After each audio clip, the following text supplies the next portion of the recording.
The Sacred Magic of Abramelin the Mage. By Samuel Liddell MacGregor Mathers. Introduction. By S. L. MacGregor Mathers. Owing perhaps to the circumstance that the indispensable Baedeker accords only a 3 or 4 line notice to the Bibliothèque de l'Arsenal. But few English or American visitors to Paris are acquainted with its name, situation, or contents, though nearly all know at least by sight the Bibliothèque Nationale and the Bibliothèque Mazarine. This Library of the Arsenal, as it is now called, was founded as a private collection by Antoine-René Voyer d'Argenson, Marquis de Paulny, and was first opened to the public on the 9th Floréal, in the 5th year of the French Republic, that is to say, on April 28, 1797, or just a century ago. This Marquis de Paulny was born in the year 1722, died in 1787, and was successively Minister of War, and Ambassador to Switzerland, to Poland, and to the Venetian Republic. His later years were devoted to the formation of this library, said to be one of the richest private collections known. It was acquired in 1785 by the Comte d'Artois, and today belongs to the state. It is situated on the right bank of the Seine, in the Rue de Sully, near the river, and not far from the Place de la Bastille, and is known as the Bibliothèque de l'Arsenal.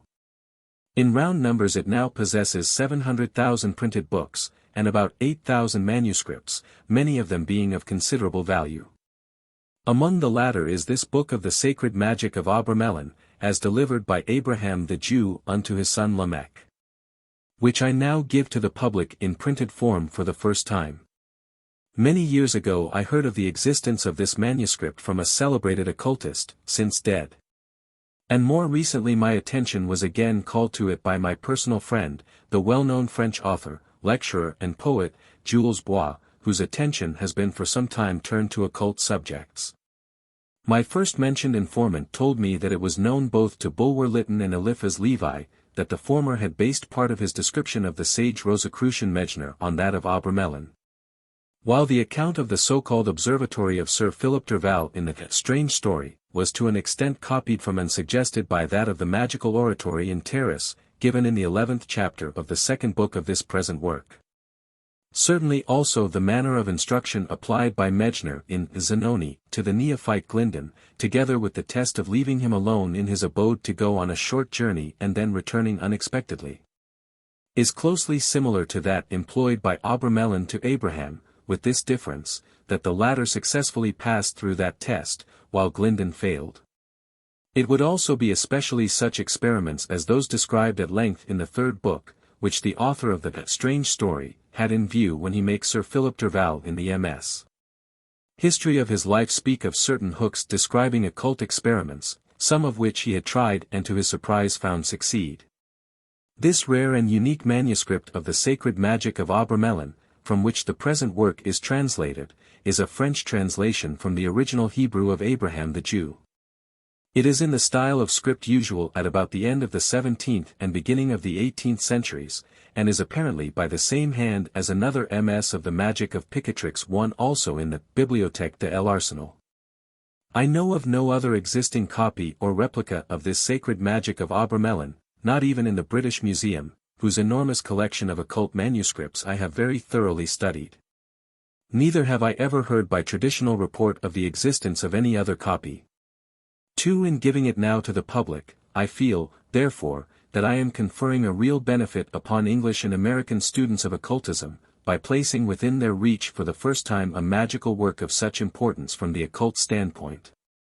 The manuscript is divided into 3 books, each with its separate title page, surrounded by an ornamental border of simple design, in red and black ink, and which is evidently not intended to be symbolical in the slightest degree, but is simply the work of a conscientious calligraphist wishing to give an appearance of cleanness and completeness to the title page. The wording of each is the same, livre premier, second or troisième, as the case may be, de la sacrée magie que Dieu donna à Moïse, Aaron, David, Salomon et à d'autres saints patriarches et prophètes que enseignent la vraie sapience divine laissée par Abraham à Lamech son fils traduit de l'Hébreu 1458 inch. I give the translated title at the commencement of each of the 3 books. On the fly-leaf of the original MS. Is the following note in the handwriting of the end of the 18th century. This volume contains 3 books, of which here is the first. The Abraham and the Lamech, of whom there is here made question, were Jews of the 15th century, and it is well known that the Jews of that period possessing the Kabbalah of Solomon passed for being the best sorcerers and astrologers. Then follows in another and recent hand. Volume composed of 3 parts. First part 102 pages. Second part 194 pages. Third part 117 pages. 413 pages. June, 1883. The style of the French employed in the text of the MS is somewhat vague and obscure, 2 qualities unhappily heightened by the almost entire absence of any attempt at punctuation, and the comparative rarity of paragraphic arrangement. Even the full stop at the close of a sentence is usually omitted, neither is the commencement of a fresh one marked by a capital letter. The following example is taken from near the end of the 3rd book.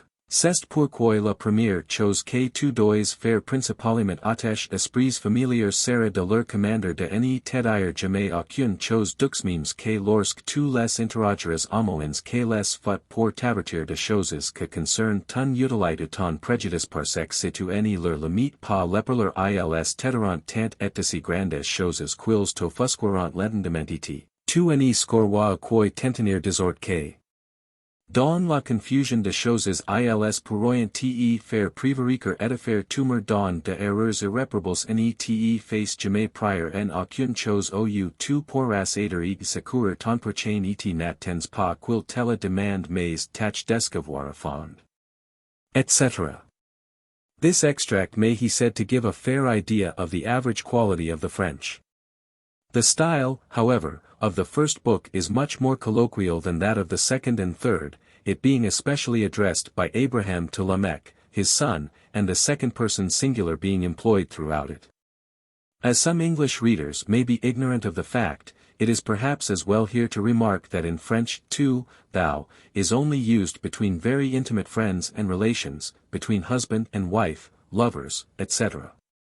While vous, you, is the more usual mode of address to the world in general. Again, in sacred books, in prayers, etc., vous is used, where we employ thou as having a more solemn sound than tu. Hence the French verb tutoyer equals to he very familiar with, to be on extremely friendly terms with any one, and even to be insolently familiar.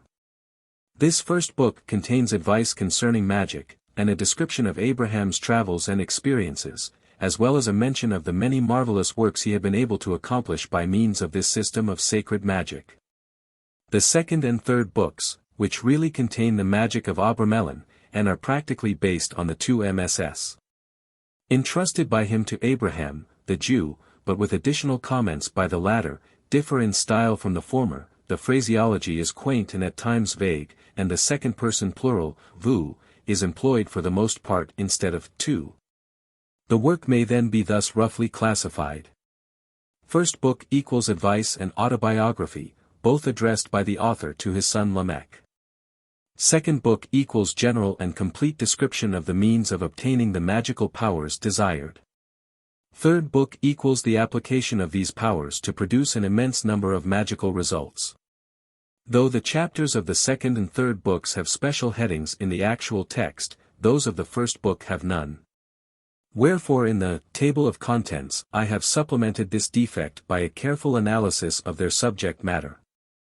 This system of sacred magic Abraham acknowledges to have received from the mage Abramelin, and claims to have himself personally and actually wrought most of the wonderful effects described in the third book, and many others besides. Who then was this Abraham the Jew? It is possible, though there is no mention of this in the MS. That he was a descendant of that Abraham the Jew who wrote the celebrated alchemical work on 21 pages of bark or papyrus, which came into the hands of Nicholas Flamel, and by whose study the latter is said eventually to have attained the possession of the Stone of the Wise.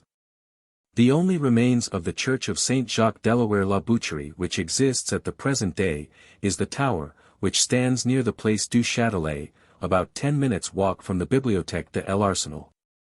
And there is yet a street near this tower which bears the title of Rue Nicolas Flamel, so that his memory still survives in Paris, together with that of the church close to which he lived, and to which, after the attainment of the Philosopher's Stone, he and his wife Purnell caused a handsome peristyle to be erected. From his own account, the author of the present work appears to have been born in A.D. 1362, and to have written this manuscript for his son, Lamech, in 1458, being then in his 96th year. That is to say, that he was the contemporary both of Nicolas Flamel and Purnell, and also of the mystical Christian Rosenkreutz, the founder of the celebrated Rosicrucian order or fraternity in Europe.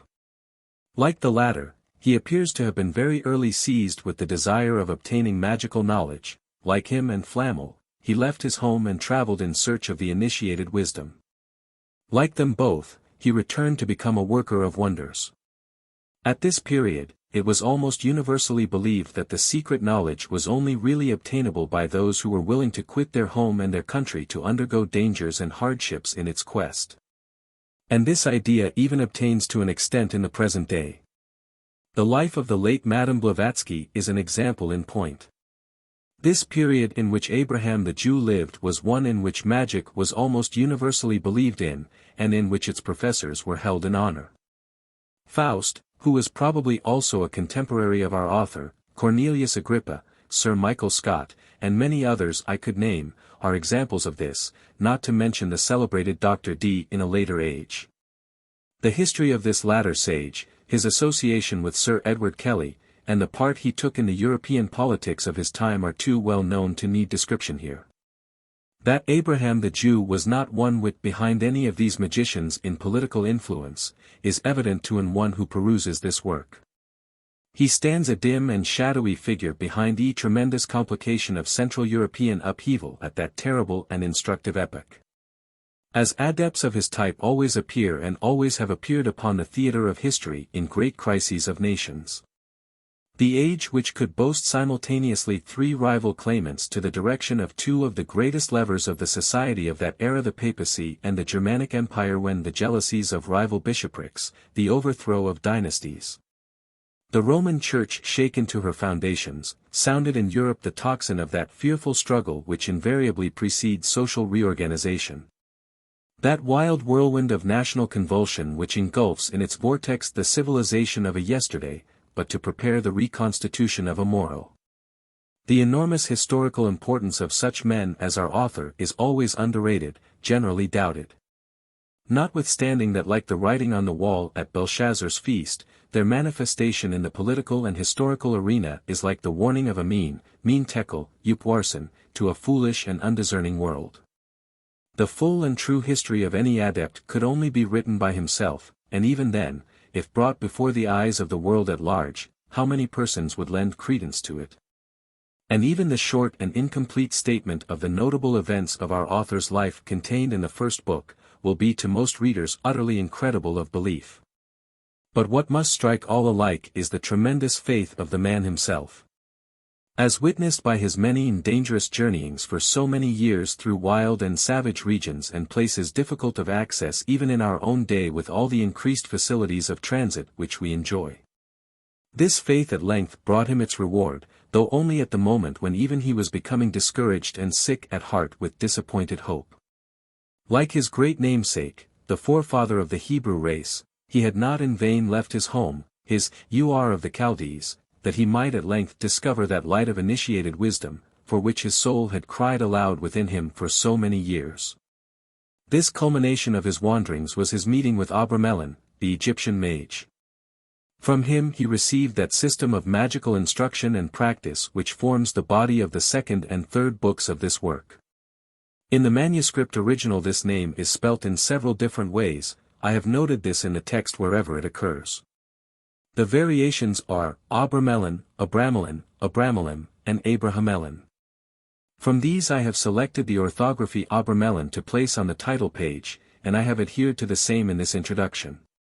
As far as can be gathered from the text, the chief place of residence of Abraham the Jew after his travels was Würzburg, or, as it was called in the Middle Ages, Herbipolis. He appears to have married his cousin, and by her to have had 2 sons, the elder, named Joseph, whom he instructed in the mysteries of the Holy Kabbalah, and Lamech, the younger, to whom he bequeaths this system of sacred magic as a legacy, and to whom the whole of the first book is addressed. He speaks further of 3 daughters, to each of whom he gave 100,000 golden florins as a dowry. He expressly states that he obtained both his wife, and a treasure of 3,000,000 golden florins, by means of some of the magical operations described in the 3rd book. He further admits that his first inclination to Kabbalistical and magical studies was owing to certain instructions in the secrets of the Kabbalah, which he received when young from his father, Simon. So that after the death of the latter his most earnest desire was to travel in search of an initiated master. To the sincere and earnest student of occultism this work cannot fail to be of value, whether as an encouragement to that most rare and necessary quality, unshaken faith, as an aid to his discrimination between true and false systems of magic, or as presenting an assemblage of directions for the production of magical effects, which the author of the book affirms to have tried with success. Especially valuable are the remarks of Abraham the Jew on the various professors of the art which none may name in the course of his wanderings and travels, the account of the many wonders he worked, and, above all, the careful classification of the magical experiments in the 3rd book, together with his observations and advice thereon. Not least in interest are the many notable persons of that age for or against whom he performed marvels, the Emperor Sigismund of Germany, Count Frederick the Quarreler, the bishop of his city, probably either John I, who began the foundation of the Würzburg University in 1403 with the authorization of Pope Boniface IX, or else Hector von Mespelbrunn, who completed the same noble work the Count of Warwick, Henry VI. Of England, the rival popes John XIII, Martin V, Gregory XII, and Benedict XIII. The Council of Constance, the Duke of Bavaria, Duke Leopold of Saxony, the Greek Emperor, Constantine Palaiologos, and probably the Archbishop Albert of Magdeburg, and also some of the Hussite leaders, a roll of names celebrated in the history of that stirring time. Considering the era in which our author lived, and the nation to which he belonged, he appears to have been somewhat broad in his religious views. For not only does he insist that this sacred system of magic may be attained by any one, whether Jew, Christian, Mahometan, or pagan, but he also continually warns Lamech against the error of changing the religion in which one has been brought up. And he alleges this circumstance as the reason of the occasional failures of the magician Joseph of Paris, the only other person he mentions besides himself and Abra-Melin who was acquainted with this particular system of magic. Namely that having been brought up a Christian, he had renounced that faith and become a Jew. At first sight it does not seem clear from the occult point of view what particular occult disadvantage should be attached to such a line of action. But we must remember, that in his age, the conversion to another religion invariably meant an absolute, solemn and thorough renunciation and denial of any truth in the religion previously professed by the convert. Herein would be the danger, because whatever the errors, corruption, or mistakes in any particular form of religion, all are based on and descended from the acknowledgement of supreme divine powers. Therefore to deny any religion, instead of only abjuring the mistaken or erroneous parts thereof, would be equivalent to denying formally and ceremonially the truths on which it was originally founded. So that whenever a person having once done this should begin to practice the operations of the sacred magic, he would find himself compelled to affirm with his whole will force those very formulas which he had at one time magically and ceremonially, though ignorantly, denied. And whenever he attempted to do this, the occult law of reaction would raise as a ceremonial obstacle against the effect which he should wish to produce. The memory of that ceremonial denial which his previous renunciation had firmly sealed in his atmosphere. And the force of this would be in exact proportion to the manner and degree in which he had renounced his former creed. For of all hindrances to magical action, the very greatest and most fatal is unbelief, for it checks and stops the action of the will. Even in the commonest natural operations we see this. No child could learn to walk, no student could assimilate the formulas of any science, were the impracticability and impossibility of so doing the first thing in his mind. Wherefore it is that all adepts and great teachers of religion and of magic have invariably insisted on the necessity of faith. But though apparently more broad in view in admitting the excellence of every religion, unfortunately he shows the usual injustice to and jealousy of women which has distinguished men for so many ages. And which as far as I can see arises purely and simply from an innate consciousness that were women once admitted to compete with them on any plane without being handicapped as they have been for so many centuries, the former would speedily prove their superiority, as the Amazons of old did. Which latter, as the writings even of their especial enemies, the Greeks, unwillingly admit, when overcome, were conquered by superior numbers, not by superior valor. However, Abraham the Jew grudgingly admits that the sacred magic may he attained by a virgin, while at the same time dissuading any one from teaching it to her. The numerous advanced female occult students of the present day are the best answer to this. But notwithstanding the forementioned shortcomings, his advice on the manner of using magical power, when acquired, to the honor of God, the welfare and relief of our neighbor, and for the benefit of the whole animate creation, is worthy of the highest respect.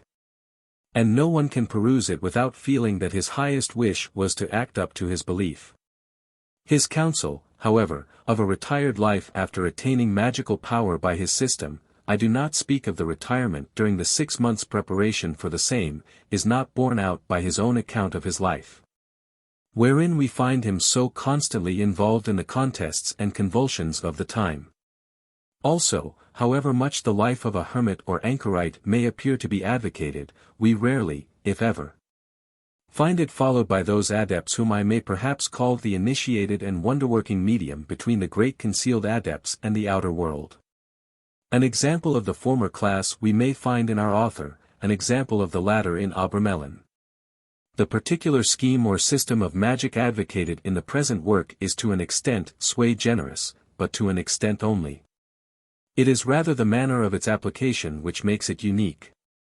In magic, that is to say, the science of the control of the secret forces of nature, there have always been two great schools, the one great in good, the other in evil, the former the magic of light, the latter that of darkness, the former usually depending on the knowledge and invocation of the angelic natures, the latter on the method of evocation of the demonic races. Usually the former is termed white magic, as opposed to the latter, or black magic. The invocation of angelic forces, then, is an idea common in works of magic, as also are the ceremonies of pact with and submission to the evil spirits. The system, however, taught in the present work is based on the following conception: alpha, that the good spirits and angelic powers of light are superior in power to the fallen spirits of darkness. Beta, that these latter as a punishment have been condemned to the service of the initiates of the magic of light. This idea is to be found also in the Quran, or, as it is frequently and perhaps more correctly written, Quran. Gamma, as a consequence of this doctrine, all ordinary material effects and phenomena are produced by the labor of the evil spirits under the command usually of the good. Delta, that consequently whenever the evil demons can escape from the control of the good, there is no evil that they will not work by way of vengeance. Epsilon, that therefore sooner than obey man, they will try to make him their servant, by inducing him to conclude pacts and agreements with them. Zeta, that to further this project, they will use every means that offers to obsess him. Eta, that in order to become an adept, therefore, and dominate them, the greatest possible firmness of will, purity of soul and intent, and power of self-control is necessary. Theta, that this is only to be attained by self-abnegation on every plane. Iota, that man, therefore, is the middle nature, and natural controller of the middle nature between the angels and the demons, and that therefore to each man is attached naturally both a guardian angel and a malevolent demon. And also certain spirits that may become familiars, so that with him it rests to give the victory unto the which he will. Kappa, that, therefore, in order to control and make service of the lower and evil, the knowledge of the higher and good is requisite, i.e., in the language of the theosophy of the present day, the knowledge of the higher self. From this it results that the magnum opus propounded in this work is, by purity and self-denial to obtain the knowledge of and conversation with one's guardian angel.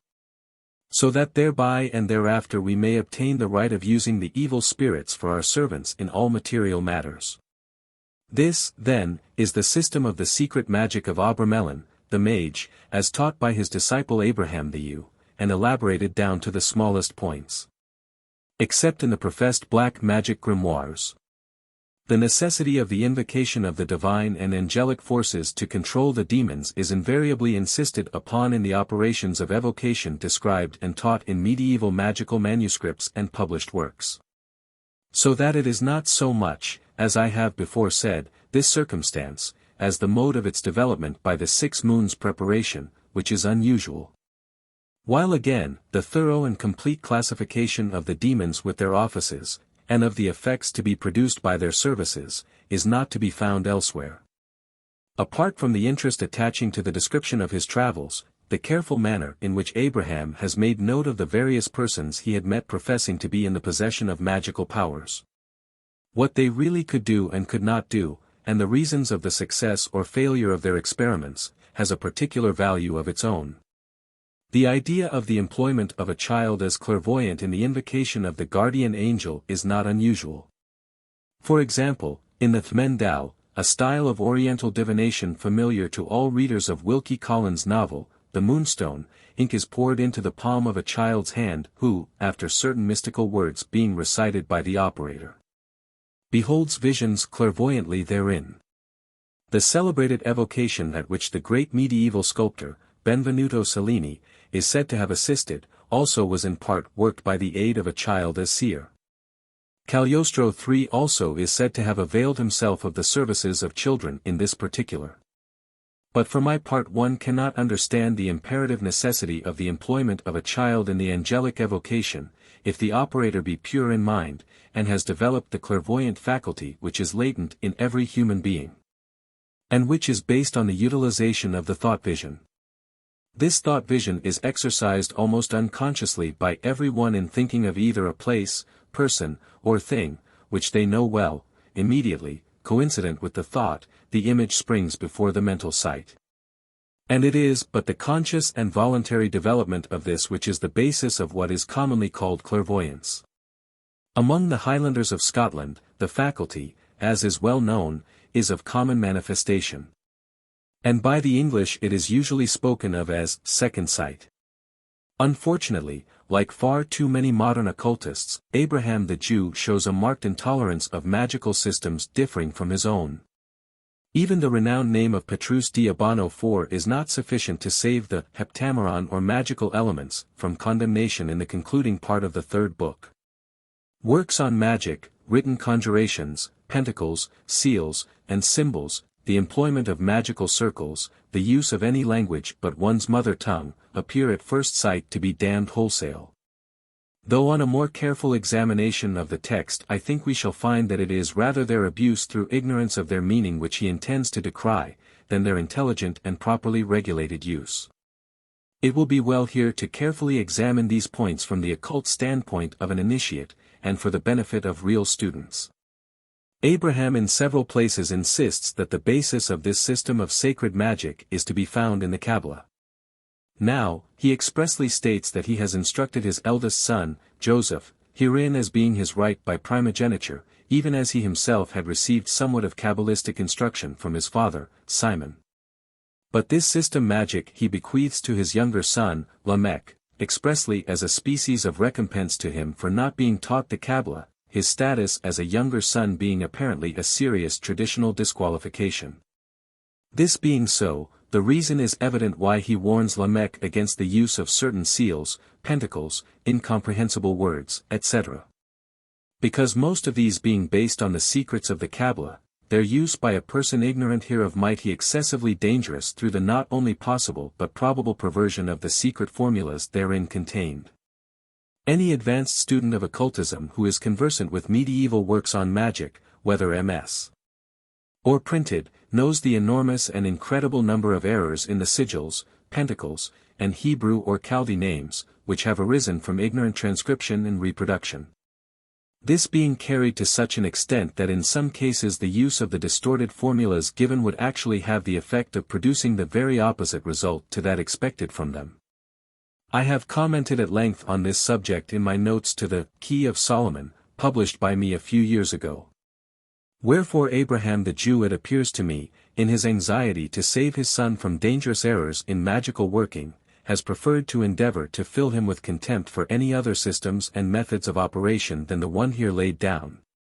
For also besides the unintentional perversions of magical symbols I have above mentioned, there was further the circumstance not only possible but probable of the many black magic grimoires falling into his hands. As they evidently had into Abraham's, the symbols in which are in many cases intentional perversions of divine names and seals, so as to attract the evil spirits and repel the good. For the third book of this work is crowded with Kabbalistic squares of letters, which are simply so many pentacles, and in which the names employed are the very factors which make them of value. Among them we find a form of the celebrated satyr, Aripo, tenet, opera, rhodas, which is one of the pentacles in the Key of Solomon. Abraham's formula is slightly different. Salom. Arepo. Lemel. Opera. Molas. And is to be used for obtaining the love of a maiden. The pentacle in my Key of Solomon the King is classed under Saturn, while the above is applied to the nature of Venus. I give the Hebrew form, see Appendix A. Table of Hebrew and Chaldee letters, of equivalence. Shathvr. Arhpv. Thhnhth. Vphra. Rvthash. Or in Latin letters. Sator. Arepo.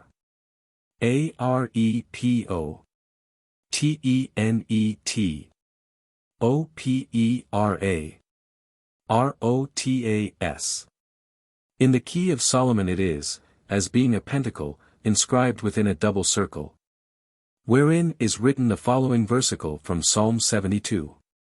VIII, his dominion shall be also from the one sea unto the other, and from the flood unto the world's end.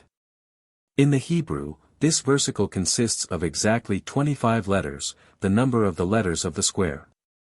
It will be at once noticed that both this form and that given by Abraham the Jew are perfect examples of double acrostics, that is, that they read in every direction, whether horizontal or perpendicular, whether backwards or forwards. But the form given as a pentacle in the Key of Solomon the King is there said to be of value in adversity, and for repressing the pride of the spirits. This example therefore shows clearly that it is not so much the use of symbolic pentacles that Abraham is opposed to, as their ignorant perversions and inappropriate use. It is also to be observed, that while many of the symbolic squares of letters of the third book present the nature of the double acrostic, there are also many which do not. And in the case of a great number the letters do not fill up the square entirely, but are arranged somewhat in the form of a gnomon, etc. Others again leave the center part of the square blank. In Appendix C5 to the introduction I will, for the sake of comparison, give some examples of angelic invocation taken from other sources. Abraham the Jew repeatedly admits, as I have before urged, that this particular system of the sacred magic of Abra-Melin has its basis in the Kabbalah. It is well to examine what is here meant. The Kabbalah itself is divided into many parts. The great bulk of it is of a mystic doctrinal nature, giving the inner occult meaning to the Jewish sacred writings. Also it employs the numerical values of the Hebrew letters, to draw analogies between words, the total numerical value of whose letters is the same. This branch alone is a most complicated study, and it will be foreign to our purpose to go into it here, the more so as my work, the Kabbalah Unveiled, treats at length of all these points. The so-called practical Kabbalah is the application of the mystic teachings to the production of magical ejects. For the classification of divine and angelic names, of hosts and orders of angels, spirits, and demons. Of particular names of archangels, angels, intelligences, and demons, is to be found carried out even to minute detail in the Kabbalah, so that the knowledge hereof can give a critical appreciation of the correspondences, sympathies, and antipathies obtaining in the invisible world. Therefore what Abraham means is, that this system of sacred magic is thoroughly reliable, because correct in all its attributions, and that this being so, there is no chance of the operator using names and formulas on wrong occasions and in error. But also it is notable that Abraham the Jew, probably again with the intent of confusing Lamech as little as possible, speaks only of two great classes of spirits, the angels and the devils, the former to control, the latter to be controlled. And leaves entirely out of consideration, or rather does not describe that vast race of beings, the elemental spirits, who in themselves comprise an infinitude of various divisions of classification, some of these being good, some evil, and a great proportion in neither the one nor the other. Evidently, also, many of the results proposed to be attained in the third book, would imply the use of the elemental spirits rather than that of the demons. No advanced adept, such as Abraham evidently was, could possibly be ignorant of their existence, power, and value, and we are therefore forced to conclude either that he was unwilling to reveal this knowledge to Lamech, or, which is infinitely more probable, that he feared to confuse him by the large amount of additional instruction which would be necessary to make him thoroughly understand their classification, nature, and offices. This latter line of action would be the less imperative, as the correctness of the symbols of the third book would minimize chances of error, and what Abraham is undertaking to teach Lamech, is how to arrive at practical magical results, rather than the secret wisdom of the Kabbalah. It is entirely beyond the scope of this introduction for me to give here any lengthy dissertation on the natures, good or evil, of spiritual beings. I will therefore only state briefly and concisely the principal differences between angels, elementals, and devils. We may then conclude that angels, though themselves divided into numerous orders and classes, possess generally the following characteristics, that they are entirely good in nature and operation. The conscient administrators of the divine will upon the plane of the material universe. That they are responsible, not irresponsible agents, and therefore capable of fall. And that they are independent of the currents of the infinite secret forces of nature, and can therefore act beyond them. Though their classification and qualities will cause them to be more sympathetic with certain among these forces than with the rest, and this in varying degree. Also that they are superior in power to men, spirits, elementals, and devils. The elementals on the other hand, though consisting of an infinitude of classes, are the forces of the elements of nature, the administrators of the currents thereof. And can therefore never act beyond and independently of their own particular currents. In a sense, therefore, they are irresponsible for the action of a current as a whole, though responsible for the part thereof in which they immediately act. Therefore also they are at the same time subject to the general current of the force, wherein they live, move, and have their being, though superior to the immediate and particular part of it which they direct. Such races, superior to man in intuition, and magical powers, inferior to him in other ways, superior to him in their power in a particular current of an element, inferior to him in only partaking of the nature of that one element, are of necessity to be found constantly recurring in all the mythologies of antiquity. The dwarfs and elves, the Scandinavians, the nymphs, hamadryads, and nature spirits of the Greeks. The fairies good and bad of the legends dear to our childish days, the host of mermaids, satyrs, fauns, sylphs, and fays, the forces intended to be attracted and propitiated by the fetishes of the Negro race, are for the most part no other thing than the ill-understood manifestations of this great class, the elementals. Among these, some, as I have before observed, are good. Such are the salamanders, undines, sylphs, and gnomes, of the Rosicrucian philosophy. Many are frightfully malignant, delighting in every kind of evil, and might easily be mistaken for devils by the uninitiated, save that their power is less. A great proportion are neither good nor evil, irrationally working either, just as a monkey or a parrot might act. In fact, such closely resemble animals in their nature, and especially combinations of animals, in which forms distorted and mingled, would lie their symbolic manifestation. Another very large class, would not act irrationally in this manner, but with intent, only always following the predominant force either good or evil in their then entourage. A spirit of this kind, for example, attracted into an assembly of good persons would endeavor to excite their ideas towards good. Attracted among evil-minded persons would incite them mentally to crime. Among how many criminals is not their only excuse that, they thought they kept hearing something telling them to commit the crime. Yet these suggestions would not always arise from elementals alone, but frequently from the depraved astral remnants of deceased evil persons. Devils, on the other hand, are far more powerful than elementals, but their action for evil is parallel to that of the good angels for good. And their malignancy is far more terrible than that of the evil elementals, for not being, like them, subjected to the limits of a certain current, their sphere of operation extends over a far greater area. While the evil they commit is never irrational or mechanical, but worked with full consciousness and intent. I do not agree entirely with the manner of behavior advised by Abraham towards the spirits. On the contrary, the true initiates have always maintained that the very greatest courtesy should be manifested by the exorciser, and that it is only when they are obstinate and recalcitrant that severe measures should be resorted to. And that even with the devils we should not reproach them for their condition, seeing that a contrary line of action is certain to lead the magician into error. But, perhaps, Abraham has rather intended to warn Lamech against the danger of yielding to them in an exorcism even in the slightest degree. The word demon is evidently employed in this work almost as a synonym of devil.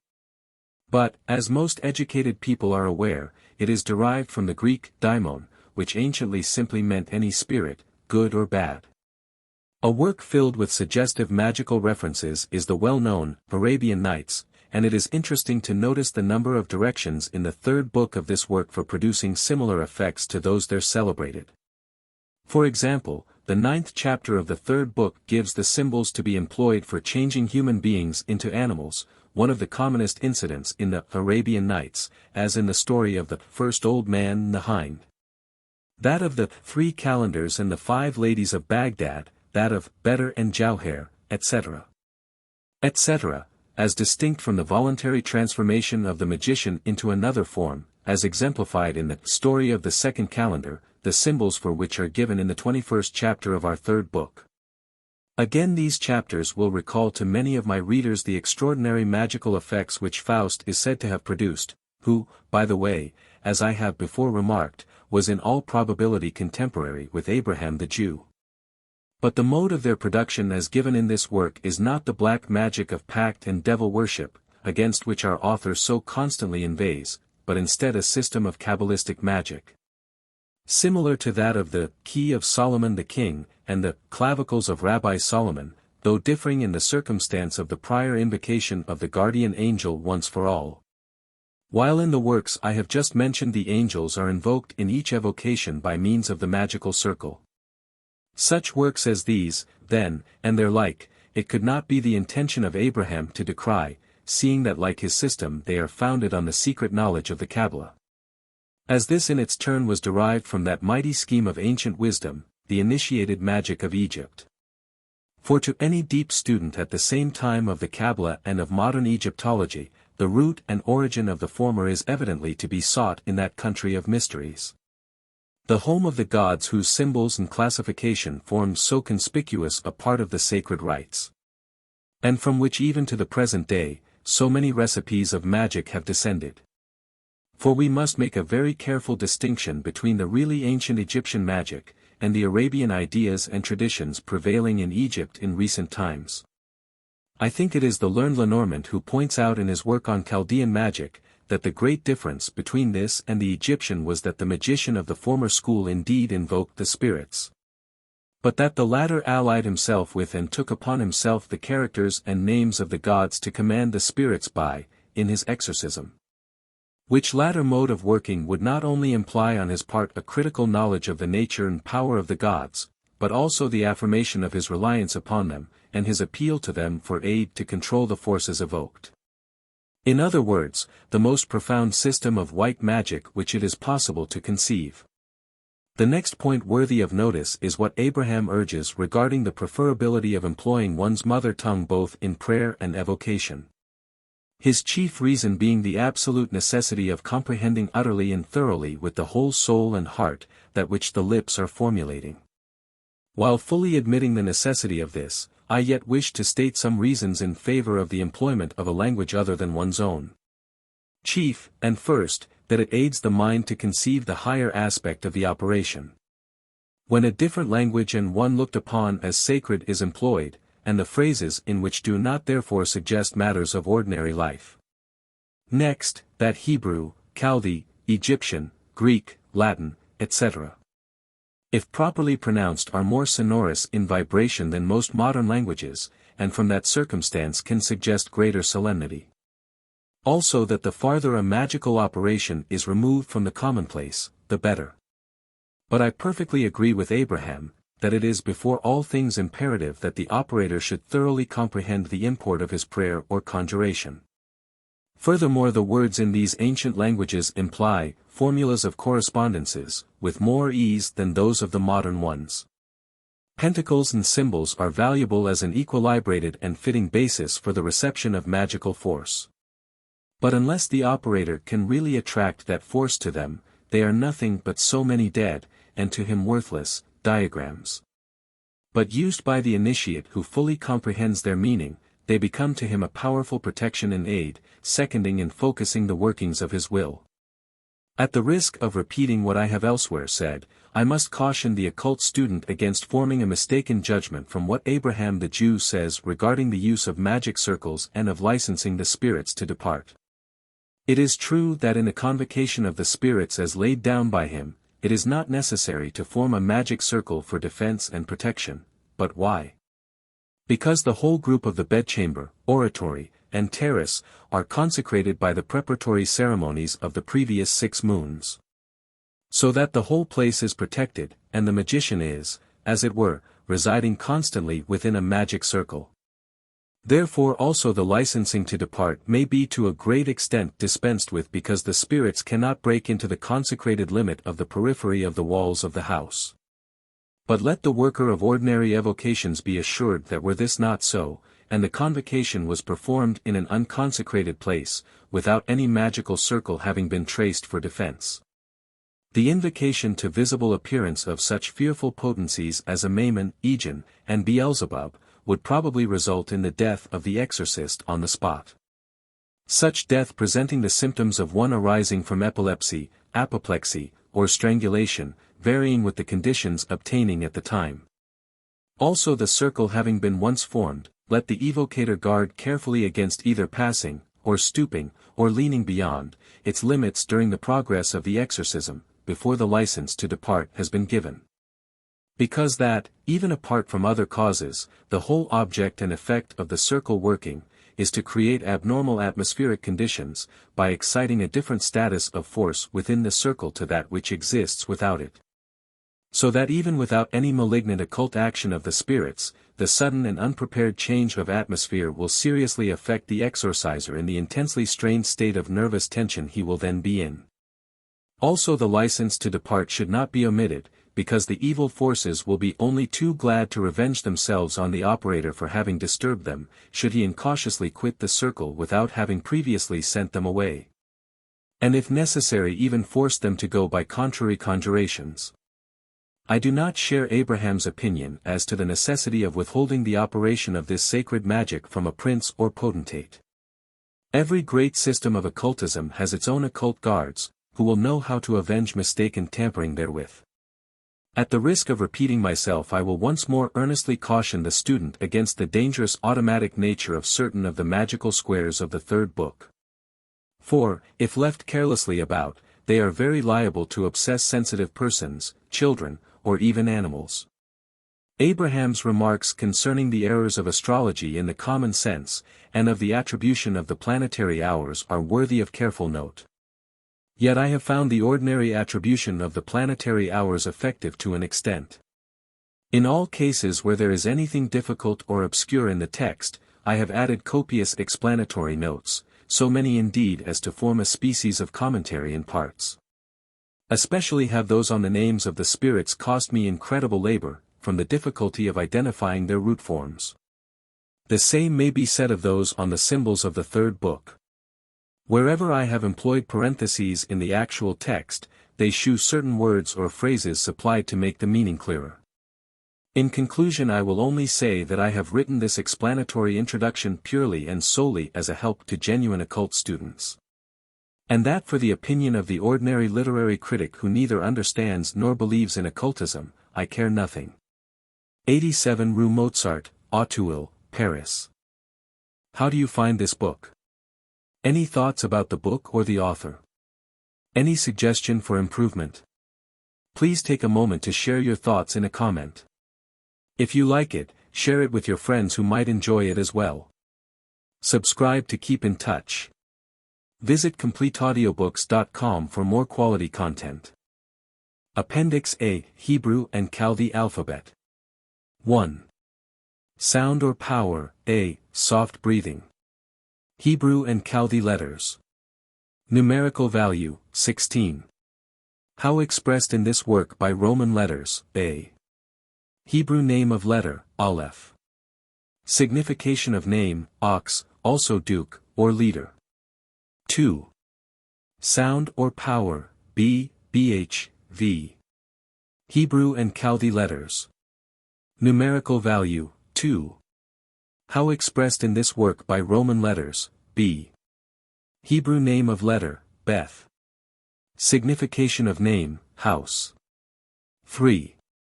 Sound or power, G, hard, GH. Hebrew and Chaldee letters. Numerical value, 3. How expressed in this work by Roman letters, G. Hebrew name of letter, Gimel. Signification of name, camel. 4. Sound or power, D, DH, flat TH. Hebrew and Chaldee letters. Numerical value, 4. How expressed in this work by Roman letters, D. Hebrew name of letter, Daleth. Signification of name, door. 5. Sound or power, H, rough breathing. Hebrew and Chaldee letters. Numerical value, 5. How expressed in this work by Roman letters, H. Hebrew name of letter, Ha. Signification of name, window. 6. Sound or power, V, U, O. Hebrew and Chaldee letters. Numerical value, 6. How expressed in this work by Roman letters, V. Hebrew name of letter, Vav. Signification of name, peg, nail. 7. Sound or power, Z, DZ. Hebrew and Chaldee letters. Numerical value, 7. How expressed in this work by Roman letters, Z. Hebrew name of letter, Zayin. Signification of name, weapon, sword. 8. Sound or power, CH, guttural. Hebrew and Chaldee letters. Numerical value, 8. How expressed in this work by Roman letters, CH. Hebrew name of letter, Cheth. Signification of name, enclosure, fence. 9. Sound or power, T, strong.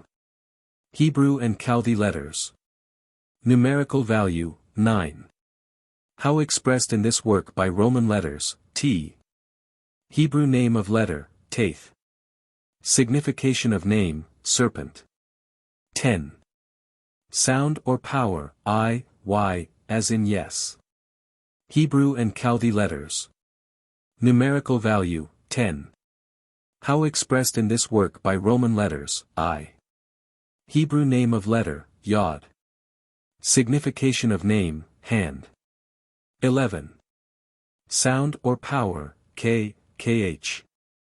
Hebrew and Chaldee letters, final equals. Numerical value, 20 final equals 500. How expressed in this work by Roman letters, K. Hebrew name of letter, Kaf. Signification of name, palm of the hand. 12. Sound or power, L. Hebrew and Chaldee letters. Numerical value, 30. How expressed in this work by Roman letters, L. Hebrew name of letter, Lamed. Signification of name, ox goad. 13. Sound or power, M. Hebrew and Chaldee letters, final equals. Numerical value, 40 final equals 600. How expressed in this work by Roman letters, M. Hebrew name of letter, MEM. Signification of name, water. 14. Sound or power, N. Hebrew and Chaldee letters, final equals. Numerical value, 50 final equals 700. How expressed in this work by Roman letters, N. Hebrew name of letter, Nun. Signification of name, fish. 15. Sound or power, S. Hebrew and Chaldee letters. Numerical value, 60. How expressed in this work by Roman letters, S. Hebrew name of letter, Samek. Signification of name, prop, support. 16. Sound or power, O, Aa, Ing, guttural. Hebrew and Chaldee letters. Numerical value, 70. How expressed in this work by Roman letters, O. Hebrew name of letter, Ayin. Signification of name, I. 17. Sound or power, P, Ph. Hebrew and Chaldee letters, final equals. Numerical value, 80 final equals 800. How expressed in this work by Roman letters, P. Hebrew name of letter, Pe. Signification of name, mouth. 18. Sound or power, Ts, Tz, J. Hebrew and Chaldee letters, final equals. Numerical value, 90 final equals 900. How expressed in this work by Roman letters, Tz. Hebrew name of letter, Tzadi. Signification of name, fishing hook. 19. Sound or power, Q, Qh, guttural. Hebrew and Chaldee letters. Numerical value, 1007. How expressed in this work by Roman letters, Q. Hebrew name of letter, Kof. Signification of name, back of the head. 20. Sound or power, R. Hebrew and Chaldee letters. Numerical value, 200. How expressed in this work by Roman letters, R. Hebrew name of letter, Resh. Signification of name, head. 21. Sound or power, SHS. Hebrew and Chaldee letters. Numerical value, 300. How expressed in this work by Roman letters, SH. Hebrew name of letter, Shin. Signification of name, tooth. 22. Sound or power, TH. T. Hebrew and Chaldee letters. Numerical value, 400. How expressed in this work by Roman letters, TH. Hebrew name of letter, Tau. Signification of name, sign of the cross. Note, it is to be remembered that in Hebrew the vowels are supplied by certain points and marks added to the letters. And that the transliteration into Roman letters given in the fifth column of this table is not intended to give the full power of the Hebrew letters, which is shown in column 2. Appendix B, Employment of a Child-Clairvoyant by Cagliostro. The well-known Joseph Balsamo, Count Cagliostro, is said to have been born at Palermo in 1743. On his trial at Rome in 1790, and at Zurich in 1791, he was accused of having practiced all kinds of impositions, of gold-making, and of possessing the secret of prolonging life, of teaching Kabbalistic arts, of summoning and exorcising spirits, of having actually foretold future things especially in small and secret assemblies, and chiefly by means of a little boy whom he took aside with him into a separate room, in order to fit him for divining. With regard to the manner in which he employed this child-clairvoyant, the documents of the trial give the following information. This child had to kneel before a small table, on which a vessel of water and some lighted candles were placed. He then instructed the boy to look into the vessel of water, and so commenced his conjurations. He next laid his hand on the head of the child, and in this position addressed a prayer to God for a successful issue of the experiment. The child now became clairvoyant, and said at first that he saw something white, then that he saw visions, an angel, etc. Again the documents say, that he worked through the usual ceremonies, and that all was wonderfully corroborated through the appearance of the angel. Cagliostro is also said at Milan to have availed himself of the services of an orphan maiden of marriageable age as clairvoyant. It will be remarked that this modus operandi differs strongly from that employed by the mesmerists and hypnotists of today with their clairvoyance. For here the whole force of the operator was concentrated on a magical ritual of evocation, the hand being merely laid on the child's head to form a link. And it in no way appears that the child was reduced to the miserable condition of automatic trance now practiced, and which a really advanced occultist would be the first to condemn, as knowing its dangers. On the other hand, there seems to be a distinct similarity between Cagliostro's method, and the system of Oriental divination called the Mendal, to which I have previously referred. Appendix C. Examples of other methods of angelic evocation. For the benefit of the occult student I here give two other systems of angelic evocation. The first is taken from that part of the book called Barrett's Magus, 1801, which is entitled The Key to Ceremonial Magic. The second is copied from my Key of Solomon the King. From The Perfection and Key of Ceremonial Magic. Being the second part of the second book of the Magus or Celestial Intelligencer, 8. By Francis Barrett, F.R.C. The good spirits may be invocate of us, or by us, divers ways, and they in sundry shapes and manners offer themselves to us, for they openly speak to those that watch, and do offer themselves to our sight. Or do inform us by dreams and by oracle of those things which we have a great desire to know. Whoever therefore would call any good spirit to speak or appear in sight, he must particularly observe two things. One whereof is about the disposition of the invocant, the other concerning those things which are outwardly to be adhibited to the invocation for the conformity of the spirit to be called. It is necessary therefore that the invocant religiously dispose himself for the space of many days to such a mystery, and to conserve himself during the time chaste, abstinent, and to abstract himself as much as he can from all manner of foreign and secular business. Likewise he should observe fasting, as much as shall seem convenient to him, and let him daily, between sunrising and setting, being clothed in pure white linen, 7 times call upon God. And make a deprecation unto the angels to be called and invocate, according to the rule which we have before taught. Now the number of days of fasting and preparation is commonly 1 month, i.e., the time of a whole lunation. Now, in the Kabbalah, we generally prepare ourselves 40 days before. Now concerning the place, it must be chosen clean, pure, close, quiet, free from all manner of noise, and not subject to any stranger sight. This place must first of all be exorcised and consecrated. And let there be a table or altar placed therein, covered with a clean white linen cloth, and set towards the east, and on each side thereof place 2 consecrated wax lights burning, the flame thereof ought not to go out all these days.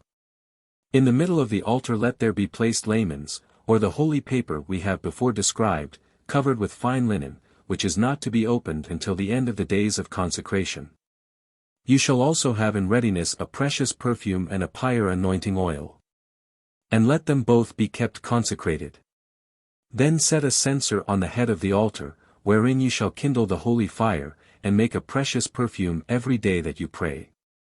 Now for your habit, you shall have a long garment of white linen, close before and behind, which may come down quite over the feet, and gird yourself about the loins with a girdle.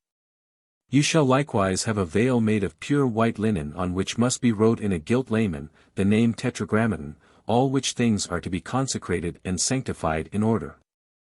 But you must not go into this holy place till it be first washed and covered with a cloth new and clean, and then you may enter, but with your feet naked and bare. And when you enter therein you shall sprinkle with holy water, then make a perfume upon the altar, and then on your knees pray before the altar as we have directed. Now when the time is expired, on the last day, you shall fast more strictly. And fasting on the day following, at the rising of the sun, enter the holy place, using the ceremonies before spoken of, first by sprinkling thyself, then, making a perfume, you shall sign the cross with holy oil on the forehead. And anoint your eyes, using prayer in all these consecrations. Then open the layman and pray before the altar upon your knees, and then an invocation may be made as follows. An invocation of the good spirits. I in the name of the blessed and holy Trinity, I do desire ye, strong and mighty angels, here name the spirit or spirits you would have appear, that if it be the divine will of him who is called Tetragrammaton, etc. The holy God, the Father, that ye take upon ye, some shape as best becometh your celestial nature, and appear to us visibly here in this place, and answer our demands, in as far as we shall not transgress the bounds of the divine mercy and goodness. By requesting unlawful knowledge. But that thou wilt graciously shew us what things are most profitable for us to know and do, to the glory and honor of his divine majesty who liveth and reigneth world without end. Amen. Lord, thy will be done on earth as it is in heaven. Make clean our hearts within us, and take not thy Holy Spirit from us. O Lord, by thy name we have called them, suffer them to administer unto us. And that all things may work together for thy honor and glory, to whom with thee, the Son and blessed Spirit, be ascribed all might, majesty, and dominion, world without end. Amen. The invocation being made, the good angels will appear unto you which you desire, which you shall entertain with a chaste communication, and license them to depart. Now the layman which is used to invoke. Any good spirit must be made after the following manner, either in metal conformable or in new wax mixed with convenient spices and colors. Or it may be made with pure white paper with convenient colors, and the outward form of it may be either square, circular, or triangular, or of the like sort, according to the rule of the numbers, in 9 or character of 6 corners. In the middle thereof write the name and character of the star, or of the spirit his governor, to whom the good spirit that is to be called is subject. And about this character let there be placed so many characters of 5 corners, or pentacles, 10 as the spirits we would call together at once. But if we should call only one, nevertheless there must be made 4 pentagons, wherein the name of the spirit or spirits with their characters are to be written. Now this layman ought to be composed when the moon is in her increase, on those days and hours which agree to the spirit, and if we take a fortunate planet therewith, it will be the better for the producing the effect. Which table or layman being rightly made in the manner we have fully described, must be consecrated according to the rules above delivered. And this is the way of making the general table or layman for the invocating of all spirits whatever. The form whereof you may see in plates of pentacles, seals, and laymans. We will yet declare unto you another rite more easy to perform this thing. Let the man who wishes to receive an oracle from a spirit, be chaste, pure, and sanctified. Then a place being chosen pure, clean, and covered everywhere with clean and white linen, on the Lord's day in the new of the moon, let him enter into that place clothed with white linen. Let him exorcise the place, bless it, and make a circle therein with a consecrated coal. Let there be written in the outer part of the circle the names of the angels, in the inner part thereof write the mighty names of God. And let be placed within the circle, at the 4 parts of the world 11 the vessels for the perfumes.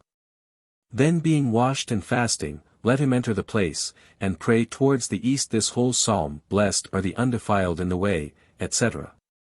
Psalm 6. Then make a fumigation, and deprecate the angels by the said divine names, that they will appear unto you, and reveal or discover that which you so earnestly desire, and do this continually for 6 days washed and fasting.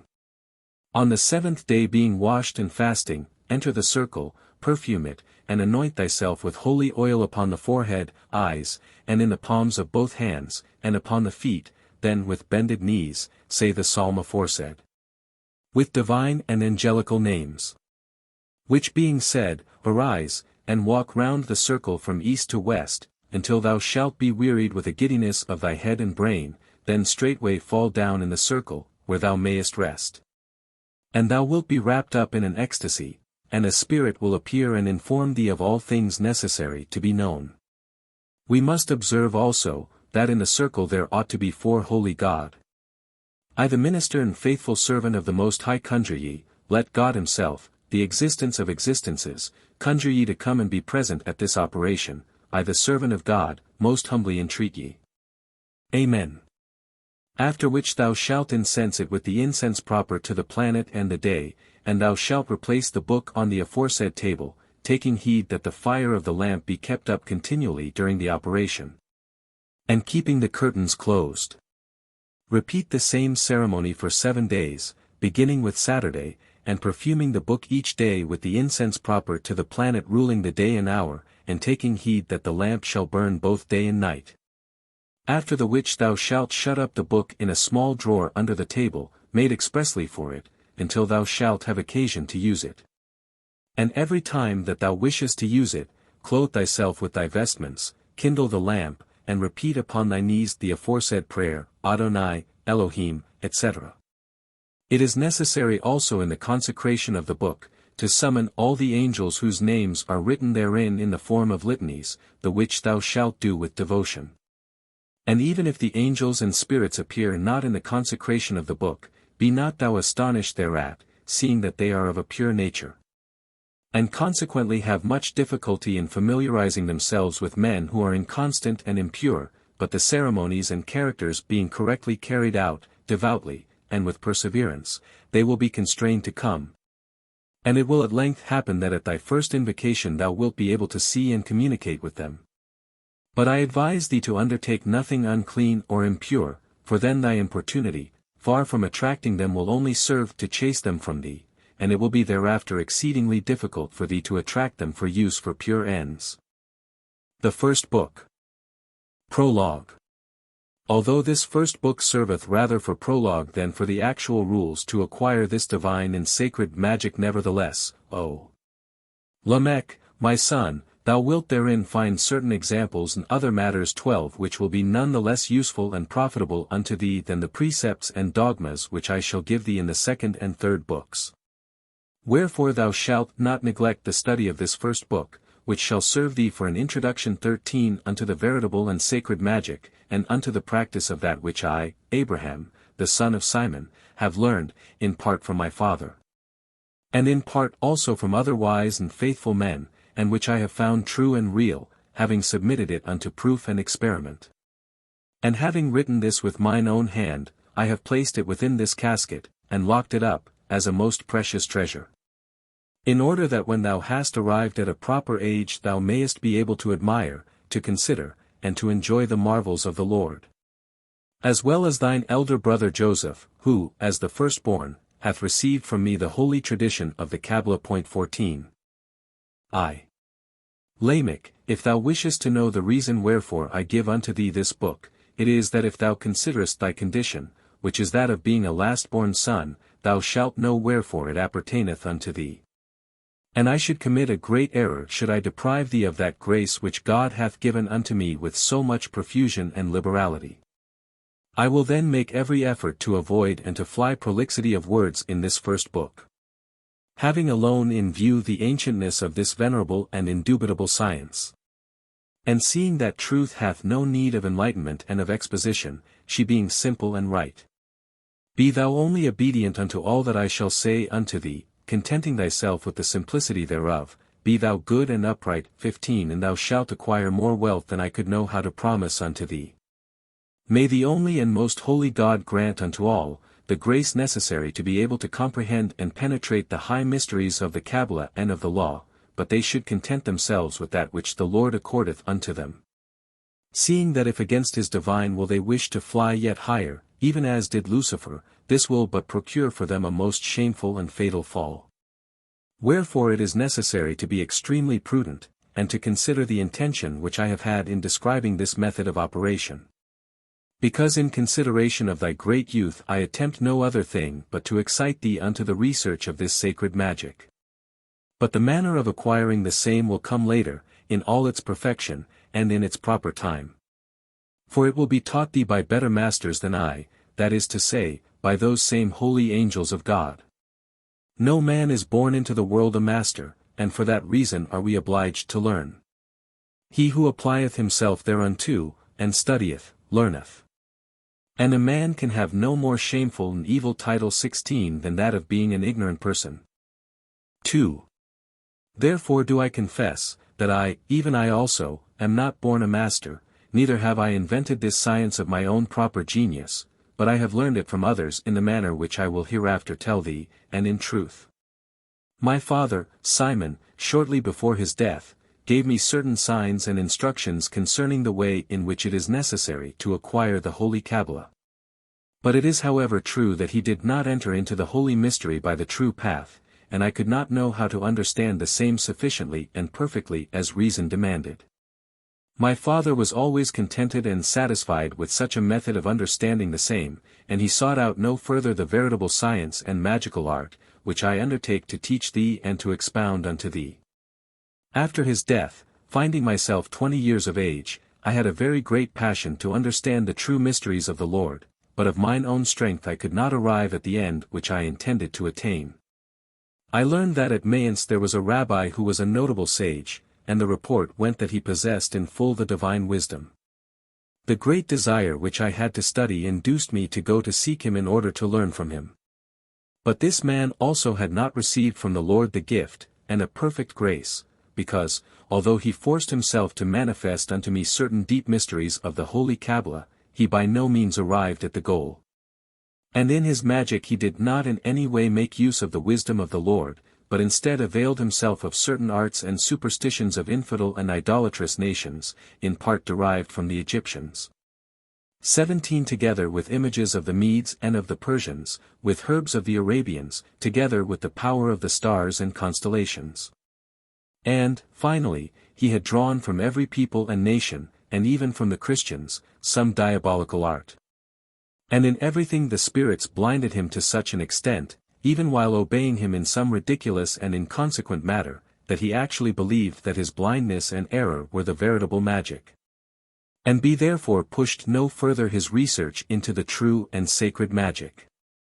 I also learned his extravagant experiments, and for 10 years did I remain buried in so great an error, until that after the 10 years I arrived in Egypt at the house of an ancient sage who was called Abramelin, who put me into the true path as I will declare it unto thee hereafter, and he gave me better instruction and doctrine than all the others. But this particular grace was granted me by the Almighty Father of all mercy, that is to say, Almighty God, who little by little illuminated mine understanding and opened mine eyes to see and admire, to contemplate and search out his divine wisdom, in such a manner that it became possible unto me to further and further understand and comprehend the sacred mystery by which I entered into the knowledge of the holy angels, enjoying their sight and their sacred conversation. From whom 18 at length I received afterwards the foundation of the veritable magic, and how to command and dominate the evil spirits. So that by way of conclusion unto this chapter one cannot say that I have otherwise received the true instruction save from Abramelin 19 and the true and incorruptible magic save from the holy angels of God. 3. I have already said in the preceding chapter that shortly after the death of my father, I attached myself unto the research of the true wisdom, and of the mystery of the Lord. Now in this chapter one will briefly mention the places and countries by which I have passed in order to endeavor to learn those things which are good. And I do this in order that it may serve thee for a rule and example not to waste thy youth in petty and useless pursuits, like little girls sitting round the fireplace. For there is nothing more deplorable and more unworthy in a man than to find himself ignorant in all circumstances. He who worketh and travelleth learneth much, and he who knoweth not how to conduct and govern himself when far from his native land, will know still less in his own house how to do so. I dwelt then, after the death of my father, for 4 years with my brothers and sisters, and I studied with care how to put to a profitable use what my father had left me after his death. And seeing that my means were insufficient to counterbalance the expenses which I was compelled to be at, after having set in order all my affairs and business as well as my strength permitted, I set out, and I went into Vormatia 20 to Mayence, in order to find there a very aged rabbi named Moses, in the hope that I had found in him that which I sought. As I have said in the preceding chapter, his science had no foundation such as that of the true divine wisdom. I remained with him for 4 years, miserably wasting all that time there, and persuading myself that I had learned all that I wished to know. 21 And I was only thinking of returning to my paternal home, when I casually met a young man of our sect. named Samuel, a native of Bohemia, whose manners and mode of life showed me that he wished to live, walk, and die in the way of the Lord and in his holy law. And I contracted so strong a bond of friendship with him that I showed him all my feelings and intentions. As he had resolved to make a journey to Constantinople, in order to there join a brother of his father, and thence to pass into the Holy Land wherein our forefathers had dwelt. And from the which for our very great errors and misdeeds we had been chased and cast forth by God. He 22 having so willed it, the moment that he 23 had made me acquainted with his design, I felt an extraordinary desire to accompany him in his journey, and I believe that Almighty God wished by this means to awaken me. For I could take no rest until the moment that we mutually and reciprocally passed our word to each other and swore to make the voyage together. On the 13th day of February, in the year 1397, we commenced our journey, passing through Germany, Bohemia, Austria, and thence by Hungary and Greece unto Constantinople, where we remained 2 years, and I should never have quitted it, had not death taken Samuel from me at length through a sudden illness.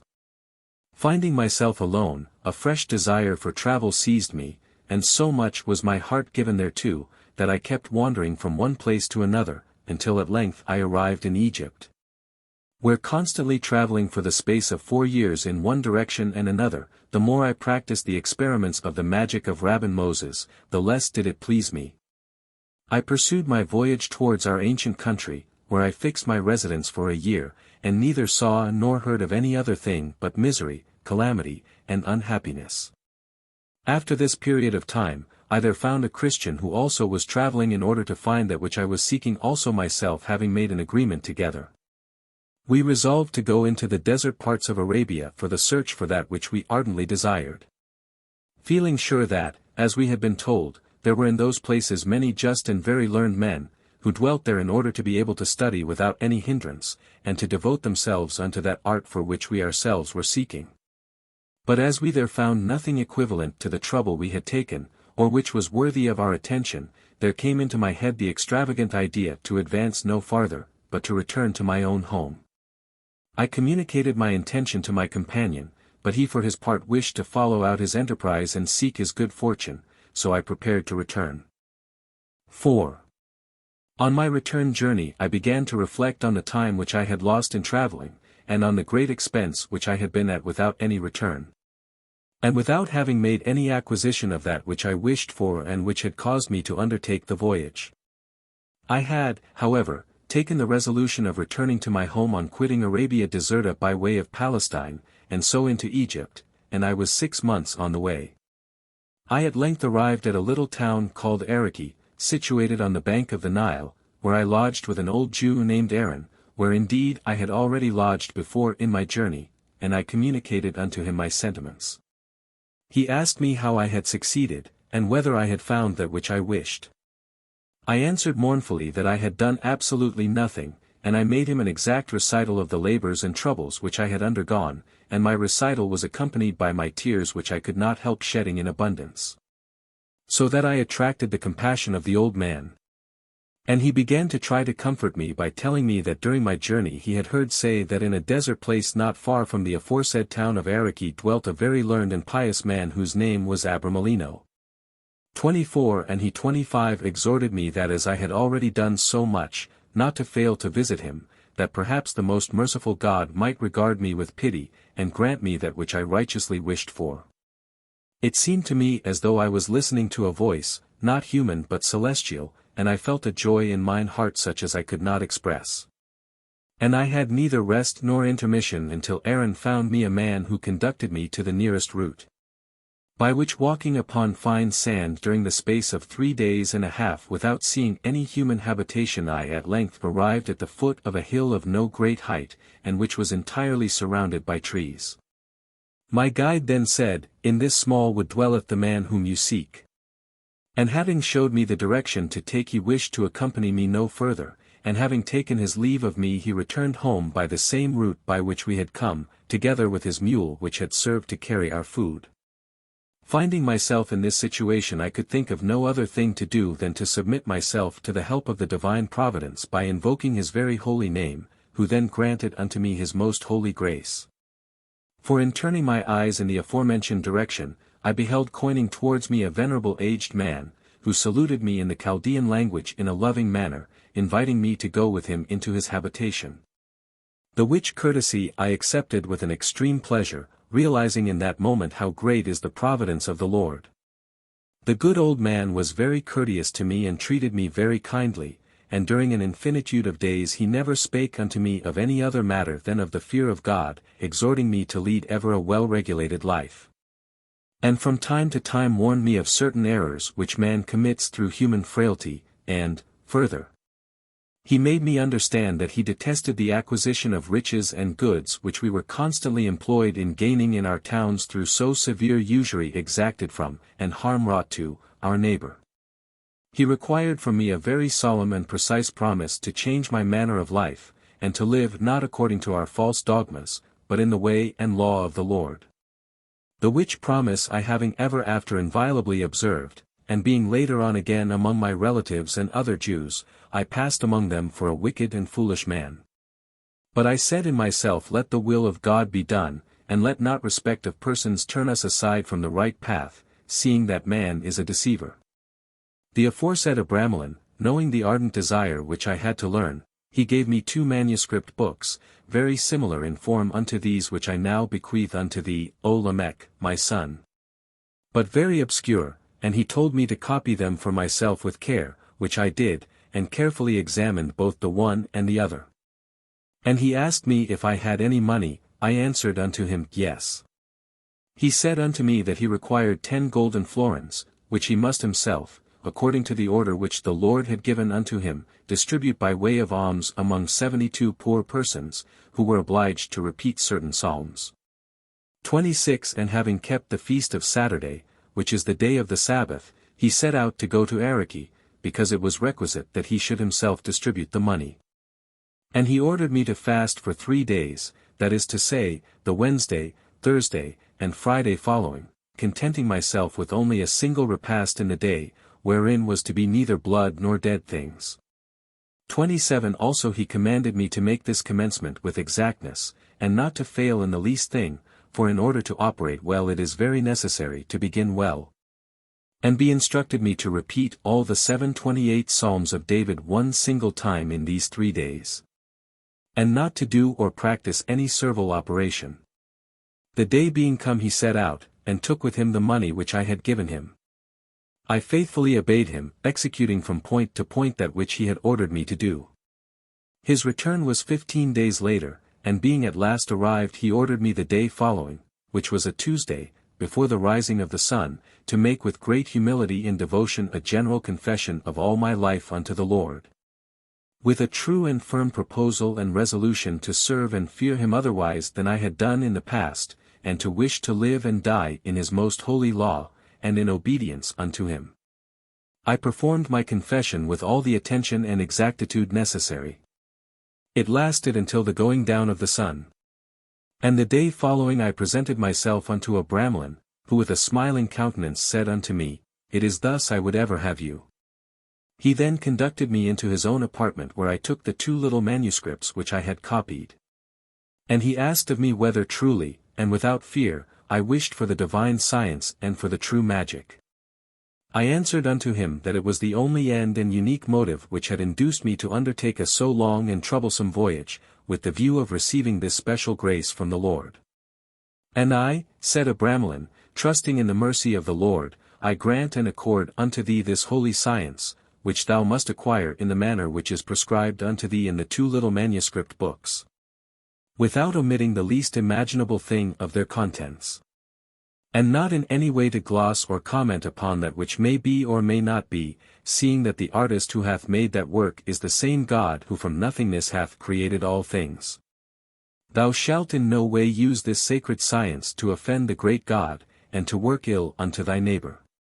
Thou shalt communicate it unto no living person whom thou dost not thoroughly know by long practice and conversation, examining well whether such a person really intendeth to work for the good or for the evil.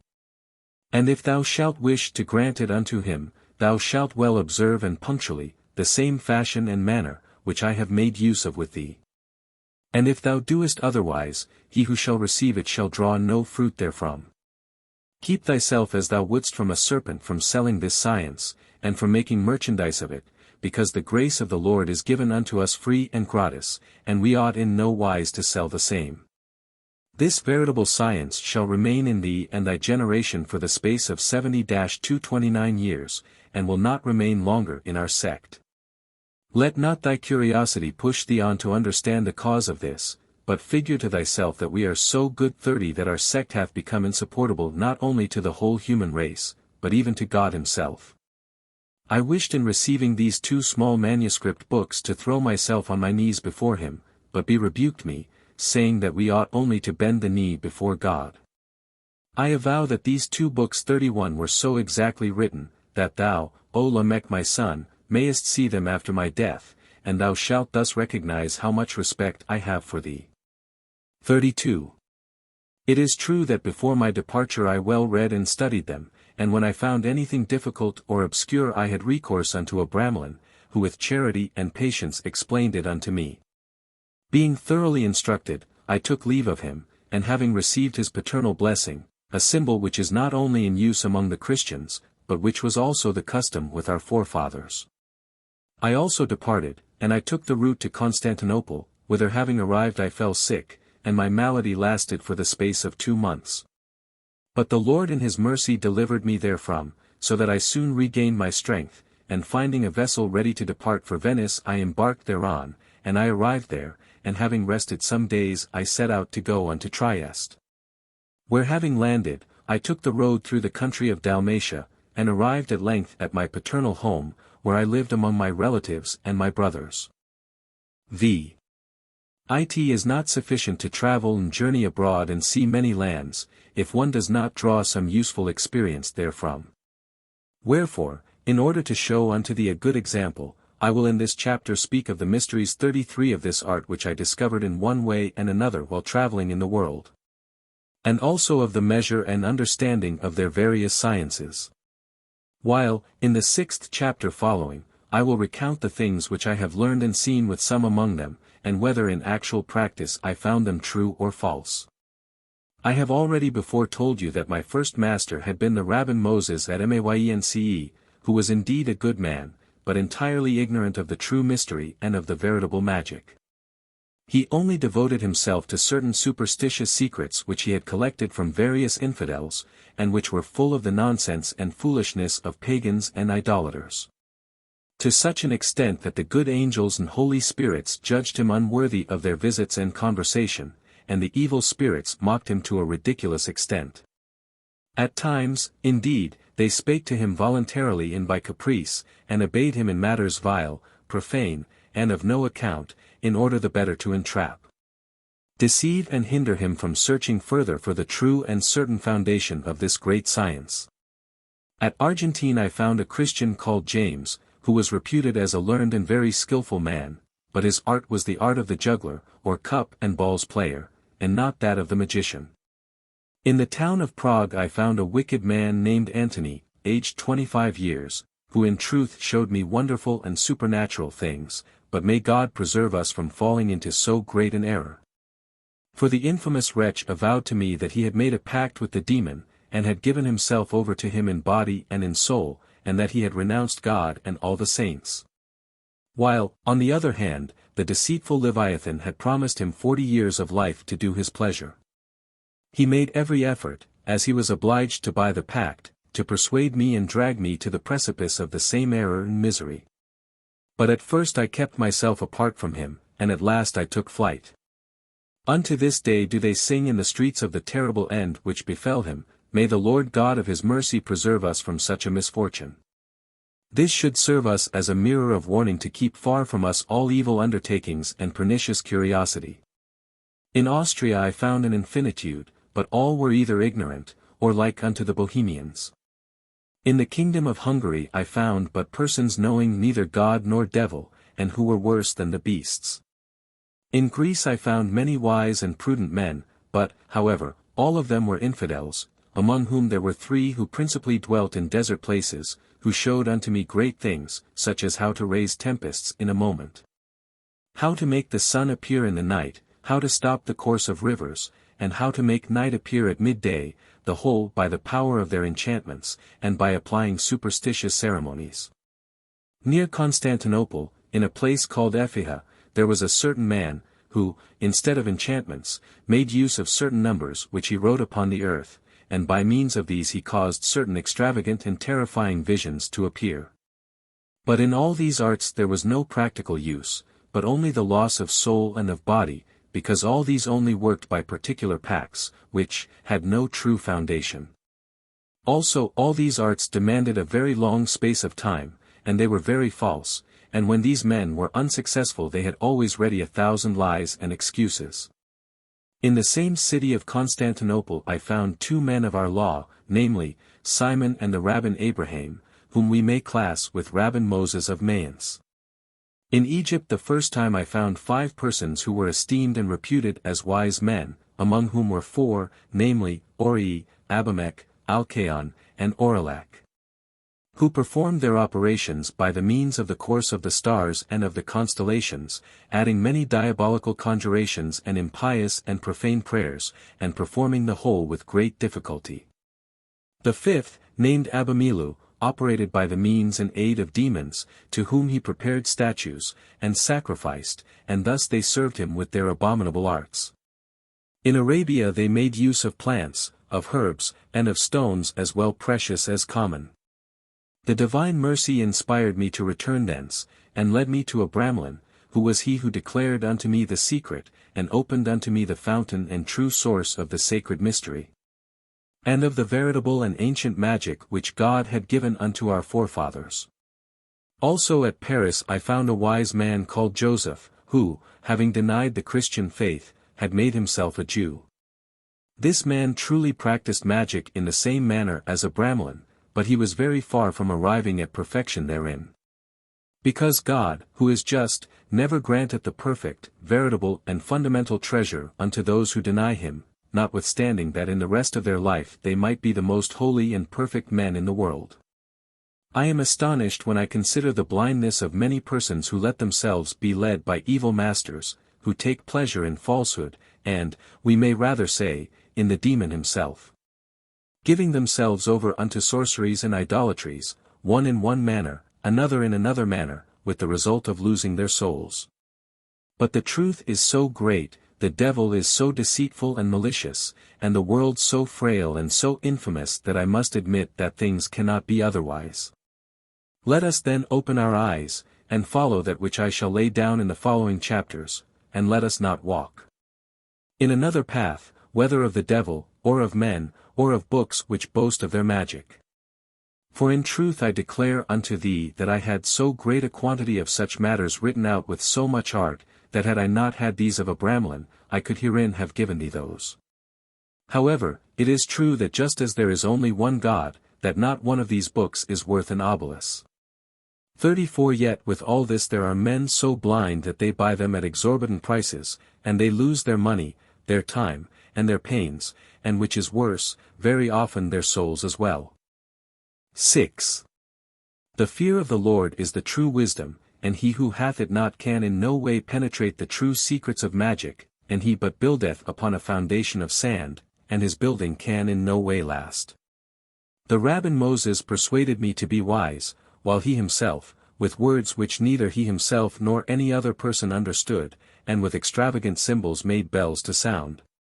And while with execrable conjurations he made appear in glasses him who had committed a theft, and while he made a water causing an old man to appear young, and that only for the space of 2 hours and no longer.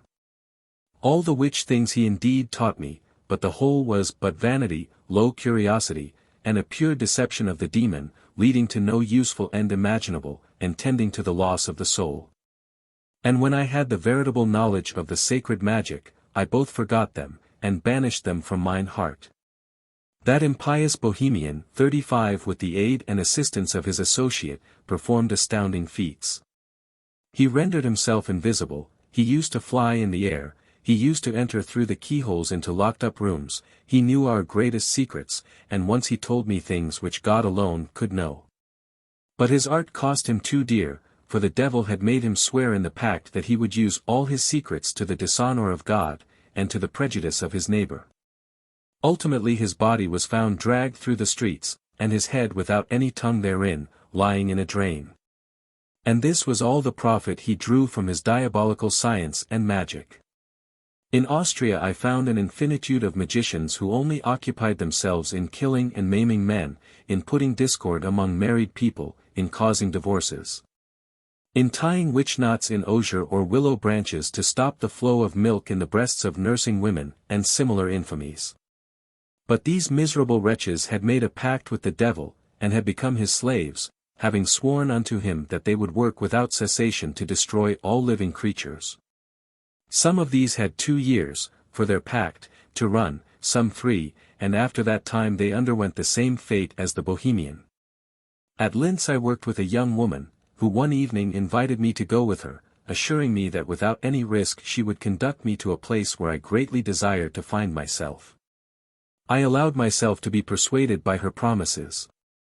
She then gave unto me an unguent, with which I rubbed the principal pulses of my feet and hands, the which she did also. And at first it appeared to me that I was flying in the air in the place which I wished, and which I had in no way mentioned to her. Pass over in silence and out of respect, that which I saw, which was admirable, and appearing to myself to have remained there a long while, I felt as if I were just awakening from a profound sleep. And I had great pain in my head and deep melancholy. I turned round and saw that she was seated at my side. She began to recount to me what she had seen, but that which I had seen was entirely different. I was, however, much astonished, because it appeared to me as if I had been really and corporeally in the place, and there in reality to have seen that which had happened. However, I asked her one day to go alone to that same place, and to bring me back news of a friend whom I knew for certain was distant 200 leagues.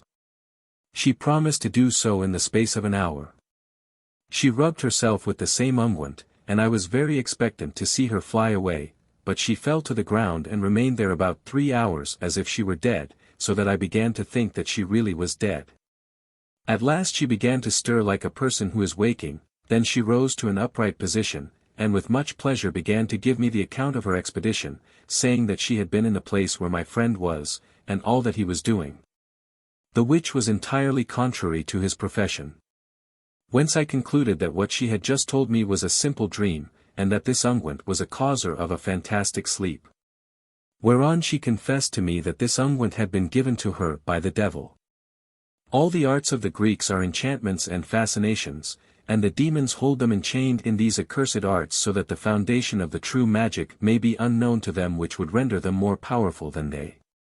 And I was the more confirmed in this opinion because their operations were of no practical use whatever, and caused injury unto him who put them into practice, as in fact many of them avowed plainly to me, when I had the true and sacred magic. There are also many operations which they say are handed down from the ancient Sibyls.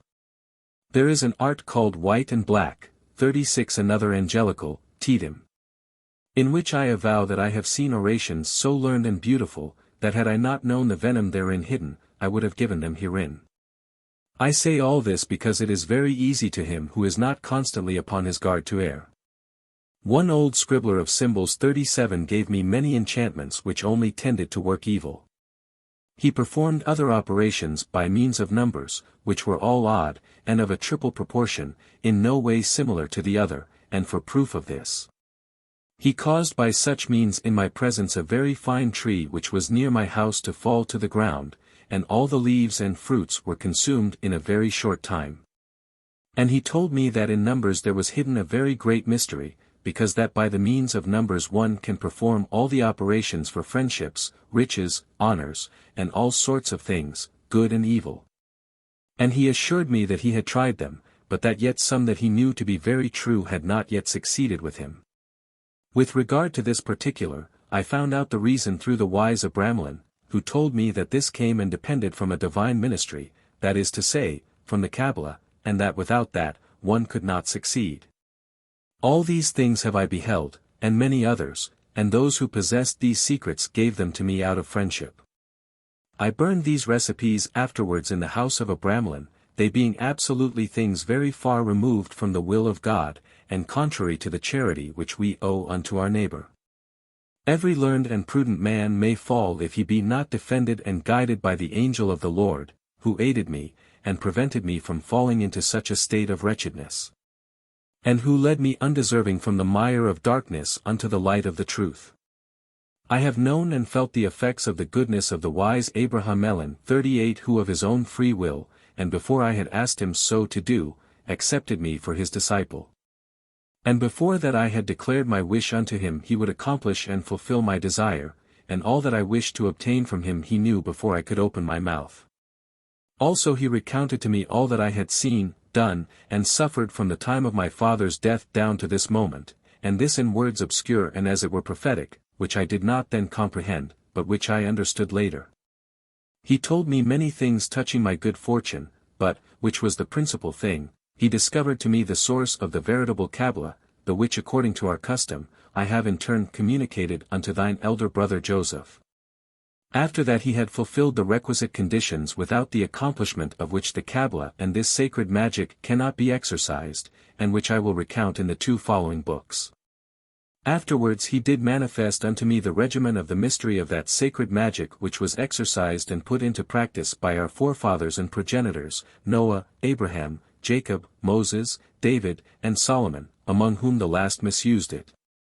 And he received the punishment thereof during his life. In the 2nd book I will describe the whole faithfully and clearly, in order that if the Lord God should wish to dispose of me before that thou shalt have attained a competent age. Thou shalt find these 3 small manuscript books as forming at the same time both an inestimable treasure and a faithful master and teacher. Because there are very many secrets in the symbols of the 3rd book which I have seen made experiment of with mine own eyes by Abramelin 39 and to be perfectly true, and which afterwards I myself have performed. And after him I found no one who worked these things truly. And although Joseph at Paris walked in the same path, nevertheless God, as a just judge, did not in any way wish to grant unto him the sacred magic in its entirety, because he had despised the Christian law. For it is an indubitable and evident thing that he who is born Christian, Jew, pagan, Turk, infidel, or whatever religion it may be, can arrive at the perfection of this work or art and become a master, but he who hath abandoned his natural law, and embraced another religion opposed to his own, can never arrive at the summit of this sacred science. 40. 7. God the Father of mercy, having granted unto me the grace to return safe and sound into my country, I paid unto him according to my small power, some little portion of that which I owed him. Thanking him for so many benefits which I had received from him, and in particular for the acquisition of the Kabbalah which I had made at the house of Abramelin. 41. It now only remained for me to reduce to practice this sacred magic, but many things of importance and hindrances presented themselves, among the which my marriage was one of the greatest. I therefore judged it fitting to defer putting it in practice, and a principal obstacle was the inconvenience of the place in which I dwelt. I resolved to absent myself suddenly, and go away into the Hercynian forests, and there remain during the time necessary for this operation, and lead a solitary life. It was not possible for me to do it sooner for many reasons and dangers, of which latter I ran a risk in that place, besides which it would be necessary to leave my wife, who was young and now enceinte. Finally, I resolved to follow the example of Abramelin 42, and I divided my house 43 into 2 parts. I took another house at rent, which I in part furnished, and I gave over to one of my uncles the care of providing the necessaries of life and the needs thereof. Meanwhile I with my wife and a servant remained in my own house, and I began to accustom myself to the solitary life, which it was to me extremely difficult to support, because of the melancholic humor which dominated me. And I lived thus till the season of Easter, which I celebrated with all the family according to custom. Then first, on the following day, in the name and to the honor of God Almighty, the Creator of heaven and of earth, I commenced this holy operation, and I continued it for 6 moons without omitting the slightest detail, as thou wilt understand later.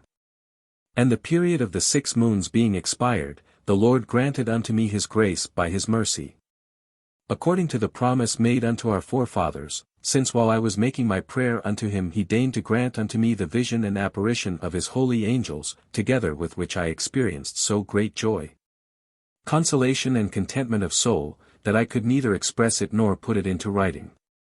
And during the 3 days, while I was enjoying this sweet and delightful presence with an indicable contentment, my holy angel, whom God the most merciful had destined from my creation for my guardian, spake unto me with the greatest goodness and affection, who not only manifested unto me the veritable magic, but even made easier for me the means of obtaining it. He confirmed as being true the symbols of the Kabbalah which I had received from Abramelin. And he gave me the fundamental means by which I could have an infinitude of others in my operations according to my pleasure, assuring me that he would instruct me fully thereon. These symbols are all like those of the third book. He gave me further very useful advice and admonition, such as an angel could give, how I should govern myself the following days with the evil spirits so as to constrain them to obey me. The which I duly followed out, fulfilling always from point to point his instructions very faithfully, and by the grace of God I constrained them to obey me and to appear in the place destined for this operation. And they obligated themselves to obey me, and to be subject unto me. And since then even until now, without offending God and the holy angels, I have held them in my power and command, always assisted by the power of God and of his holy angels. And this with so great a prosperity of our house, that I confess that I held myself back from the vast riches which I could have accumulated. Although I possess enough to be counted among the number of the rich, as thou wilt know when thou shalt be more advanced in age. May the grace of the Lord, and the defense and protection of his holy angels never then depart from me, Abraham, nor from my 2 sons Joseph and Lamech, nor from all those who by your means and by the will of God, shall receive this operation. So be it. 8. In order to show that man ought to make use of the good things of the Lord by applying them unto a good end, that is to say, unto his honor and glory, both for his own use and that of his neighbor. I will describe in a few words in this present chapter many and the most considerable operations which I have carried out, and the which, with the aid of the all-powerful Lord and of the holy angels, by the means of this art I have easily conducted unto the desired end. And I write not this description in any way to vaunt myself, nor out of vain glory, the which would be a great sin against God, because it is he who hath done the whole, and not I. But only do I write this that it may serve for instruction unto others, so that they may know wherein they ought to avail themselves of this art, as also that they may use it to the honor of him who hath given this wisdom unto men, and glorify him. And in order that each one may know how great and inexhaustible are the treasures of the Lord, and render unto him particular thanks for so precious a gift. And especially, do I thank him, for having granted unto me, who am but a little worm of earth, through the means of Abramelin the power to give and communicate unto others this sacred science. After my death a book will be found, which I commenced to write at the time when I was beginning to put in practice this art, which, reckoning the number of the years, was in 1409, until today, on which I am arrived at the 96th 44 year of mine age, with all honor and augmentation of fortune. And in this book can be read in detail even to the very least thing which I have done. But here, as I have aforesaid, I will describe only the most remarkable. Up till now I have healed of persons of all conditions, bewitched unto death, no less than 8,413, and belonging unto all religions, without making an exception in any case. I gave unto mine Emperor Sigismund 45 a very clement prince, a familiar spirit of the second hierarchy, even as he commanded me, and he availed himself of its services with prudence.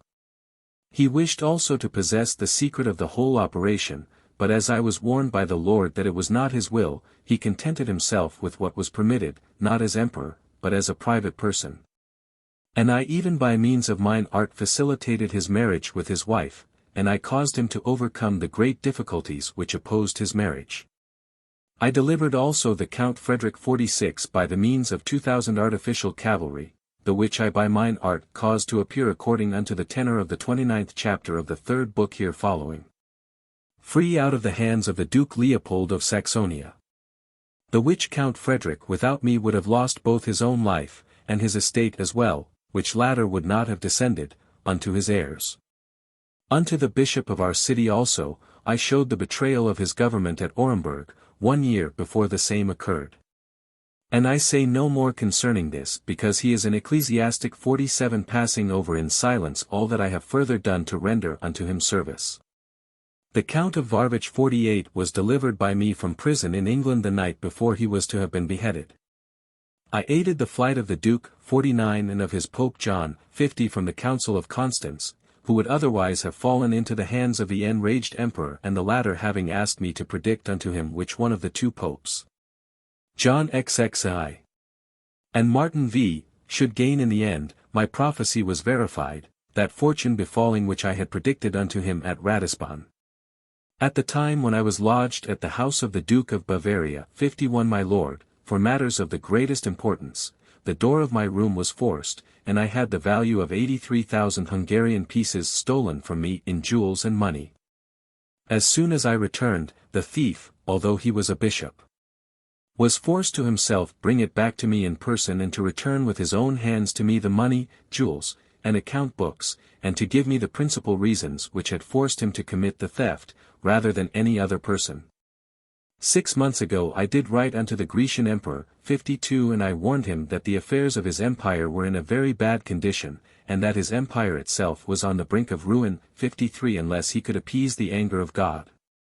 As there only remaineth unto me but a little while to live, those who remain after me will receive the news of the result of this prophecy. The operation of the 13th chapter 54 of the second book, I have twice performed. Once in the house of Savonia, 55, and another time in the Marquisate of Magdeburg, and I was the cause that their estates were handed down unto their children. Now when once the faculty of being able to avail oneself of the sacred magic hath been obtained, it is permissible to demand from the angel a sum of coined money proportionate unto thy birth, quality and capacity. The which without difficulty will be granted unto thee. Such money is taken from the hidden treasures. It is, however, necessary to note that in all treasures one is allowed to take the fifth part, God permitting the same, although some braggart chatterers 56 do say that there be an infinitude hereof which be destined and reserved unto Antichrist. I do not for a moment say that this may not be true. But undoubtedly from the same treasures one may also take the fifth part. There are yet more which be destined unto others. Mine own particular treasure was assigned unto me at Herbipolis. 57 And I performed the operation of the 8th chapter 58 of the third book. It was not in any way guarded, and was very ancient. It was of gold, which had never been struck into ingots, and which I afterwards caused to be beaten out and converted into its equivalent weight of golden florins, by the spirits, the which was done in a few hours, and I did this operation seeing that, mine own possessions were few and of little worth. And so poor was I that in order to marry a person who had a considerable dowry, I was forced to make use of mine art, and I employed the fourth sign of the third book and the third sign 59 of the 19th chapter. And I married my cousin with 40,000 golden florins as a dowry, the which sum served as a cover to my fortune. All the signs which are in the 18th chapter 60 have been made use of by me so many times that I could not count them. However, they are all given in the book 61 already mentioned. I made great and wonderful experiments with the signs of the second 62 and 8th 63 chapters of the third book. The first sign 64 of the first chapter of the third book is the most perfect. It is necessary to be prompt and adroit in all these operations, seeing that in the things which belong unto God we can easily commit still greater errors than those into which Solomon fell. All these signs have I worked with great ease and pleasure, and with very great utility, unto myself and others. All these operations and others in infinite number have I performed by the signs which be in the third book, and never have I failed in attaining mine end. I have always been obeyed, by the spirits. And everything hath succeeded with me because I have myself obeyed the commandments of God. Also I have from point to point followed out that which mine angel hath counselled and prescribed unto me. Following out also exactly that which Abra-Melin 65 had taught me, the which is the same that I shall write in the 2 following books, and which I shall exemplify and explain more clearly. Because the instructions which I received, although in very obscure words and hieroglyphics, have caused me to attain mine object, and have never permitted me to err and fall into pagan, strange, and superstitious idolatries. I being always kept in the way of the Lord, who is the true, the only, the infallible end, for arriving at the possession of this sacred magic. 9. The infamous Belial hath no other desire than that of obtaining the power of hiding and obscuring the true divine wisdom, so that he may have more means of blinding simple men and of leading them by the nose. So that they may always remain in their simplicity, and in their error, and that they may not discover the way which leadeth unto the true wisdom. Seeing that otherwise it is certain that both he and his kingdom would remain bound and that he would lose the title which he giveth himself of, Prince of this world, having become the slave of man. This is wherefore he seeketh to annul and destroy utterly this sacred wisdom. I, however, do pray all and singular to be upon their guard, and in no way to despise the way and wisdom of the Lord, nor to allow themselves to be seduced by the demon and his adherents, for he is a liar and will be so eternally. And may the truth for ever flourish. For in following out and obeying with fidelity that which I have written in these 3 books, not only shall we arrive at the desired end, but we shall sensibly know and feel the grace of the Lord, and the actual assistance of his holy angels, who take an incredible pleasure in seeing that they are obeyed and that you intend to follow out the commandments of God, and that their instructions are observed. Such then are the particular points upon which I insist. This wisdom hath its foundation in the high and holy Kabbalah 66, which is not granted unto any other than unto the firstborn, even as God hath ordained, and as it was observed by our predecessors. Thence arose the difference, and the truck 67 or exchange between Jacob and Esau, the primogeniture being the Kabbalah, which is much nobler and greater than the sacred magic. 68 And by the Kabbalah we can arrive at the sacred magic, but by the latter we cannot have the Kabbalah. Unto the child of a servant, or of an adulterer, the Kabbalah is not granted, but only unto a legitimate child. As occurred in the case of Isaac and Ishmael, but the sacred wisdom through the mercy of God all can acquire, provided that they walk in the right path, and each one should content himself with the gift and grace of the Lord. And this must not be done out of curiosity, and with extravagant and ridiculous scruples, wishing to know and understand more than is right. Seeing that temerity is certainly punished by God, who then permitteth him who is presumptuous not only to be turned aside out of the true way by the second causes 69 but also the demon hath power over him. And he ruineth and exterminateth him in such a manner, that we can only say that he himself is the sole cause of his own ruin and misery. It is certain that the old serpent will attempt to contaminate the present book with his venom, and even to destroy and lose it utterly, but O Lamech! As a faithful father I entreat thee by the true God who hath created thee and all things, and I entreat every other person who by thy means shall receive this method of operating, not to be induced or persuaded to have any other sentiment or opinion, or to believe the contrary. Pray unto God and ask him for his assistance, and place all thy confidence in him alone. And although thou canst not have the understanding of the Kabbalah, nevertheless the holy guardian angels at the end of the 6 moons or month 70 will manifest unto thee that which is sufficient for the possession of this sacred magic. Wherefore all the signs and symbols given in the 3rd book, are written with letters of the 4th hierarchy. 71 But the mysterious words wherein consisteth the secret 72 have their origin in and are drawn from the Hebrew, Latin, Greek, Chaldean, Persian, and Arabian languages by a singular mystery and according unto the will of the most wise architect and fabricator of the universe, who alone dominateth and governeth it by his all-power. All the monarchies and kingdoms of the world are submitted unto his infinite power, and unto this sacred magic and divine wisdom. It being understood that in this operation we have to do with a great and powerful enemy, whom through our own weakness and human strength or science we cannot resist without particular aid and assistance from the holy angels, and from the Lord of the good spirits. It is necessary that each one should always have God before his eyes, and in no way offend him. On the other hand, he must always be upon his guard, and abstain as from a mortal sin from flattering, obeying, regarding, or having respect to the demon, and to his viperine race. Neither must he submit himself unto him in the slightest thing, for that would be his ruin and the fatal loss of his soul. As it happened unto all the seed descended from Noah, Lot, Ishmael, and others who did possess the blessed land, before our forefathers, who inherited this wisdom from father to son, from family to family.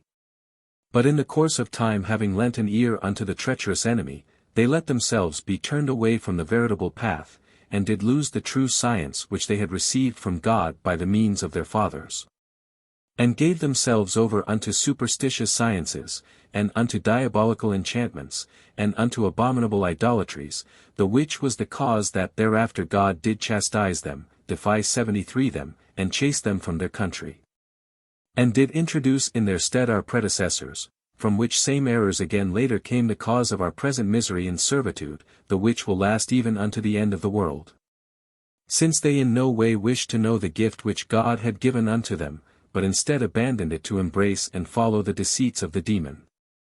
This is wherefore each one should take care to submit himself unto him 74 neither by acts, nor by words, nor by thoughts, because he is so adroit and prompt that he can seize one unexpectedly, just as a spider may take a bird.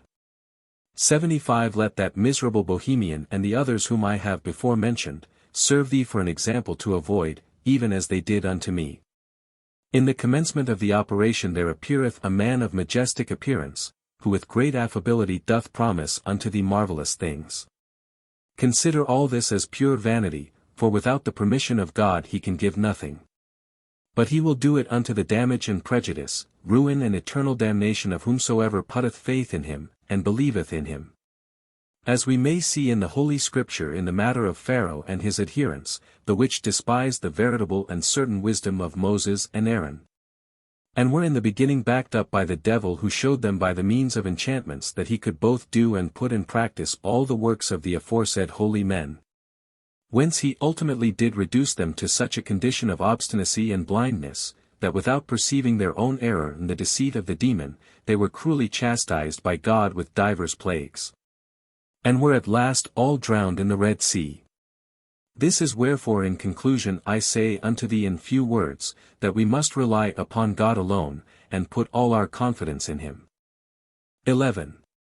God be my witness that I have not learned this science out of curiosity, nor in order to avail myself of it for an evil purpose, but rather to use it for the honor and glory of my 76 for mine own use, and for that of my neighbor. And I have never wished to employ it for vain and vile things, but I have always labored with all my strength to aid all creatures, friends and enemies, faithful and unfaithful, as well the one as the other, with a perfect will and a good heart. And I have also made use of it for the animals. I have before cited certain examples in order to show unto thee that God Almighty doth not in any way grant the art or the science unto a person in order that he may use it for himself alone, but in order that he may provide for the needs of others, and of those who do not possess this sacred science. This is why I pray every one to follow mine example, and if he doeth otherwise the malediction of the Lord will fall upon him, and as for myself I shall be excusable and innocent before God, and before all men. In the third book there will be found a very beautiful garden, 77 the like of which assuredly no one hath ever made, and which no king nor emperor hath ever possessed. He who shall wish to be as an industrious bee therein, can there suck the honey which it containeth in abundance, but if he shall maliciously wish to transform himself into a spider, he can also draw poison from thence.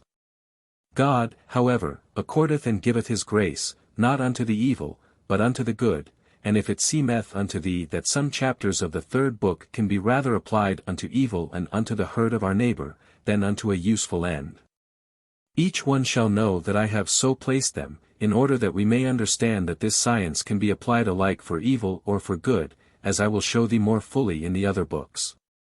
We must then study to flee the evil and to obtain all the forces of good. He who shall act thus all the days of his life shall have the succor and assistance of the faithful, benign and holy angels. And he who shall use it for evil shall be abandoned by the same angels, and shall be in the power of the treacherous enemy, who never faileth to obey the commands of such an one to work evil, in order to render him his slave. It is necessary to have as a general rule and maxim which never faileth, that whenever thou shalt see a man filled with an extraordinary desire to procure this operation for himself, if thou wishest to give it unto him, it is necessary to test his sincerity and his intentions, and delay him, according to the instructions which I give unto thee in these 3 books. And if he seeketh to obtain it by indiscreet methods, and saith unto thee that this operation may be true or not true, feigning doubts in order to compel thee to give it unto him, or that he mocketh use of other stratagems, thou mayest then conclude that such a man walketh not in the way of the Lord. If any person wisheth it in a way opposed to that which God employeth to grant it, this would be presumptuous. And if any person seeketh to obtain it not for himself, but for either a child or a relative, who is not such as he should be who receiveth so great a treasure, he who shall grant it unto him shall be culpable of a great evil, and shall himself lose the grace and wisdom of the Lord, and shall deprive his heirs of the same eternally. If a man of evil life, whom one shall feel by means of this sacred science will persist in his evil way of life, shall come unto thee to seek this sacred science, it is probable that such a man doth not desire to use it for good and in a right intention, but that having received it, he will use it for evil. I have also in such case myself, however, seen and felt that God, who penetrateth the secret of our hearts, hath put by indirect means obstacles in the way of such an one's success, causing difficulties to arise of one kind and another. So that he who at the first wisheth to possess this science in order to use it against his neighbor, and to commit all sorts of abominations, manifesteth himself as an unworthy person unto him who had resolved to give it unto him. Shun commerce, and the converse of those who actually in the search for this science shall do and say all things which tend to evil, seeing that such men can become the enchanters of the devil. Thou shalt know the rest hereafter in the other books. Here I am very prolix upon this point, and I am exaggerating much, because it is certain that once the operation is given in due form, it is an irrevocable act. But if, on the other hand, after an exact examination and inquisition thou shalt find a person tranquil and sincere, thou must aid him, because God who hath aided thee wisheth also to aid him. Unto this end hath he put into thine hands this sacred science. Thou must make every effort to procure peace amongst those who are at discord, and sworn enemies among themselves. And it is imperative to do good unto every one, this being the sole and true means of rendering favorable unto thee, God, the angels, and men, and of making the demon thy slave, and obedient in all and through all. And such an one shall pass the rest of his life with a good and right conscience, in honor and peace, with contentment, and useful unto all beings. I entreat those who shall be possessors of a so great treasure to employ it in the proper manner, and never to cast it before swine. Thou shalt use it for thyself, O Lamech, my son, but of the fruit which thou shalt draw therefrom, thou shalt make partakers those who have need, and the more thou shalt give, the more shall thy means increase. The same shall happen unto him to whom thou shalt give it. In these regions and countries we are slaves, and justly afflicted for our sins and those of our fathers. However, we ought to serve the Lord in the best manner which shall be possible unto us. And by such an one shall the treasure be kept secret, and shall be given unto his heirs as far as he can, being ware of disinheriting them in order to give it unto others, and of causing it to fall into the hands of the infidels, or of rendering the wicked possessors thereof. 12. Mine intention was in no way to be so prolix in this first book, but what will not paternal love do? And the importance of the matter permitteth it. Let each one who will carry out this glorious enterprise rest in peace and surety, because in these 3 books is comprised all that can be necessary for this operation. For I have written it with much care, attention, and exactitude, so that there is no phrase which doth not give thee some instruction or advice.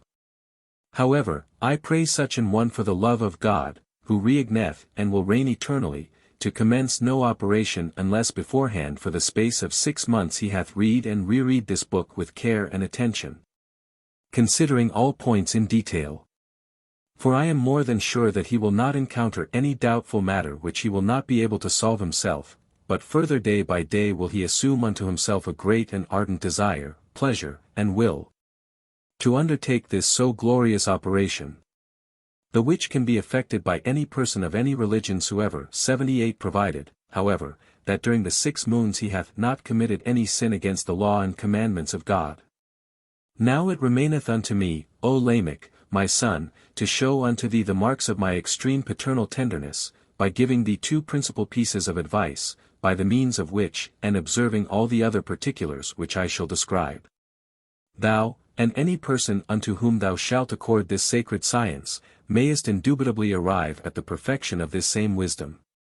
It is necessary, however, to understand that many have undertaken this operation, and that some have obtained their wish.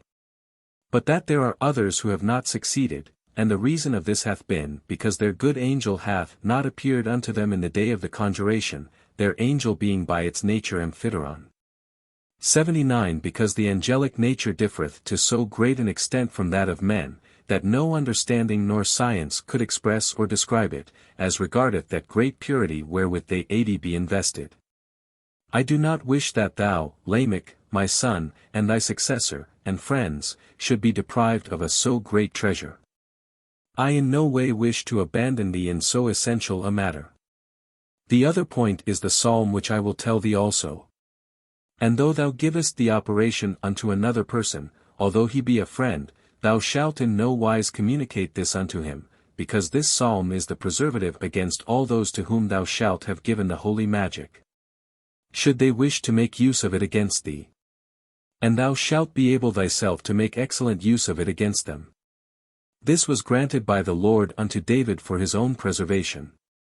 For the first point, the day being come when it is necessary to perform the orations, prayers, and convocations of thy guardian angel, thou shalt have a little child 81 of the age of 6, 7, or 8 years at the most, who shall be clothed in white, the which child thou shalt have washed from head to foot, and thou shalt place upon his forehead a veil of white silk very fine and transparent, which covereth the forehead even unto the eyes. And upon the veil it is necessary to write beforehand in gold with a brush a certain sign made and marked in the manner and order as it will be shown in the third book. The which doth serve to conciliate and to give grace unto the mortal and human creature to behold the face of the angel. He who operateth shall do the same thing, but upon a veil of black silk, and shall put it on in the same manner as the child. After this thou shalt make the child enter into the oratory, and thou shalt cause him to place the fire and the perfume in the censer, then he shall kneel before the altar. And he who performeth the operation shall be at the door and prostrate upon the ground, making his oration, and supplicating his holy angel that he will deign to appear and show himself unto this innocent being. 82 Giving unto him another sign if it be necessary in order to see him himself. 83 On the 2 following days. It is requisite that he who shall operate shall take heed to in no wise regard the altar, but having his face towards the ground let him continue his orations, and as soon as the child shall have seen the angel thou shalt command him to tell thee. And to look upon the altar and take the lamen or plate of silver which thou shalt have placed there for this purpose, in order to bring it unto thee if it be necessary, and whatever other thing the holy angel shall have written thereon. Wherewith thou oughtest to work on the 2 following days. The which being done he will disappear. Which being carefully done, the child will tell thee, for this, it is necessary to have instructed him beforehand, and thou shalt command him to bring unto thee the little plate. 84 By the which when thou hast received it thou shalt know what the angel hath ordered thee to do. And thou shalt cause it to be replaced upon the altar, and thou shalt quit the oratory, thou shalt close it, and thou shalt in no wise enter therein during the first day, and thou shalt be able to send away the child. And he who shall perform the operation shall prepare himself during the rest of the day for the morrow following, to enjoy the admirable presence of the holy guardian angel, in order to obtain the end so earnestly desired. And which shall not fail thee if thou followest the path which he shall show unto thee. And these 2 signs are the key of the whole operation. Unto the glory of the most holy name of God and of his holy angels. End of the first book. The second book. Prologue. The wisdom of the Lord is an inexhaustible fountain, neither hath there ever been a man born who could penetrate its veritable origin and foundation. The sages and holy fathers have drunk long draughts thereof, and have been fully satisfied therewith. But with all this, not one among them hath been able to comprehend or know the radical principles, because the Creator of all things reserveth that unto himself. And, like a jealous God, he hath indeed wished that we should enjoy the fruit thereof, but he hath not wished to permit us to touch either the tree or its root. It is then not only proper, but further also we are compelled to conform ourselves unto the will of the Lord, walking in that path, by the which also our predecessors went. Without seeking out through a vain curiosity how it is that God reigneth and governeth in his divine wisdom. Because such would be a very great presumption and a bestial conceit. Let us then content ourselves with only knowing how many blessings he hath granted unto us sinners, and what extent of power he hath given unto us mortals over all things, and in what way it is permitted unto us to use them. Let us then content ourselves with this, laying aside all other curiosity, observing without any comment that which shall be set down in this book with fidelity. And if ye do follow my advice, ye shall be infallibly comforted thereby. 85. What and how many be the forms of veritable magic? Whoso should wish to recount all the arts and operations which in our times be reputed and preached abroad as wisdom and magical secrets, he should as well undertake to count the waves and the sands of the sea.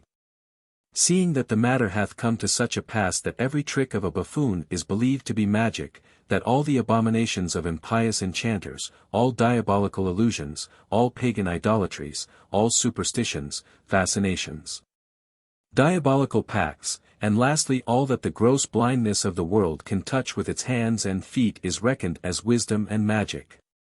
The physician, the astrologer, the enchanter, the sorceress, the idolater, and the sacrilegious, is called of the common people a magician.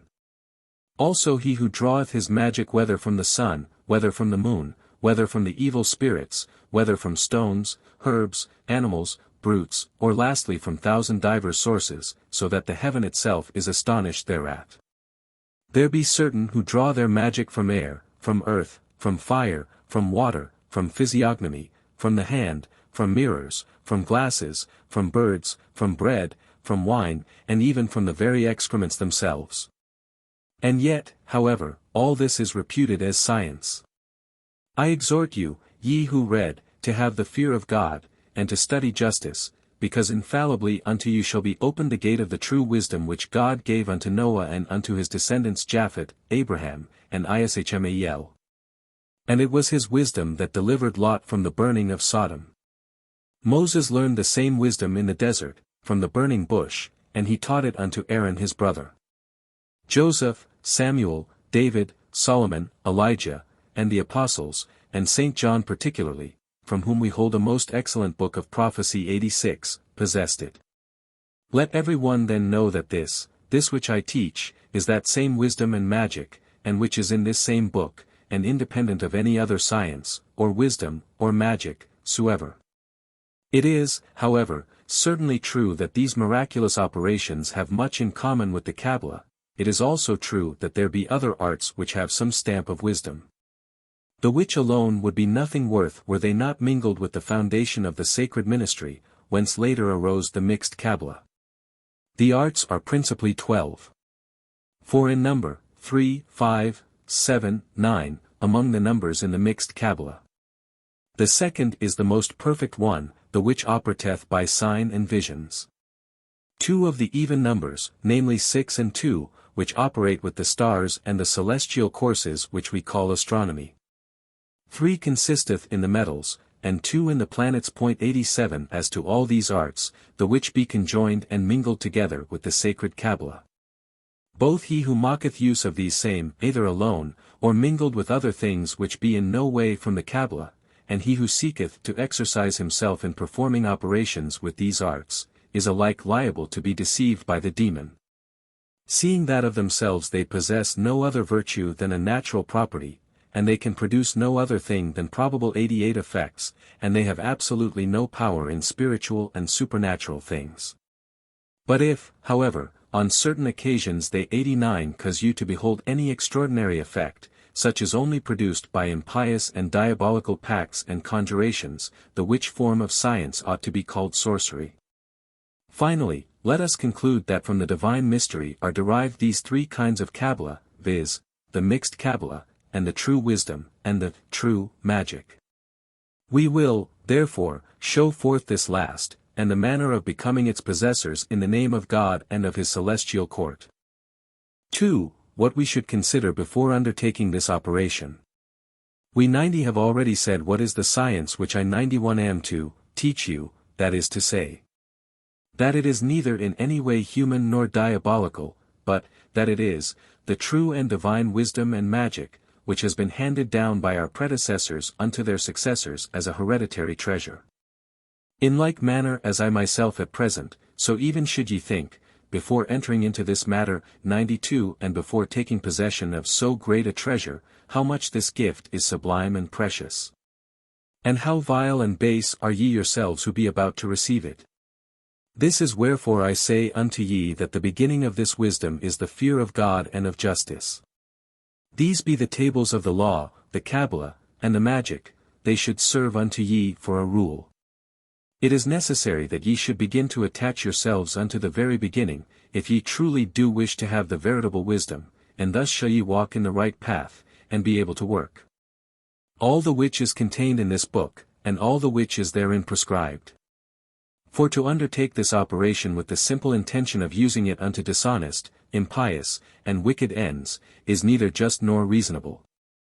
For it is absolutely necessary to perform this operation unto the praise, honor, and glory of God, unto the use, health, and well-being of your neighbor, whether friend or enemy, and generally for that of the whole earth. Furthermore, it is also necessary to take into consideration other matters, which though less important be still necessary, namely, whether ye be capable, not only of commencing, but also of carrying through the operation unto its end. This being a necessary point to consider before coming unto a final determination upon the matter, because in this case we are not negotiating with men, but with God, by the intermediation of his holy angels, and with all spirits, both good and evil. I am not here intending to play the saint and hypocrite, but it is necessary to have a true and loyal heart. Ye have here to do with the Lord, who not only beholdeth the outer man, but who also penetrateth the inmost recesses of the heart.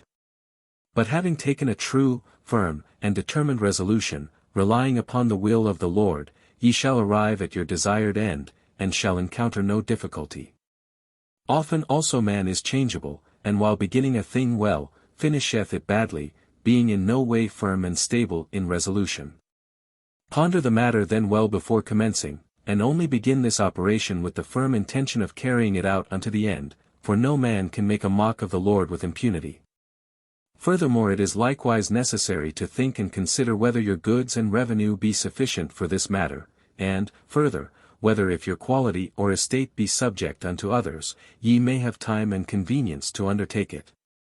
Also whether wife or children may hinder you herein, these being all matters worthy of observation, so as not to commence the matter blindly. The chief thing that ye should consider is whether ye be in good health, because the body being feeble and unhealthy, it is subject to divers infirmities, whence at length result impatience and want of power to operate and pursue the operation. And a sick man can neither be clean and pure, nor enjoy solitude, and in such a case it is better to cease. Consider then the safety of your person, commencing this operation in a place of safety, whence neither enemies nor any disgrace can drive you out before the end, because ye must finish where ye begin. But the first part of this chapter is the most important, and see that ye keep well in mind the necessity of observing the same, because as regardeth the other disadvantages, they may perhaps be remedied. And be ye sure that God doth aid all those who put their confidence in him and in his wisdom, and such as wish to live rightly, making use with honor of the deceitful world, which ye shall hold in abomination. And see that ye make no account of T.'s opinion when ye shall be arrived at the perfection of the work, and that ye shall be possessors of this sacred magic. 3. Of the age and quality of the person who wisheth to undertake this operation. In order to describe the aforesaid and other considerations in the best possible manner, I will here make a general recapitulation. Mentioning also first what may bring hindrance unto the matter. It is, then, necessary that such a man 93 give himself up unto a tranquil life, and that his habits be temperate, that he should love retirement. That he should be given neither unto avarice nor usury, that he should be the legitimate child of his parents is a good thing, but not as necessary as for the Kabbalah, unto which no man born of a clandestine marriage 94 can attain. His age ought not to be less than 25 years nor more than 50, he should have no hereditary disease, such as virulent leprosy, whether he be free or married importeth little. A valet, lackey, or other domestic servant, can with difficulty arrive at the end required, being bound unto others and not having the conveniences at disposal which are necessary, and which this operation demandeth.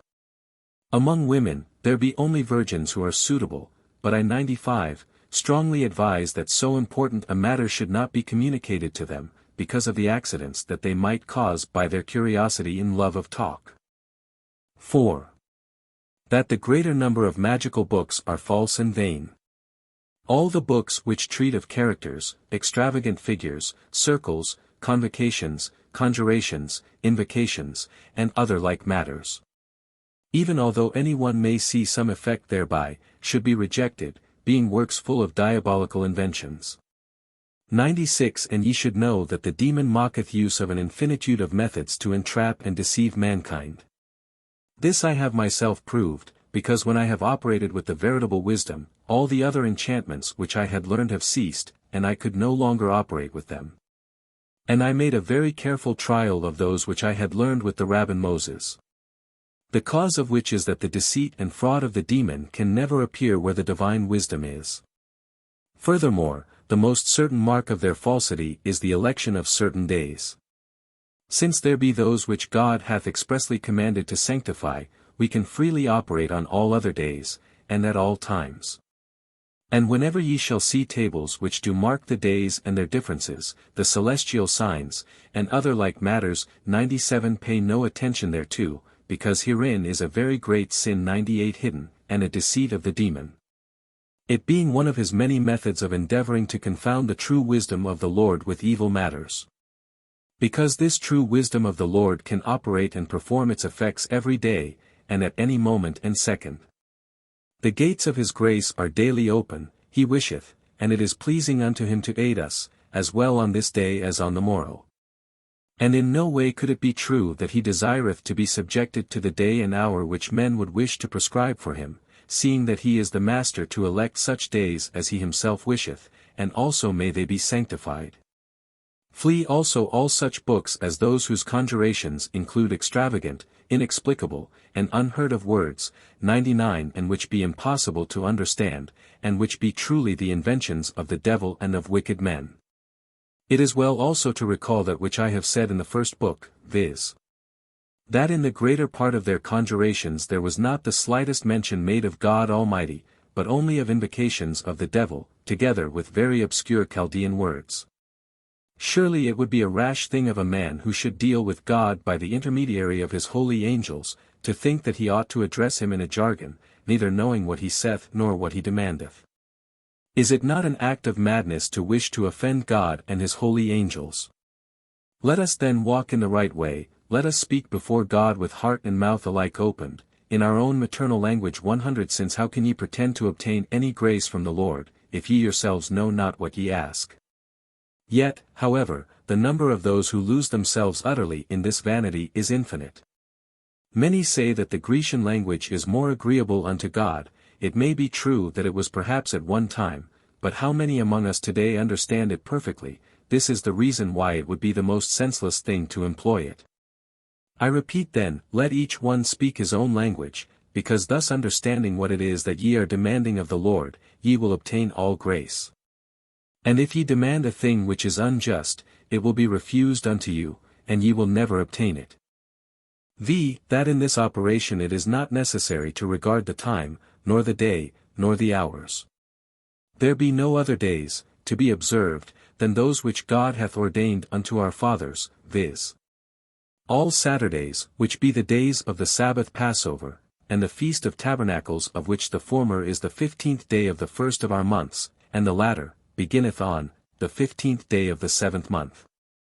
101 Now for this operation, any person of whatever law 102 he may be, provided that he confesseth that there is one God, 103 may observe these feasts.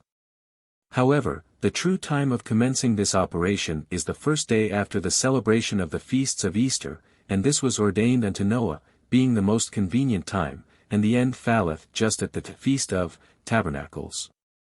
104 Our predecessors have thus observed it, and the angel 105 also hath approved it, and also it is more advisable to follow good counsel and example, than to be obstinate and follow one's own caprice. And also to treat the election of a particular day as a pagan idea, paying no regard whatever either to time nor to the elements, but only, having respect, unto him who granteth such a period. Thus then will we be found men in the fittest condition of grace and reconciled with God, and purer than at another period, and this being an essential point ye ought well to consider the same. It is, however, quite true that the elements and the constellations do perform of themselves certain operations 106, but this is to be understood of natural things, as it happeneth that one day is different unto another. But such a difference hath not operation in things spiritual and supernatural, being thus useless for higher, magical operations. The election of days is still more useless, the election of hours and minutes whereof the ignorant make so much, is further a very great error. Wherefore I have resolved to write this particular chapter, in order that this error might appear more plainly evident unto him who readeth it, and that he may draw profit therefrom so as to operate with judgment. 6. Concerning the planetary hours and other errors of the astrologers. It is true that the wise in astrology do write of the stars and of their movements, and that these attaining thereto do produce diverse effects in inferior and elemental things. And such are, as we have already said, natural operations of the elements, but that they should have power over the spirits, or force in all supernatural things, that is not, neither can ever be. But it will instead be found that by the permission of the great God it is the spirits who govern the firmament. What foolishness then would it be to implore the favor of the sun, of the moon, and of the stars, when the object would be to have converse with angels and with spirits? Would it not be an extravagant idea to demand from the wild beasts the permission to go hunting? But what else is it, when they 107 have elected a certain day, when they have divided it up into many false divisions such as hours, minutes, etc. Here, they say, we have the planetary hours, and the planet appropriate to each hour. Oh, what planets! Oh, what fine order! Tell me, I pray you, what advantage you get by this division. You will reply, a very great one, because it shows us in all things, either good or bad fortune. I tell you, and I repeat absolutely, that this is in no way true, that they produce thus a change of the time and of the air, I in part concede. But do me the grace to tell me how ye do divide the planetary hours. I know that ye begin the first hour of the day with the planet which itself giveth the name unto the day, as Sunday is ascribed to the sun, Monday to the moon, Tuesday to Mars, Wednesday to Mercury, Thursday to Jupiter, Friday to Venus, and Saturday to Saturn. Then ye divide the length of the day into 12 equal portions which ye call hours, and to each hour ye assign its planet, and ye do the same thing with the night, according to whether the days be long or short. Thus do the hours become long or short. As for example, suppose that on a Sunday the sun riseth at 7 o'clock and setteth at 5 o'clock in the evening, its course will be 10 hours, the which ye divide up into 12 equal parts, so that each hour is of 50 minutes length. I say, therefore, that the first planetary hour is of the sun, and is 50 minutes long, that the second is of Venus, the third of Mercury, and so on of the others, at last the 8th hour returneth unto the sun, the 9th unto Venus, the 10th unto Mercury, and so the day finisheth. Then cometh the night, which is longer, that is to say, 14 hours, and each planetary hour of this night will be 70 minutes, and in order to continue the regular succession as we have begun, the first hour of the night will be of Jupiter, the second of Mars, the third of the Sun, and so on until Monday, whose first hour will be, according to this rule, of the Moon. Now tell me, I pray you, doth it always happen that when the day of Monday commenceth, that is to say, when the sun riseth in its horizon, that the moon riseth also together with him, and that she setteth also together with him? They cannot answer this. Wherefore then do they apportion unto the second day of the week and unto its first hour the moon? They can tell you no reason, except a likeness to the name, of the day, point 108. Oh! How gross an error! Hear and tell me when it is that a planet hath the greatest force in the elements, whether when it is above or when it is below your horizon or hemisphere?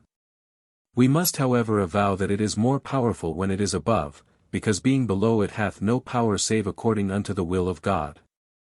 Why then, even further than this, should we attribute unto a planet a day and hour, if during the whole period of such day it appeareth not above the horizon? Abramelin as a most excellent master in natural things taught unto me a very different form of classification, which also well examine, and see whether it be not more surely founded than the aforesaid rule of the astrologers. And made me to comprehend what should be the true planetary hours. When the planet beginneth to appear upon the horizon, then doth its day begin, whether it be light or dark, black or white, and until it hath passed its elevation 109 its day lasteth until it riseth anew. And after that it hath set its night endureth. So that as well in the days of the sun as in those of the moon and of the others, the days of all the planets be mingled, only that one commenceth sooner than another, according to which nature they be mingled together in the celestial signs. Now it is requisite that I should tell unto you what be the planetary hours.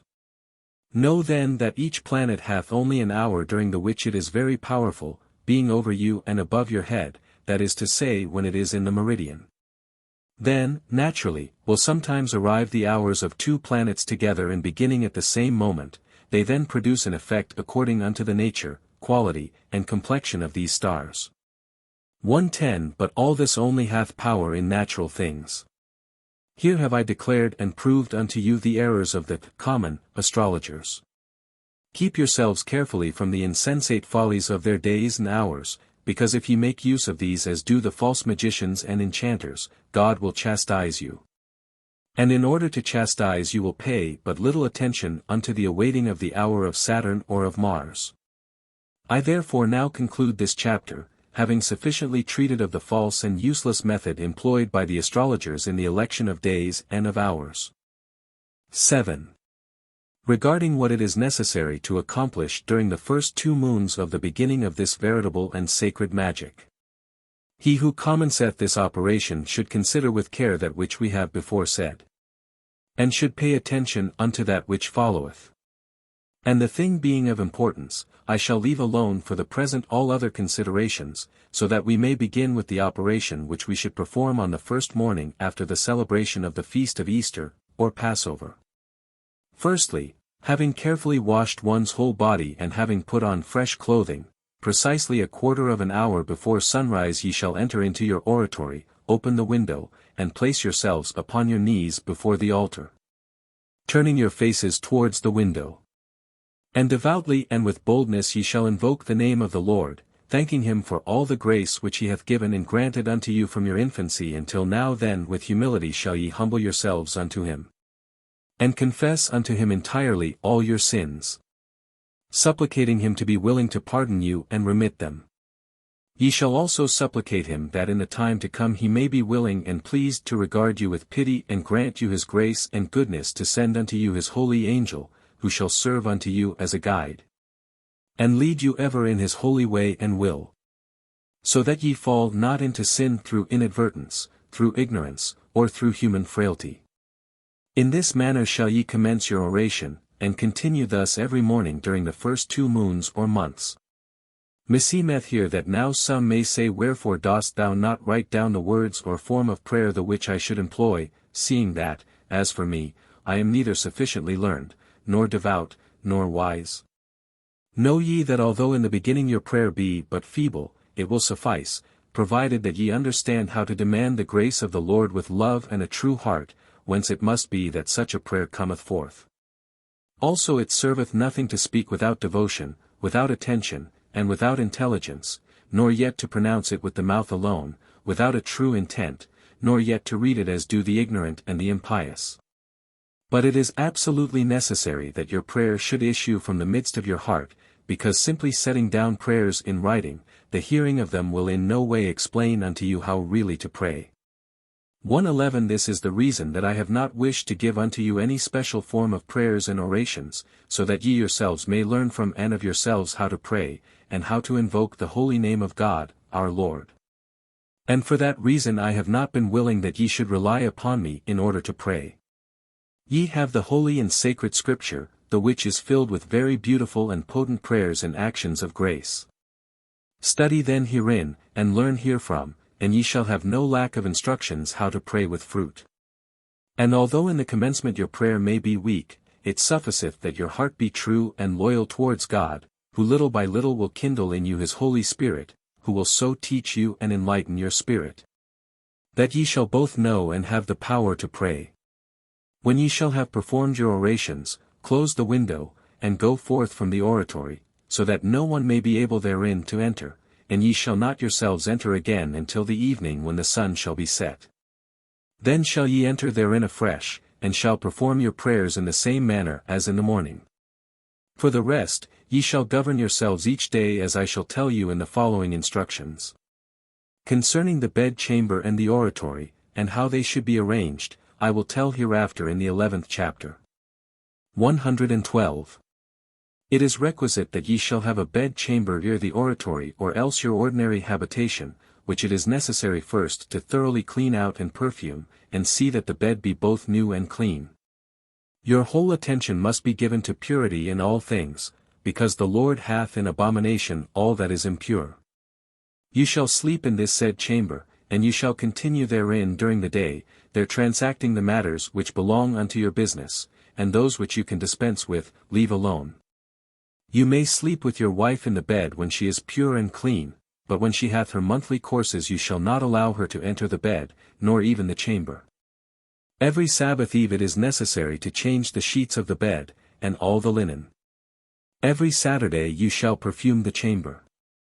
And ye shall not allow any dog, cat, or other animal to enter into nor dwell therein, so that they may in no way be able to render it unclean. As regardeth the matrimonial obligation, it is chastity, and the duty that of engendering children. But the whole should be done in the fear of God, and, above all things, in such case see that your wife be not impure. But during the following 4 moons ye shall flee sexual intercourse as ye would the plague. Even if ye have children, endeavor to send them away unto another place before, commencing the operation, so that they may not be an hindrance from being about you, except the eldest born of the family, and infants at the breast. As regardeth the regimen of your life and actions, ye shall have regard unto your status and condition. If you be your own master, as far as lieth in your power, free yourself from all your business, and quit all mundane and vain company and conversation, leading a life tranquil, solitary and honest. If aforetime you have been a wicked, debauched, avaricious, luxurious and proud man, leave and flee from all these vices. Consider that this was one of the principal reasons why Abraham, Moses, David, Elijah, John, and other holy men retired into desert places, until that they had acquired this holy science and magic. Because where there are many people, many scandals do arise, and where scandal is, sin cometh, the which at length offendeth and driveth away the angel of God, and the way which leadeth unto wisdom becometh closed unto ye. Fly as far as you can the conversation of men, and especially of such as in the past have been the companions of your debauches, or who have led you into sin.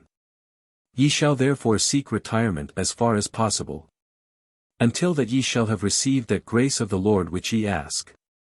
But a domestic servant 113 who is compelled to serve a master cannot well have these conveniences, for working and performing the operation. Take well heed in treating of business, in selling or buying, that it shall be requisite that you never give way unto anger, but be modest and patient in your actions. You shall set apart 2 hours each day after having dined, during the which you shall read with care the Holy Scripture and other holy books, because they will teach you to be good at praying, and how to fear the Lord. And thus day by day shall ye better know your Creator. The other exercises which be free and permitted unto you, are hereafter set forth and principally in the 11th chapter. As for eating, drinking and sleeping, such should be in moderation and never superfluous. It is especially necessary to shun drunkenness, and flee public dinners. Content yourself with eating at your own house, with your family, in the peace and quiet which God hath granted unto you. You should never sleep during the day, but you may in the morning, for after that you have performed your devotions you may if you wish again go to bed to rest yourself. And if it happeneth by chance that you do not rise sufficiently early, that is to say before sunrise, it doth not greatly matter, provided that it be not done of evil intent, and you shall perform your ordinary morning prayer. 1:14 But you should not accustom yourself to be slothful, it being always better to pray unto God at an early hour. Concerning clothing and family. Your dress should be clean but moderate, and according to custom. Flee all vanity. You shall have 2 dresses, in order that you may be able to change them, and you shall change them the eve of each Sabbath, wearing the one week, and the other the next, brushing and perfuming them always beforehand. As for that which regardeth the family, the fewer in number, the better also act so that the servants may be modest and tranquil. All these pieces of advice be principal points which it is well to observe. As for the rest, you have only to keep before your eyes the tables of the law during all this time, and also afterwards, because these tables should be the rule of your life. Let your hand be ever ready to give alms and other benefits to your neighbor, and let your heart be ever open unto the poor, whom God so loveth that one cannot express the same. And in the case that during this period you should be attacked by some illness, which would not permit you to go unto the oratory, this need not oblige you to abandon your enterprise at once. But you should govern yourself to the best of your ability. And in such case you shall perform your orations in your bed, entreating God to restore you to health, so that you may be enabled to continue your undertaking, and make the sacrifices which be due. And so with the greater strength be able to work to obtain his wisdom. And this is all that we should do and observe during these 2 moons. 8. Concerning the 2 second moons. The 2 first moons being finished, the 2 second moons follow, during the which ye shall make your prayer, morning and evening at the hour accustomed. But before entering into the oratory ye shall wash your hands and face thoroughly with pure water. And you shall prolong your prayer with the greatest possible affection, devotion and submission.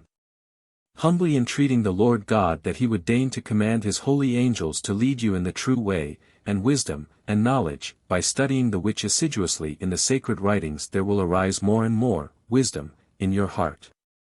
The use of the rites of marriage is permitted, but should scarcely if at all be made use of, during this period. You shall also wash your whole body every Sabbath eve. As to what regardeth commerce and manner of living, I have already given unto you sufficient instruction. Only it is absolutely necessary to retire from the world and seek retreat, and ye shall lengthen your prayers to the utmost of your ability. As for eating, drinking, and clothing, ye shall govern yourselves in exactly the same manner as in the 2 first moons, except that ye shall fast, the Kabbalistical fast, every Sabbath eve.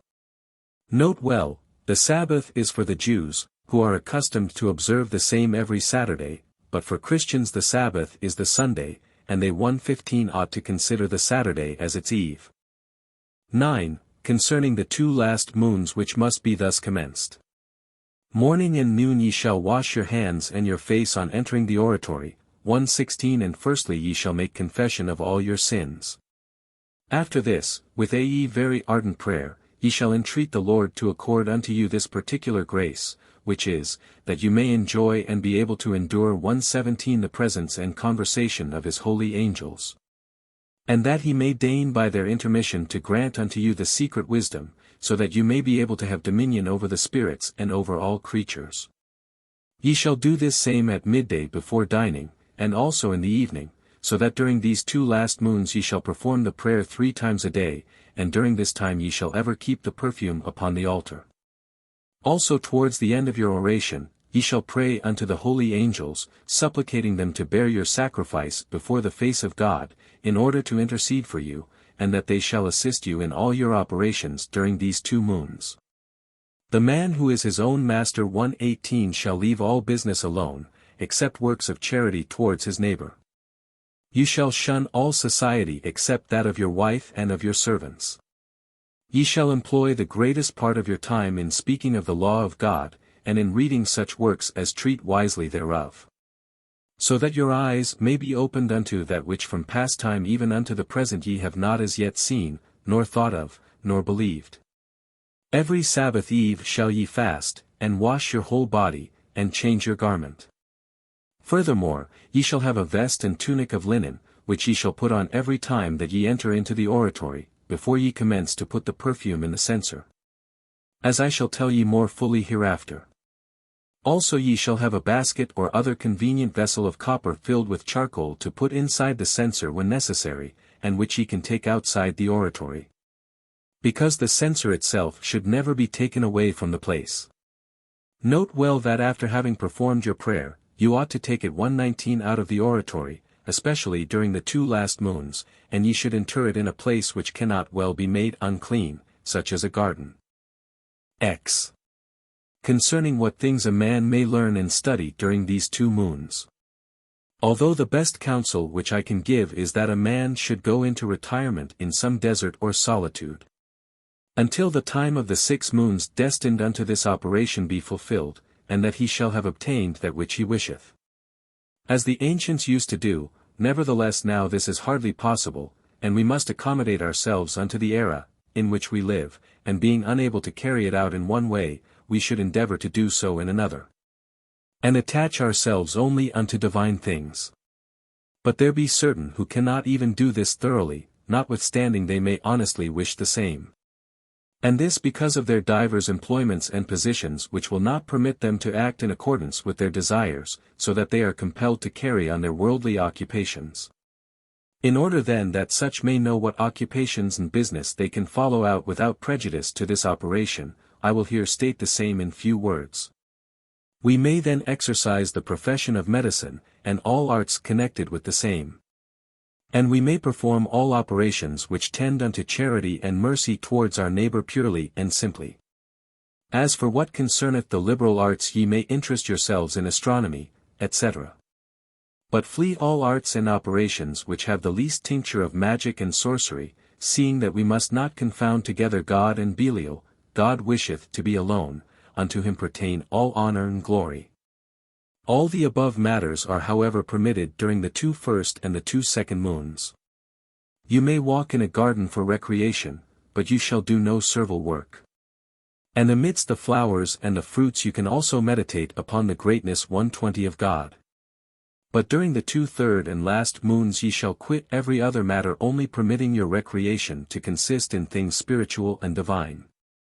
If ye wish to be participators in the conversation of the angels, and in the divine wisdom, lay aside all indiscreet 121 things, and regard it as a pleasure when ye can spare 2 or 3 hours to study the Holy Scripture.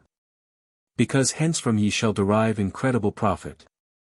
And even the less ye are learned, so much the more will ye become wise and clever.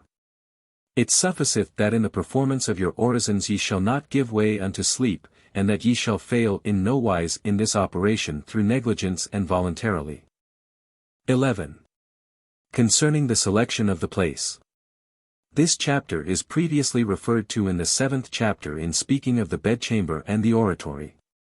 We should make the selection of the place, for the operation, before commencing it. And prior to the celebration of the Passover, in order that we may decide upon the same without hindrance, and it is necessary that all things should be prepared. He who commenceth this operation in solitude can elect a place according unto his pleasure. Where there is a small wood, in the midst of which you shall make a small altar, and you shall cover the same with a hut, or shelter, of fine branches, so that the rain may not fall thereon and extinguish the lamp and the censer. Around the altar at the distance of 7 paces you shall prepare a hedge of flowers, plants, and green shrubs, so that it may divide the entrance 122 into 2 parts.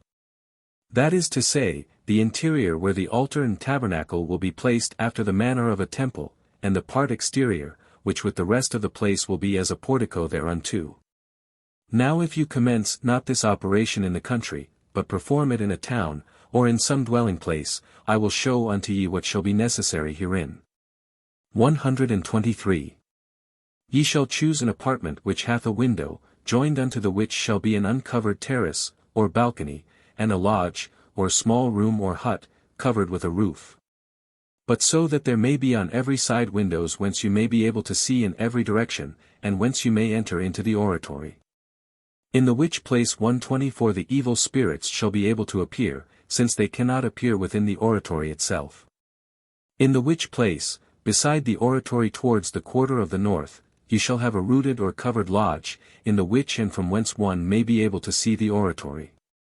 I myself also had 2 large windows made in my oratory, and at the time of the Convocation of the spirits, I used to open them and remove both the shutters and the door, so that I could easily see on every side and constrain them 125 to obey me.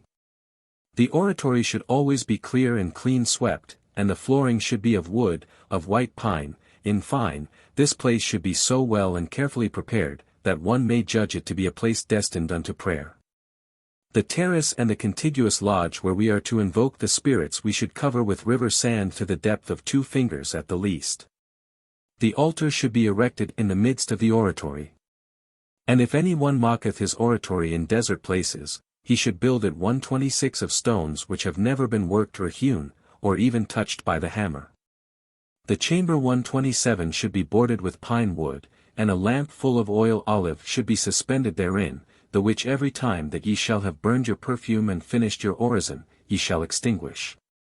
A handsome censer of bronze, or of silver if one hath the means, must be placed upon the altar, the which should in no wise be removed from its place until the operation be finished, if one performeth it in a dwelling house. For in the open country one cannot do this. Thus in this point as in all the others, we should rule and govern ourselves according unto the means at our disposal. The altar, which should be made of wood, ought to be hollow within after the manner of a cupboard, wherein you shall keep all the necessary things, such as the 2 robes, the crown or mitre, the wand, the holy oils, the girdle or belt, the perfume, and any other things which may be necessary. 128 The second habiliments will be a shirt or tunic of linen, large and white, with well and properly made sleeves. The other robe will be of crimson or scarlet silk with gold, and it should not be longer than just unto the knees, with sleeves of similar stuff. As for these vestments, there is no particular rule for them, nor any especial instructions to be followed, but the more resplendent, clean, and brilliant they are the better will it be. You shall also make a girdle of silk of the same color as the tunic, wherewithal you shall be girded. You shall have upon your head a beautiful crown or woven fillet of silk and gold. You shall prepare the sacred oil in this manner: take of myrrh 129 in tiers, 1 part, of fine cinnamon, 2 parts, of galangal 130 half a part. And the half of the total weight of these drugs of the best oil olive. The which aromatics you shall mix together according unto the art of the apothecary, and shall make thereof a balsam, the which you shall keep in a glass vial which you shall put within the cupboard, formed by the interior, of the altar. The perfume shall be made thus: take of incense in tiers 131 1 part, of stacte 132 half a part, of line aloes 1/4 of a part. And not being able to get this wood you shall take that of cedar, or of rose, or of citron, or any other odoriferous wood. You shall reduce all these ingredients into a very fine powder, mix them well together and keep the same in a box or other convenient vessel. As you will consume a great deal of this perfume, it will be advisable to mix enough on the eve of the Sabbath to last the whole week. You shall also have a wand of almond tree wood, smooth and straight, of the length of about from half an ell to 6 feet. 133 And ye shall keep the aforesaid things in good order in the cupboard 134 of the altar, ready for use in the proper time and place. Here followeth the manner of ordering oneself and of operating. 12. How one should keep oneself in order to carry out this operation well. This operation being truly divine, it is necessary once more to treat of and distinguish the present consecration into different periods of time. You shall then understand that during the 2 first and 2 second moons, no other consecration must be performed, than that of which we have already spoken in the 7th and 8th foregoing chapters 135 unto the which I refer you. So as not to be too prolix. And I only say unto you, that during the course of the 2 first and 2 second moons, every Saturday when ye perform the orison, ye shall also burn the perfume as well in the morning as in the evening. And in the 2 third and last moons ye shall make the prayer and the perfume thrice daily. Now here hath the last part of the time arrived. Here therefore open ye your eyes and be attentive, and govern yourselves in everything and every place in the way which I have written unto you. Have confidence in God, because if even until then ye have faithfully observed mine instructions which I have given unto you, and if your orisons shall have been made with a righteous heart and with devotion, there is no manner of doubt that all things will appear easy unto you, and your own spirit and your understanding will teach you the manner in which you should conduct yourself in all points. Because your guardian angel is already about you, though invisible, and conducteth and governeth your heart, so that you shall not err. The 2 moons being finished, in the morning ye shall commence all that is commanded in the 9th chapter, 136, and further observe this present chapter. When first ye shall enter into the oratory, leave your shoes without, 137, and having opened the window, 138, ye shall place the lighted coals in the censer which 139 you shall have brought with you, you shall light the lamp. And take from the cupboard of the altar your 2 vestments, the crown, the girdle and the wand, placing them upon the altar. Then take the sacred oil in your left hand, cast some of the perfume upon the fire, and place yourself upon your knees, 140, praying unto the Lord with fervor. The Orison.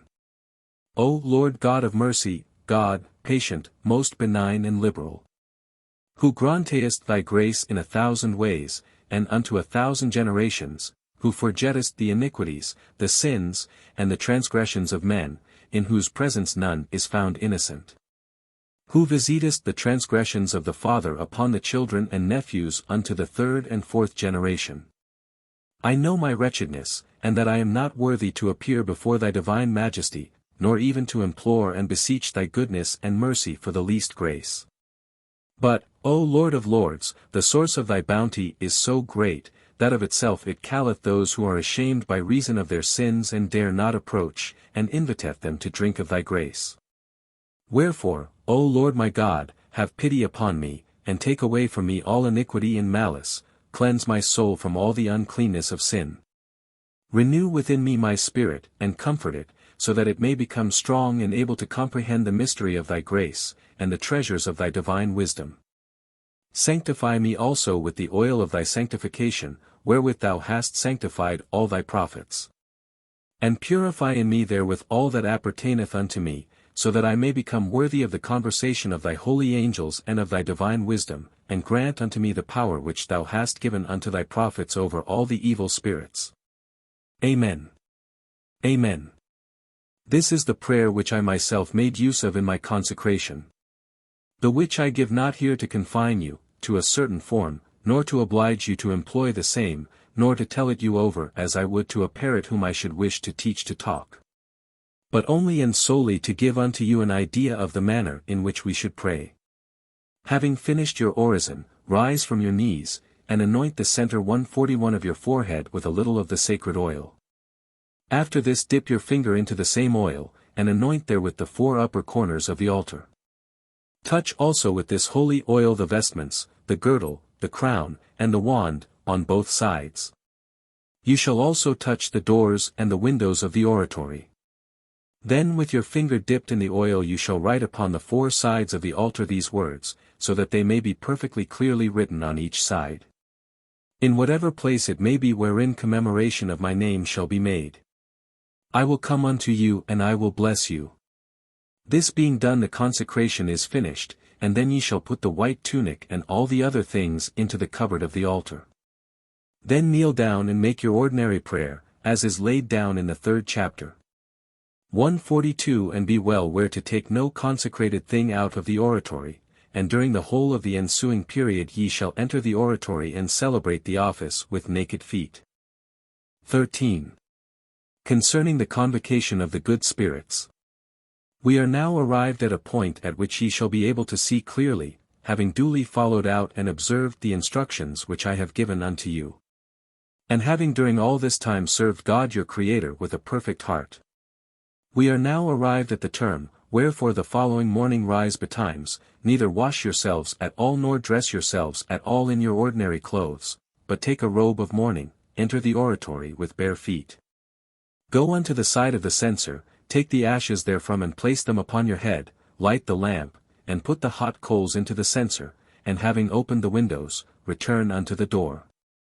There prostrate yourself with your face against the ground, and order the child 143 to put the perfume upon the censer, after which he is to place himself upon his knees before the altar.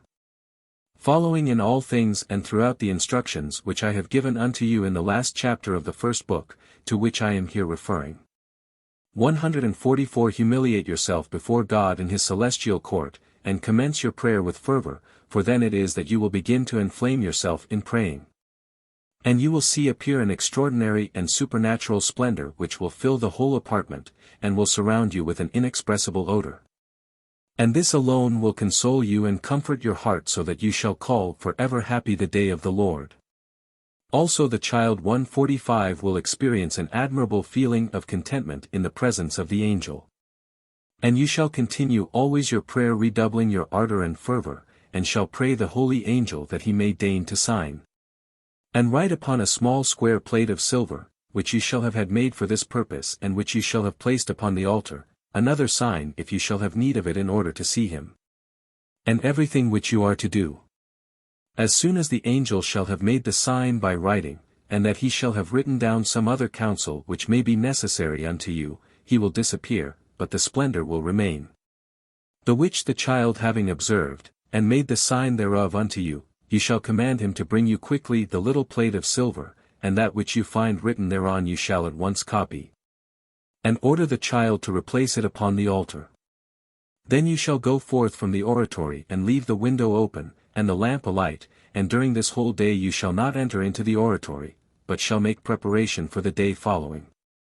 And during the day you shall speak to none, nor make answer, even were it your own wife or children or servants, except to the child whom you can send away. Also you shall beforehand have set your affairs in order, and so arrange them that no embarrassment may be caused you thereby, which might distract your attention. In the evening when the sun shall be set, you shall eat but soberly. And then you shall go to rest alone, and you shall live separated from your wife during these days. During 7 days shall you perform the ceremonies without failing therein in any way. Namely, the day of the consecration, the 3 days of the convocation of the good and holy spirits, and the 3 other days of the convocation of the evil spirits. Now the second morning after, you are to be prepared to follow the counsel which the angel will have given you. You will go early unto the oratory, you will place the lighted charcoal and perfumes in the censer, you are to relight the lamp if it be, by that time, extinguished. And wearing the same robe of mourning as of the day before, prostrate with your face towards the ground, you shall humbly pray unto and supplicate the Lord that he may have pity on you, and that he may deign to fulfill your prayer. That he will grant unto you the vision of his holy angels, and that the elect spirits may deign to grant unto you their familiar converse. And thus shall ye pray unto the utmost degree that shall be possible unto you, and with the greatest fervor that you can bring into action from your heart, and this during the space of 2 or 3 hours. Then quit the oratory, returning thither at midday for another hour, and equally again in the evening, then you shall eat after the manner aforesaid, and go to rest. Understand also that the odor and the splendor will in no wise quit the oratory. The 3rd day being now arrived, you shall act thus. The evening, before, you shall wash your whole body thoroughly, and in the morning, being dressed in your ordinary garments, you shall enter into the oratory, but with naked feet.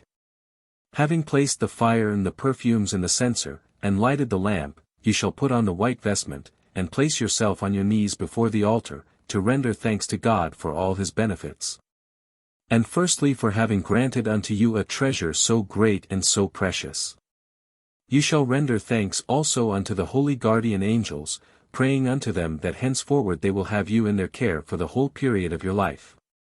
Also that he 146 will never abandon you, that he will lead you in the way of the Lord, and that he will watch carefully over you to assist you, and consent unto the present operation of the sacred magic. So that you shall have such force and virtue that you may be able to constrain the spirits accursed of God, unto the honor of your Creator, and for your own good and that of your neighbor. And then shall you first be able to put to the test whether you shall have well employed the period of your 6 moons, and how well and worthily you shall have labored in the quest of the wisdom of the Lord. Since you shall see your guardian angel appear unto you in unequalled beauty, who also will converse with you, and speak in words so full of affection and of goodness, and with such sweetness, that no human tongue could express the same. He will animate you unto your great content in the fear of God, making you a recital of the blessings which you have received from God. And bringing unto your remembrance the sins by which you have offended him during the whole period of your life, will instruct you and give unto you the manner in which you shall be able to appease him by a pure, devout, and regulated life. And by honest and meritorious actions, and such things as God shall ordain unto you. After this he will show unto you the true wisdom and holy magic, and also wherein you have erred in your operation, and how thenceforward you should proceed in order to overcome the evil spirits, and finally arrive at your desired ends. He will promise never to abandon you, but to defend and assist you during the whole period of your life, on condition that you shall obey his commands, and that you shall not voluntarily offend your Creator. In one word, ye shall be received by him with such affection that this description which I here give unto you shall appear a mere nothing in comparison. Now at this point I commence to restrict myself in my writing, seeing that by the grace of the Lord I have submitted and consigned you unto a Master so great that he will never let you err. Observe that on the third day you should remain in familiar conversation 147 with your guardian angel. You should quit the oratory for a short time in the afternoon, remaining without about an hour. Then for the rest of the day you shall remain therein, receiving from the holy angel distinct and ample information regarding the evil spirits and the manner of bringing them into submission. Carefully writing down and taking notes of all these matters. Now, the sun being set, ye shall perform the evening orison with the ordinary perfume, giving thanks unto God in particular for the very great grace that he hath granted unto you in that day. There also supplicating him to be propitious unto you and to aid you during your whole life, so that you shall never be able to offend him. You shall also render thanks unto your guardian angel and beseech him not to abandon you. The prayer being finished you will see that the splendor will disappear. Then shall you quit the oratory, closing the door, but leaving the windows open and the lamp alight. You shall return as on the preceding days unto your apartment where you shall modestly recreate yourself, and eat your necessary food, then you shall go to rest until the following morning. 14. Concerning the convocation of the spirits. I.e., those of a material force. Many being evil, some few inclined to good, most of a mixed nature somewhat good yet the evil predominating in their dispositions. Though the following advice may be scarcely necessary for the most part. Since I have already explained unto you all things necessary to be done. And also seeing that your guardian angel will have sufficiently instructed you in all that you should do.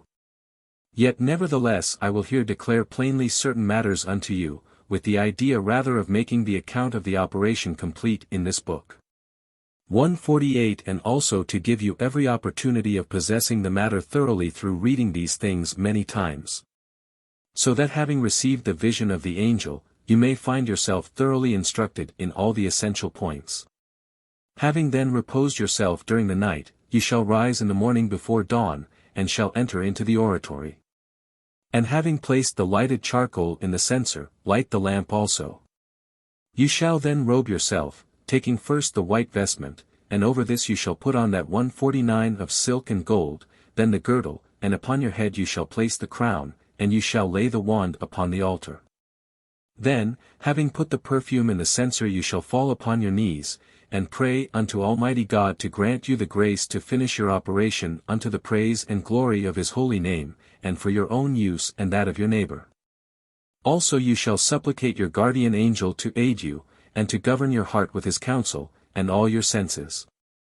After this you shall take the wand in your right hand, and pray unto God to give unto this wand as much virtue, force, and power as he gave unto those of Moses, of Aaron, of Elijah, and of the other prophets whose number is infinite.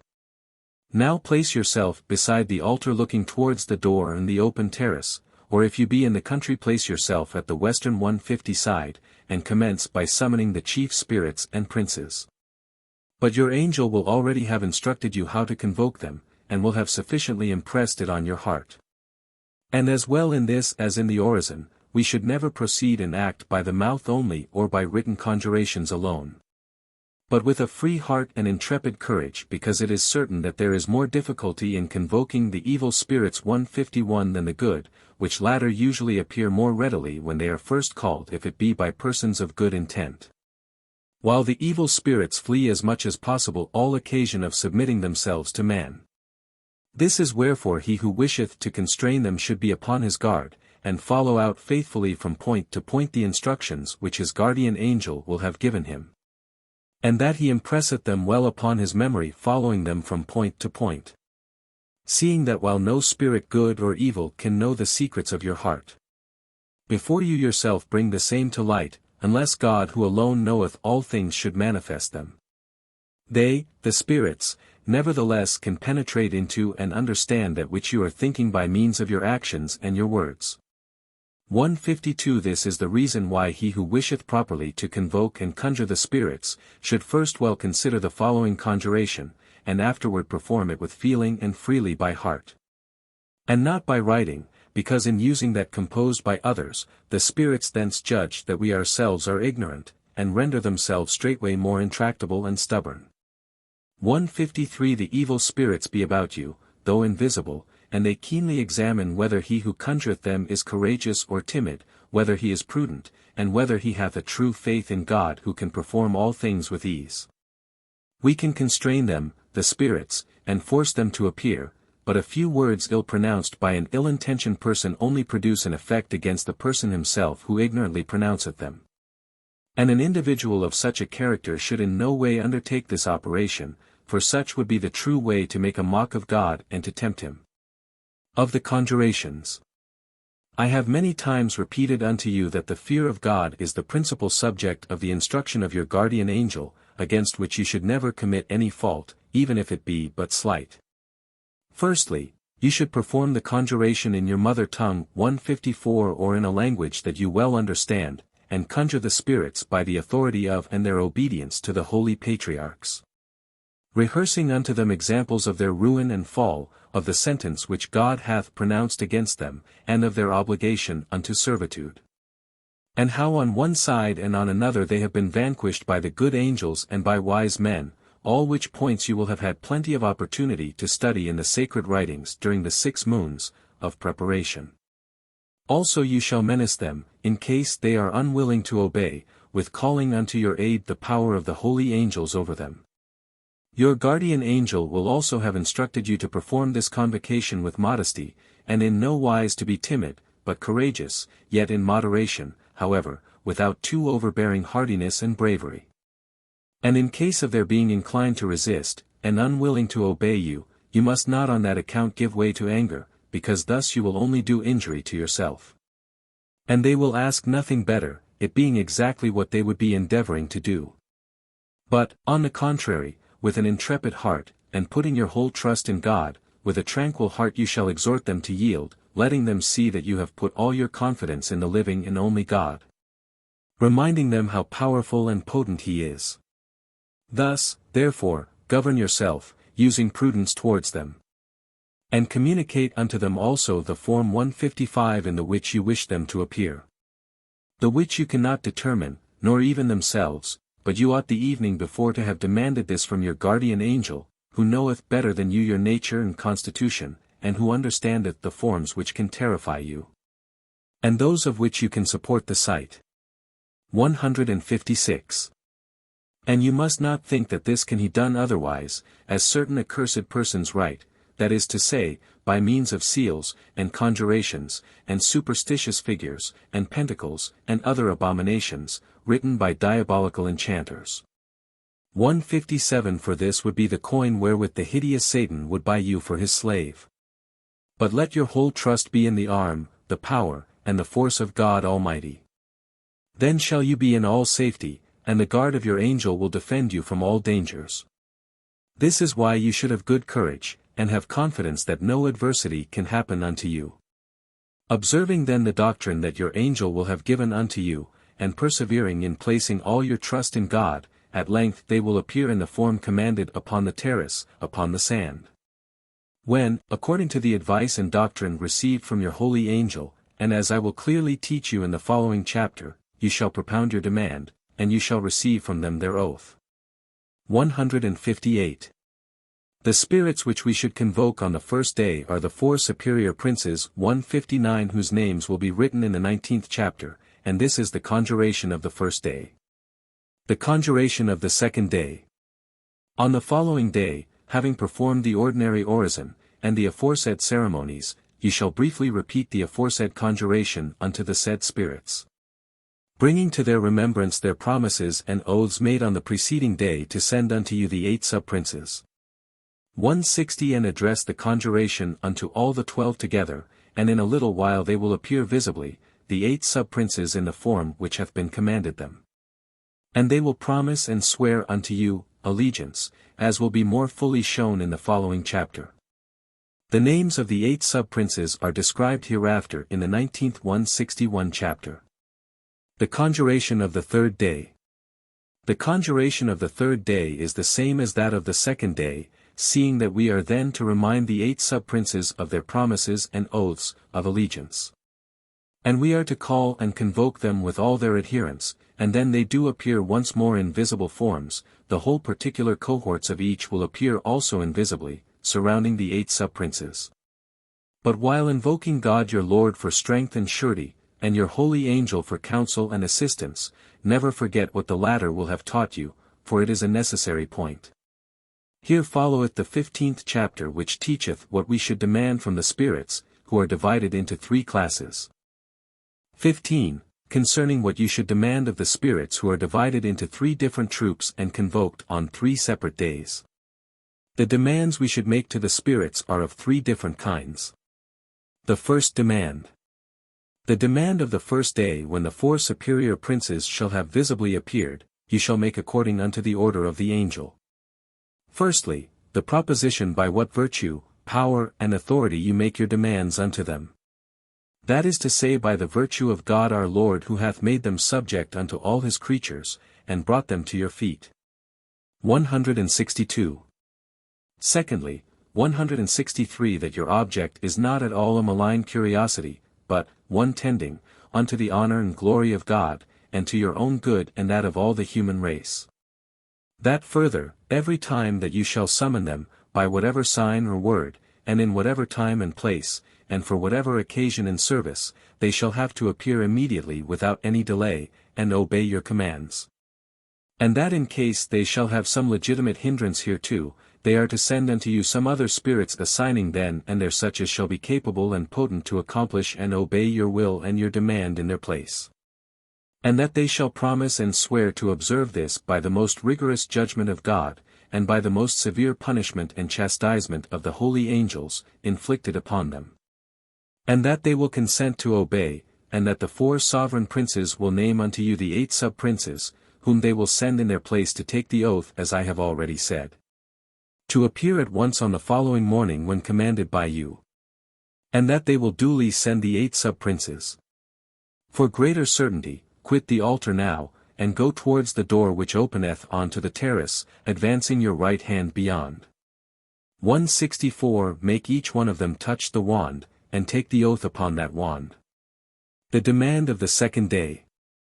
The 8 sub-princes being invoked, you shall make unto them the same demand and the same admonition which you have, already, made unto the 4 sovereign princes. And further you shall request from these 4, that is to say, from Oriens, Paimon, Eretan, and Amaimon, that each of them shall assign and consign unto you your familiar spirit, which from the day of your birth they are compelled to give unto you. These will be given and furnished unto you with their dependents and will afterwards obey you. It is for you to demand from these the other spirits which you may wish to have. But seeing that they be infinite in number, and one more skillful in service than another, one for one matter, another for another. You shall make a selection of the spirits whom you wish, and you shall put outside upon the terrace a written list of their names for the 8 sub-princes, to see, and you shall require from these, latter, the oath. As you did from the 4 superior princes, that the following morning they shall have to appear before you together with all the spirits whose names you shall have given in writing, and also your familiar spirits. The demand of the 3rd day. The 8 sub-princes having presented all the spirits as you have directed them, you shall command that Astaroth 165 with all his following shall appear visibly in the form which the angel shall have prescribed unto you. And immediately you shall see a great army, and all under the same form. You shall propound unto them the same demand, which you have already made unto the princes, and you shall cause them to take oath to observe the same. That is to say, that every time that you shall call one of them by his name, that he shall at once appear in such form and place as shall please you, and that he shall punctually execute that which you shall have commanded him. All having sworn, you shall put outside the entry 166 of the door, all the signs of the third book which belong unto Astaroth 167 alone, and make him swear thereon, also ordaining unto them 168. That in cases when it may not seem fit unto you to command them verbally, that as soon as you shall take one of these signs in your hand and move it from its place that the spirit marked in the sign shall do and execute that which the sign beareth. And that which your intimation 169 joined thereto shall indicate. Also that in the case that in the sign 170 none of them shall be specially named, that all in general shall be obliged promptly and readily to perform the operation commanded. And that if also in the time to come other signs or symbols be made by you which be not here 171 included, that then also they, the spirits under Astaroth, shall be equally bound to observe and execute them also. And when the oath hath been taken, cause the prince in the name of the rest to touch the wand. After this, remove those symbols from the doorway, and call Mago, and after him Asmodee, and lastly Beelzebub. And act with all these as you have done with Astaroth. And all their symbols having been sworn unto, put them aside in order in a certain place, so arranged that you can easily distinguish one from another, as regards the subject, operation, or effect, for which they have been made, and unto which they belong. This being done, you shall call Astaroth and Asmodee together, with their common servitors 172 and shall propound unto them their symbols. And having made them swear in the forementioned manner, you shall call in similar fashion Asmodee and Mago, with their servitors, and shall make them take oath upon their signs in the aforesaid manner. And thus shall you observe this method with the 4 other sub-princes. 173 But first of all convoke them with their common servitors, and make them swear upon the common signs, then Abramelin and Aragon together, and finally each one apart, as in the first case. 174. And when you have put back all the symbols into their proper place, request from each of these last 175 your familiar spirit, and make them repeat its name, which you shall at once write down, together with the time during which they shall be obliged to serve you. Then you shall propound unto them the signs of the 5th chapter of the 3rd book. 176 And shall make them not only swear upon these symbols, collectively, but also each one, separately, that from this time forward he will observe duly and with diligence the 6 hours destined. 177 And you shall cause them to promise to serve you with fidelity, performing all which they are obliged to do, and that you shall command their services, and that they shall not in the slightest degree be false and lying as regardeth you. Also, that if by chance you should assign over one of them unto another person, that he shall act as faithfully by him as by yourself. And, lastly, that they are to fulfill, perform, and execute, that which God for their chastisement hath destined unto them for sentence, of judgment. You shall then observe this form with all the princes, and until all the symbols shall be sworn to, with the 4 familiar spirits and the others dominating them. 16. Concerning the sending them away. Concerning the sending away of the spirits as well during the 3 days, as hereafter. It is not necessary to observe many ceremonies in order to send away the spirits. 178 Because they themselves are only too glad to be far away from you. This is wherefore you need not otherwise I sense them to depart. That is to say that during the 3 days, having finished speaking with the 4 sovereign princes, and afterwards with the 8 sub-princes, and received their oath of allegiance, you shall say unto them that for the present they can go unto their destined place. And that every time that they shall be summoned, let them remember their oath made upon the symbols. And you shall send away the familiar spirits and all other spirits with the aforesaid words. It is true, however, that as regardeth the familiar spirits you shall tell them that at the time when they are on guard duty they shall remain near you visible or invisible, in whatever form shall please you, in order to serve you during the destined 6 hours. 17. What we should answer unto the interrogations of the spirits, and how we should resist their demands. The wicked devil knoweth full well that you are in no way obliged unto him, and that you have commenced this operation under the grace and mercy of God, and under the protection and defense of the holy angels. Nevertheless, he will not fail to try his fortune, and he will seek to turn you aside from the veritable path, but be you constant and courageous, and swerve not in any way, either to the right hand or to the left. If he showeth himself proud with you, render unto him the like, and in your turn show him your pride. If he be humble, be in no wise too rude and severe toward him, but be moderate in all things. If he asketh you some matter, you shall make answer unto him according to the instruction which the guardian angel shall have given you. And understand that the four princes 179 more than all the rest, will powerfully tempt you, saying unto you, Who is he who hath given thee so great authority? They will reproach you with your hardihood and presumption in summoning them, knowing how powerful they are, and contrariwise, how weak and sinful you yourself are.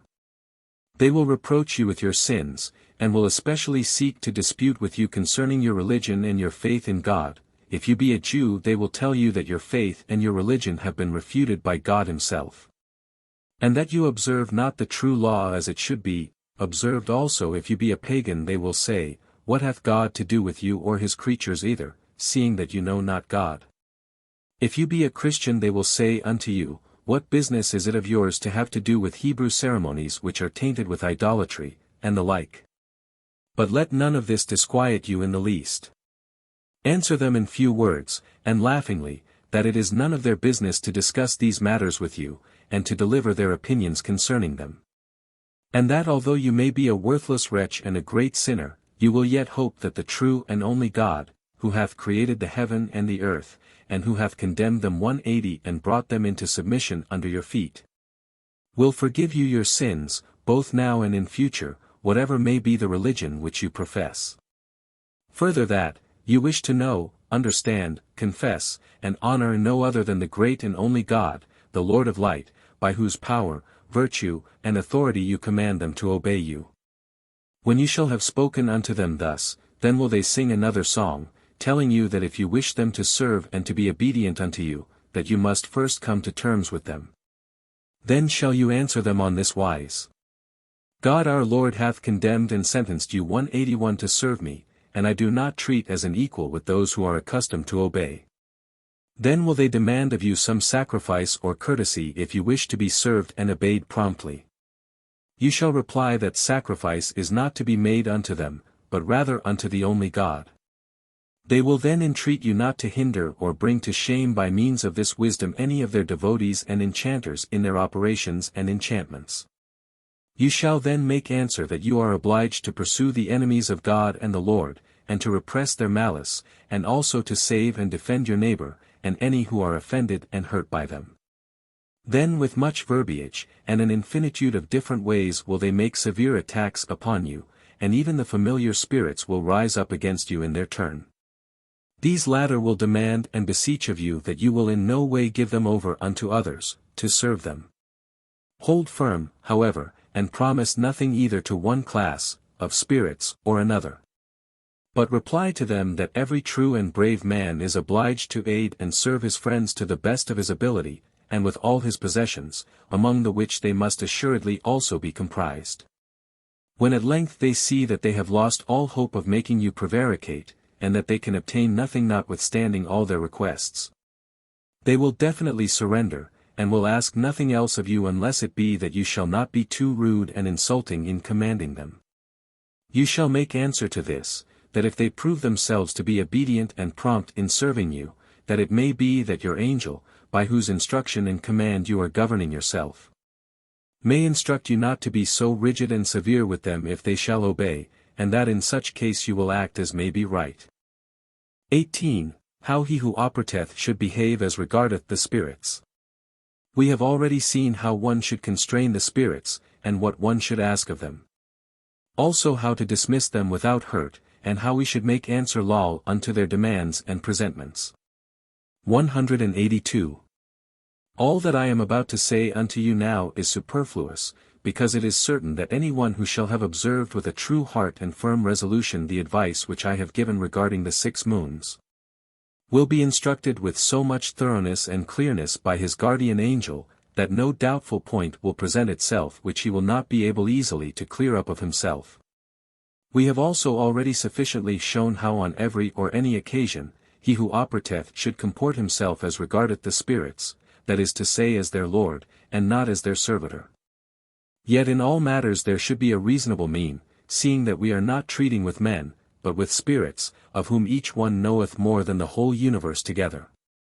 Now if you shall make some demand unto a spirit, and he shall refuse to execute it, first well and carefully examine and consider whether it be in the power and nature of the spirit to whom you make such demand, to fulfill the same. For one spirit knoweth not all things, and that which appertaineth unto the one, another knoweth not. For this reason, see that ye well take heed before endeavoring to force them to perform a matter. Yet if, however, the inferior spirits be disobedient, you shall call their superiors, and remind them of the oaths which they have taken unto you, and of the chastisement which awaiteth the breaking of such vows. And immediately, on beholding your steadfastness, they will obey you, but should they not, you ought then to invoke your guardian angel, whose chastisement they will quickly feel. Yet, notwithstanding, we should never employ harsh means, in order to have that which we can obtain by gentleness and courtesy. 183 If during the invocation they should appear with tumult and insolence, fear nothing, neither give way to anger. But appear to make no account thereof. Only show them the consecrated wand, and if they continue to make a disturbance, smite upon the altar twice or thrice therewith, and all will be still. It should be noted, that after you shall have licensed them to depart, and they shall have disappeared, you shall take the censer from the top of the altar, and having put perfume therein, take it out of the oratory on to the terrace whereon the spirits shall have appeared, and you shall perfume the place all round. For otherwise the spirits might work some evil unto persons entering by chance therein.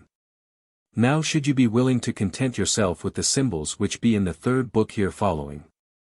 You shall the day after take away all the sand from the terrace and cast it into a secret place, but above all things take care not to throw it either into a river or into the navigable sea. But should you desire to procure for yourself various other symbols and secrets, leave the sand and all things in place, as we shall also describe more particularly in the last chapter. Also, should you wish it, you can retain your arrangements in place, and keep the apartment of the oratory proper and clean, as well as the altar, which latter you may place in a corner, should it incommode you in the center of the room. For in this apartment, if it be not contaminated nor profaned, you may every Saturday enjoy the presence of your guardian angel, the which is one of the most sublime things which you can desire in this sacred art. 19. A descriptive list of the names of the spirits whom we may summon to obtain that which we desire. I will here give a very exact description of many spirits, the which names, either altogether or in part, or else as many of them as you may wish, you should give written upon paper unto the 8 sub-princes, on the 2nd day of the conjuration. Now all these spirits be those who will appear on the 3rd day, together with their princes.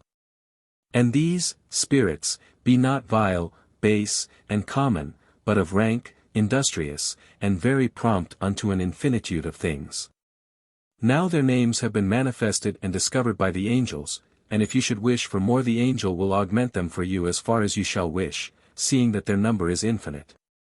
The 4 princes and superior spirits be Lucifer, Leviathan, Satan, Belial. The 8 sub-princes be Astaroth, Mago, Asmodee, Beelzebub, Orions, Paimon, Eriton, Abramelin.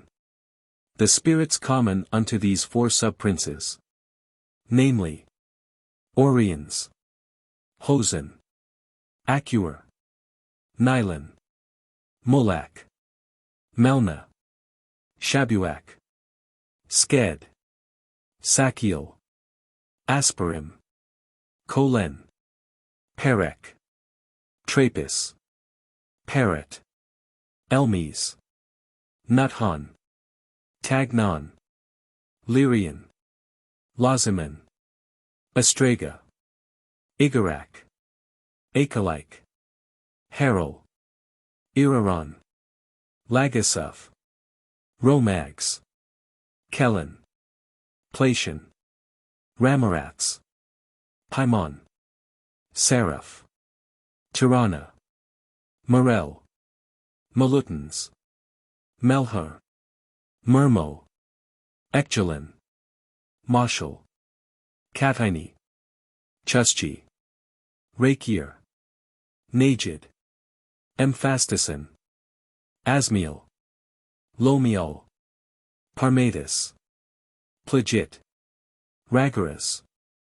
Perusser. Geloma. Iskal. Catalan. Ilagas. Alagas. Primakos. Aranux. Atlaton. Nogan. Eriton. Proxosos. Aluf. Tracy. Eparchus. Ruach. Melamud. Mansions. Peruch. Torphora. Tasma. Nogar. Ethanim. Paraseth. Ermanon. Imink. Iarison. Augilin. Igilin. Igis. Kilik. Elzagan. Iogian. Balalos. Alpas. Metaphel. Nejin. Aferorp. Molin. Amaman. Habhai. Nerkame. Inaya. Nuditan. Appelhun. Poter. Obadama. Dekkal.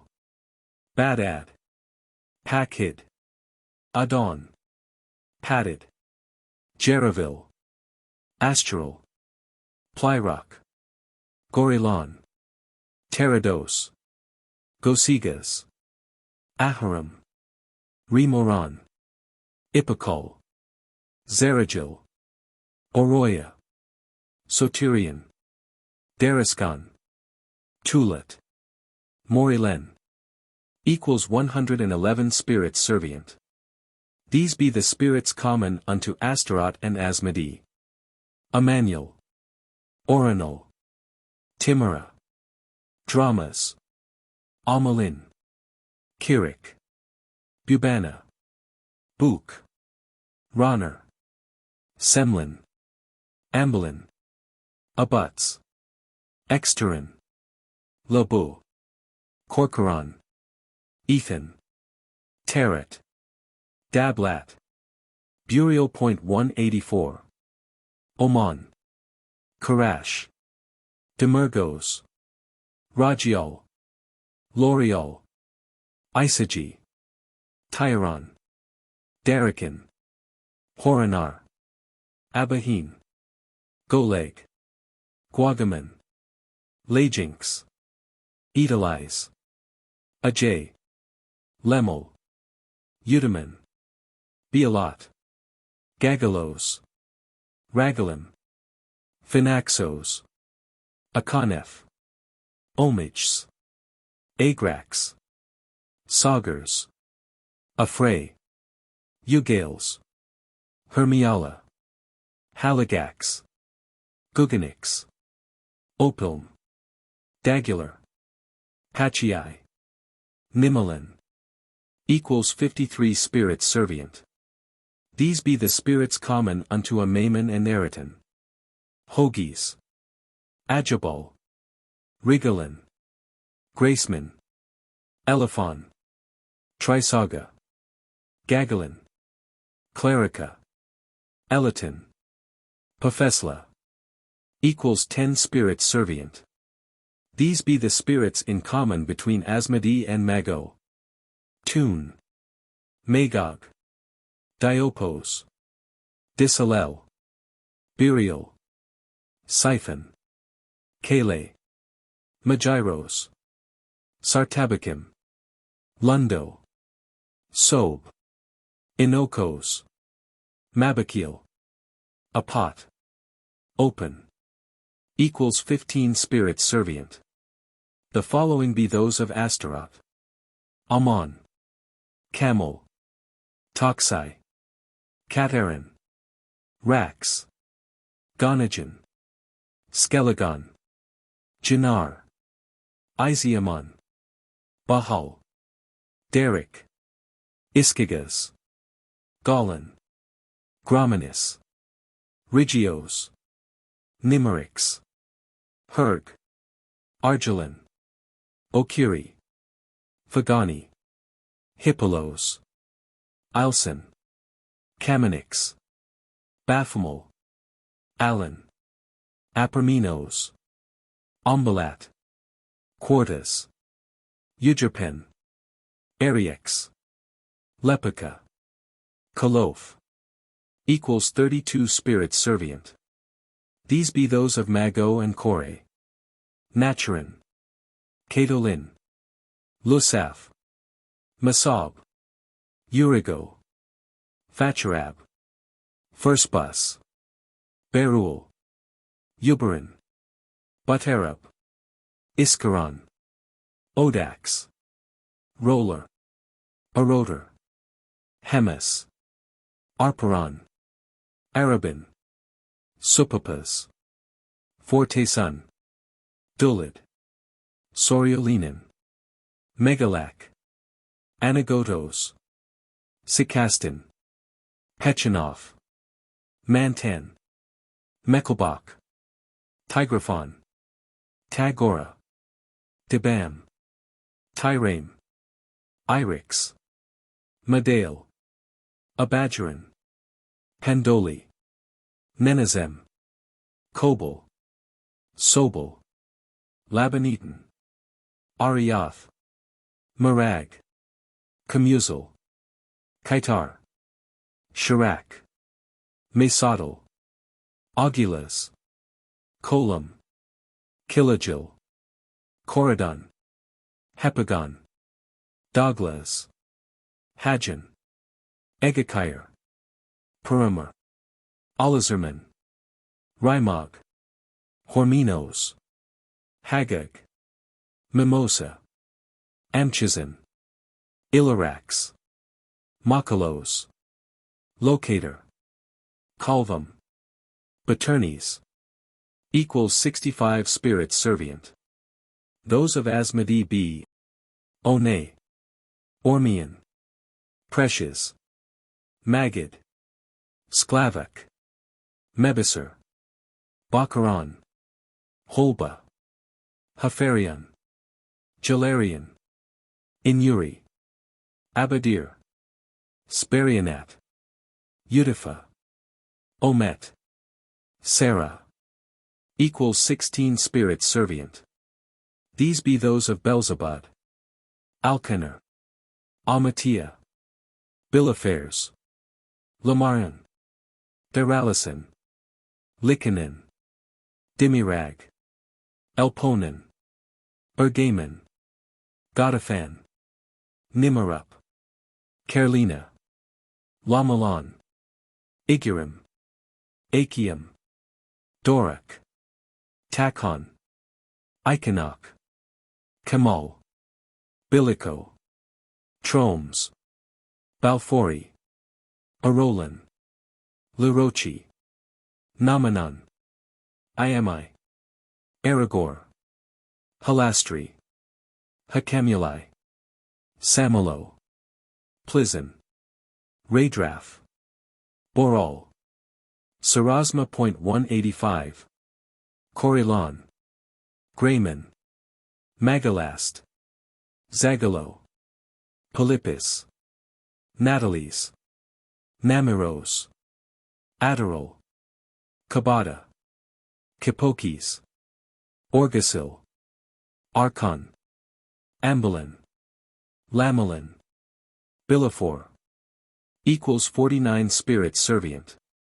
These be of Orions. Saricel. Gasserons.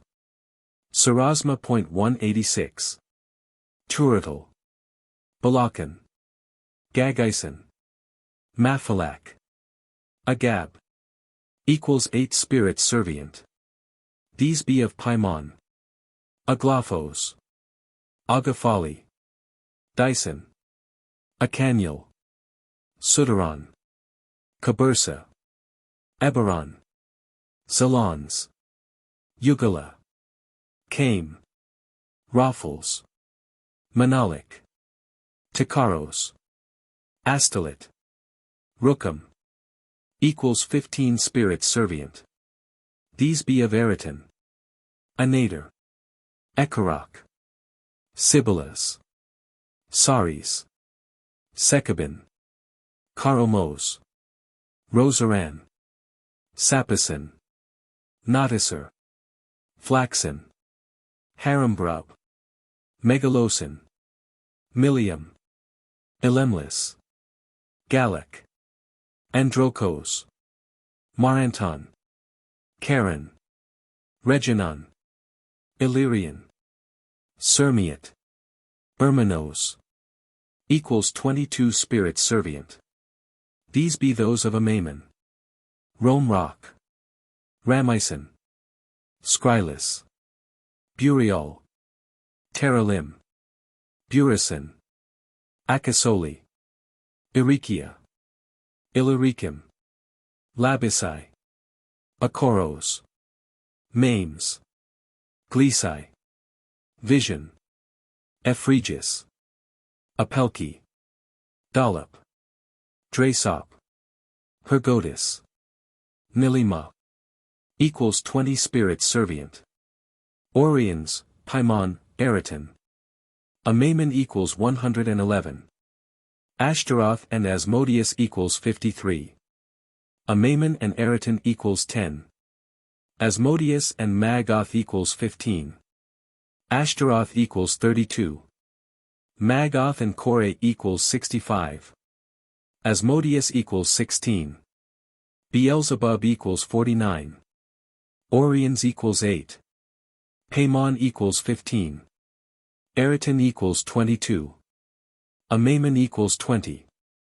Total of names of servient spirits equals 316. Infinite be the spirits which I could have here set down. But in order not to make any confusion, I have thought fit to put only those whom I have myself employed, and whom I have found good and faithful in all the operations wherein I have availed myself of them. Also it is true that he who shall perform this operation will be able thereafter, according to his need, to obtain the names of more. Notes to the foregoing lists of names of spirits. By S. L. MacGregor Mathers. I have thought it advisable to give as far as possible some idea of the significations of these names of spirits, which are for the most part derived from the Hebrew or Chaldee, and also from Greek and Latin and Coptic, etc. The chief spirits. Lucifer, from Latin, lux, light, and pharaoh, to bear, equals a light bearer. There is a name, lucifuge, also employed occasionally, from lux, light, and fugio, to fly from, equals he who shuns the light. Leviathan, from Hebrew, lvithn, usually written Leviathan instead of Leviathan, equals the crooked or piercing serpent or dragon. Satan, from Hebrew, shtn, equals an adversary. Belial, from Hebrew, blol, equals a wicked one. The 8 sub-princes. Astaroth, from Hebrew, oshthrvth, equals flocks, crowds or assemblies. Usually written, Ashtaroth. Also a name of the goddess Astarte, Esther is derived from the same root. Mago may be from Hebrew, movth, equals small stones or pebbles. Or from mg, equals a changing of camp or place, or from Greek, magos, a magician. Usually written Maguth. Compare the French word magot, meaning a sort of baboon, and also a hideous dwarfish man. This expression is often used in fairy tales to denote a spiteful dwarf or elf. This spirit has also been credited with presiding over hidden treasure. Larousse derives the name either from ancient French or German. Asmodee, usually written Asmodeus, and sometimes Chashmadai. Derived by some from the Hebrew word asamad, to destroy or exterminate, and by others from the Persian verb asmandin, equals to tempt, to try or prove. Some rabbins say that Asmodeus was the child of the incest of Tubal-Cain and his sister Naamah. Others say that he was the demon of impurity. Others again relate that he was employed by Solomon in the building of the temple at Jerusalem. That he then attempted to dethrone Solomon, to put himself in his place, but that the king vanquished him, and the angel Gabriel chased him into Egypt, and there bound him in a grotto. The rabbins say that when Asmodeus was working at the building of the temple, he made use of no metal tool, but instead of a certain stone which cut ordinary stone as a diamond will glass. Beelzebub also written frequently Beelzebub, Beelzebub, Beelzebuth, and Beelzebul. From Hebrew, Bol equals Lord, and Zbvb equals fly or flies, Lord of flies. Some derive the name from the Syriac, Bel Bobo, equals master of calumny, or nearly the same signification as the Greek word diabolos, whence are derived the modern French and English diable and devil. Orions, these four names of Orions, Paimon, Eraton and Amaimon, are usually allotted to the evil kings of the four quarters of the world. Oriens, from Latin, Oriens, equals rising or eastern. This name is also written Uriens, from Latin, uaro, equals to burn, or devour with flame. It is probably from Uriens that a medieval title of the devil, viz., Sir Urien, is derived. The name is also sometimes written Urius, from Latin, Urios, a title given to Jupiter as presiding over the wind. Urius is also derivable from the Greek adj, Urus, Urea, Euru, meaning vast or extensive. By the rabbins he is also called small, Samuel, which is derived from the Hebrew root sml, which means, a figure, image or idol. It is a name given in the Kabbalah to one of the chief evil spirits. Paimon is also frequently written Paimon, and sometimes Paimonia. Probably from Hebrew, Pomn equals a tinkling sound or small bell. This is again derived from the Hebrew root piom, equals to agitate, impel, or strike forward. The word pomn is employed in Exodus 28, 34, 28, 33, and 39, 25. Paimon is also called by the rabbins by the title of Ozel, Azazel, which is a name used in Leviticus with reference to the scapegoat. Its derivation is from Oz equals a goat. And Azl equals to go away. It has frequently been warmly discussed whether the word in question means simply the scapegoat, or whether it signifies a demon to whom that animal was dedicated. But in rabbinic demonology it is always used to mean one of the chief demons. Eraton, it is also often called Gigan, or Gigan. This name may be derived from the Hebrew root orh equals to lay bare, to make naked. It may also be derived from the Greek word araton, equals secret, or mysterious, in any sense good or bad. Egan, may be derivable from Hebrew, ogian, equals to delay, hinder, or retard. There may also be a connection with the Greek aix, agos, equals a goat.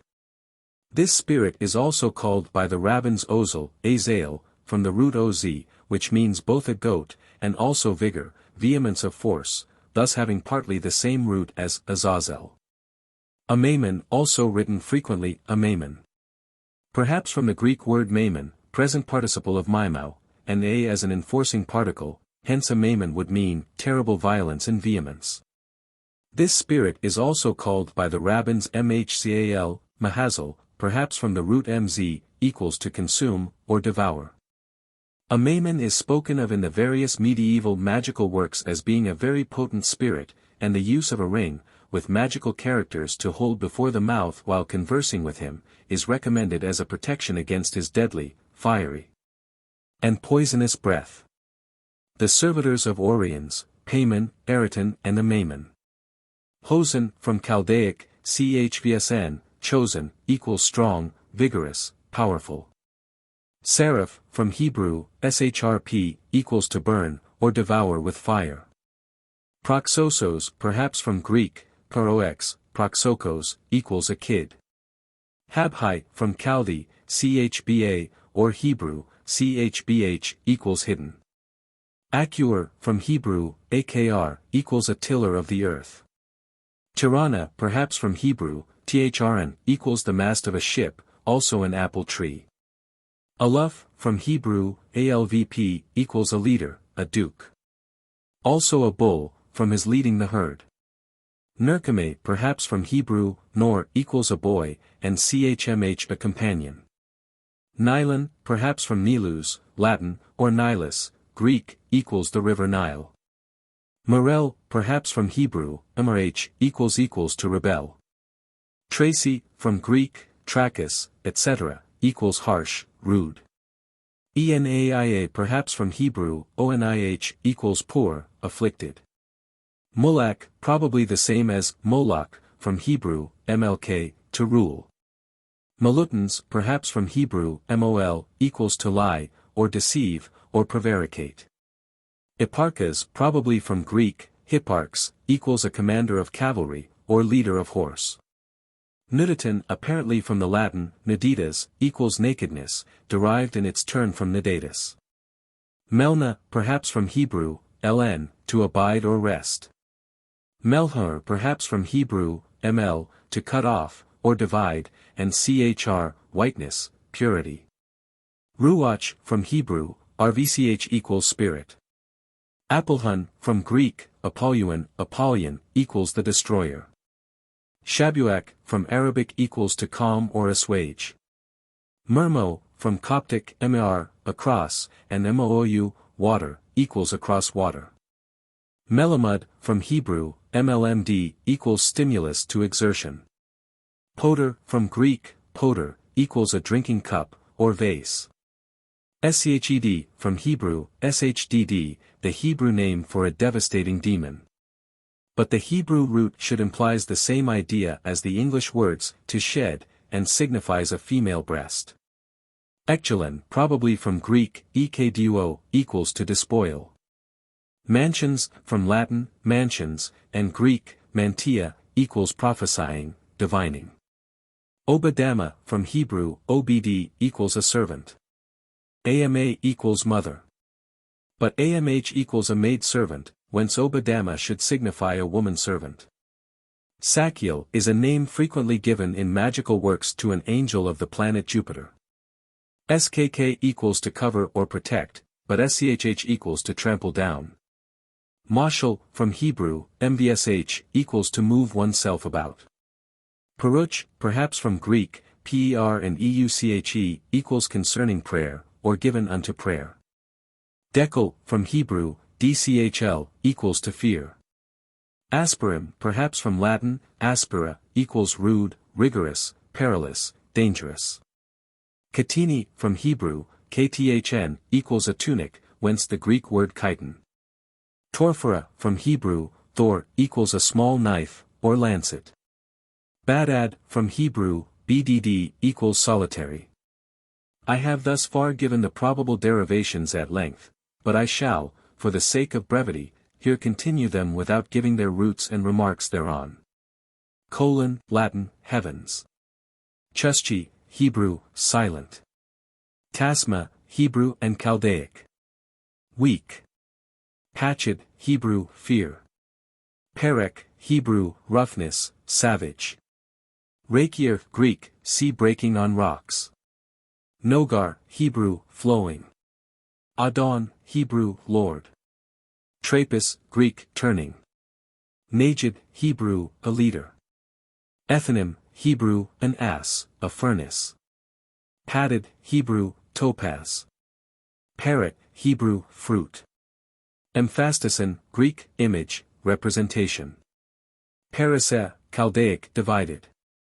Jeravil, Hebrew, divining lot, sortilege. Elmes, Coptic, flying. Asmiel, Hebrew, storing up. Ermenon, Greek. Supporting. Astral, Hebrew, bearing authority. Nuthon, perhaps Coptic, godlike, or Greek, piercing. Lomial, perhaps Hebrew. Binding, bitter. Imink, perhaps Coptic. Devouring. Plyrok, perhaps Coptic. Burning up. Tagnon, perhaps Greek. Heating. Parmetus, Greek and Latin. Shield-bearing. Iarison, Hebrew, possessing. Gorelin, Coptic, axe, cleaving either to, or asunder, bones. Lyrian, Greek, a lily.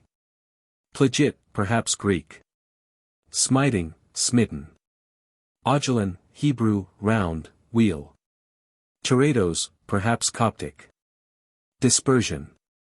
Lazaman, perhaps Coptic. Understanding of restriction. Ragaras, perhaps Coptic. To incline, or bow the head. Igelon, perhaps Greek. After the fashion of Icolos. Gosigas, probably Hebrew and Chaldaic. Shaking strongly. Astraga, perhaps Coptic. Expeditious. Perusser, perhaps Greek. Present to assist. Aegis, perhaps from Greek hiko, root of hikneomai. Coming.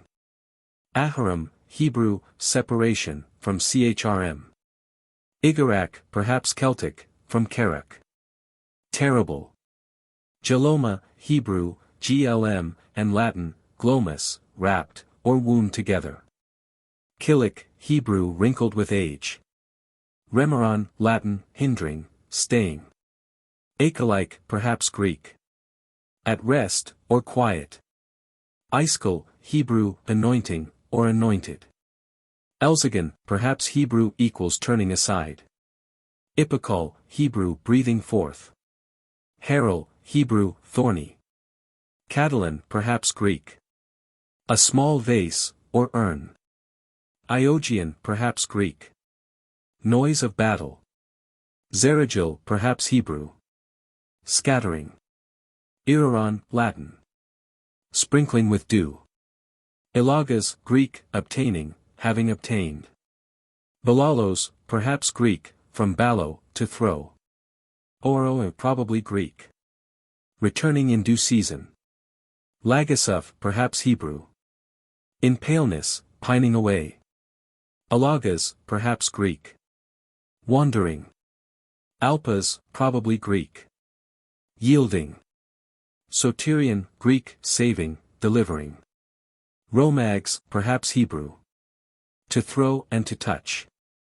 Promachos, Greek, a fighter in the front of a conflict. Metaphel, Hebrew, to fasten. Deriskon, perhaps Celtic. Turbulent. Kellen, Greek, going swiftly, as in a race. Aeronuts, perhaps Greek. Receiving. Nijin, Hebrew, propagating. Tulit, Chaldaic, triple. Platian, Greek, flat, broad. Atlaton, Greek, insufferable. Aferorp, perhaps Hebrew. Breaking, rending. Moralin, perhaps Greek. Foolish speaking. Ramarats, Hebrew. Raised ground, or earth. Nogan, Hebrew, to strike a musical instrument. Molin, Hebrew, abiding in a place. The servitors of Ashtaroth and Asmodeus. Emmanuel. Hebrew. Nourishment of God. 187. Oronal, Hebrew, ornament of God, also tree of God, also elm tree. Timora, Hebrew, palm. Dramas, Greek, action. Amelin, Chaldaic, languidness. Kirik, Hebrew, a stole, or mantle. Bubana, perhaps Hebrew. Emptiness. Buk, Hebrew, perplexity. Roner, perhaps Hebrew, singing, or Greek, watering.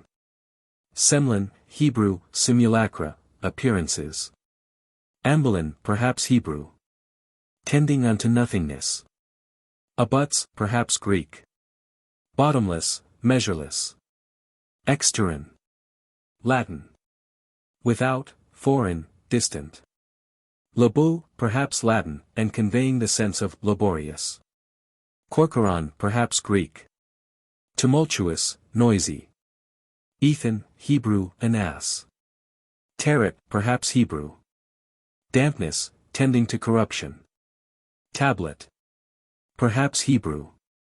Immersions. Burial, Hebrew, in terror and trembling. Oman, perhaps Chaldaic. To cover, or obscure. Karash, Hebrew, voracity. Demergos, Greek, a fabricator, artisan, or workman. Rajial, perhaps Hebrew. To drag down. The feet. L'Oreal, perhaps Hebrew. Unto horror. Isagy, perhaps from Hebrew, and implying error, or to err. Diaron, Greek, delay. Darakin, probably Chaldaic. paths or ways. Horonar. Abaheen, perhaps Hebrew, and signifying terrible. Goleg, probably Hebrew. Whirling. Guagaman, Greek. Anet. Lajinx. Edelize, Hebrew, the furrow of a plough. Hence agriculture. Agei, probably Hebrew. Meditation. Lemel, perhaps Hebrew. For speech. Eudaimon. Perhaps a corruption of Greek, eudaimon, fortunate. Biolot, perhaps Hebrew. Absorption. Gagalos. 188, perhaps Greek. A tumor. Ragalim, Hebrew, feet. Phinaxos, perhaps Greek. Worthy in appearance. Akonef, Hebrew, wing. Omichs. Greek. For Homagos, equals the magician. Agrax, perhaps Hebrew. Bone. Saugers, Greek, a double-headed battle axe, especially that used by the Amazons. Afray, perhaps Hebrew. Dust. Eugales, probably Greek. Calm. Hermiala. Perhaps traceable to Celtic roots. Haligax. Perhaps traceable to Celtic roots. Guganix. Perhaps traceable to Celtic roots. Opilm, Hebrew, citadels, eminences. Dagular. Pachii, probably Greek. Thick, coarse.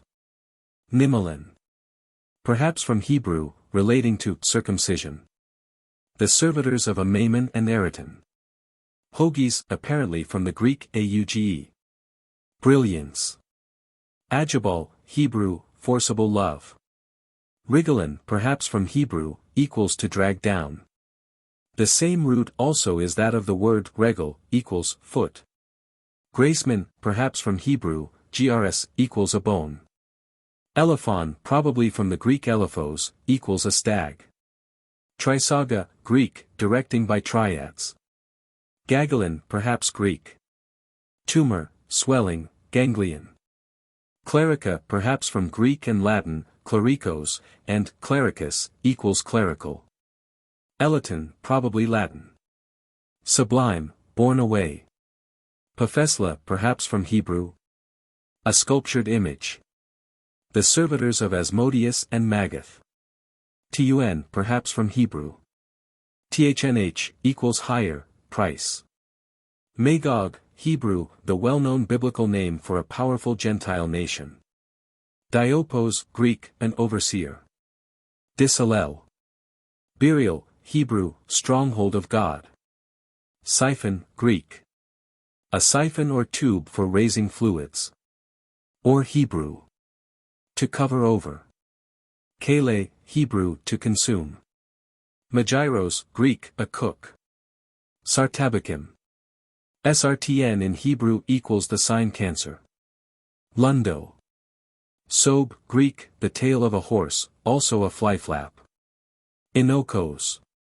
Perhaps from Latin, inoko, equals to rake the earth over the newly sown seed. Mabakil, Hebrew, weeping, lamentation. A pot, Hebrew equals a treasure, a tribute. Open, perhaps from Hebrew. A wheel. The servitors of Ashtaroth. Almon, Hebrew. To nourish.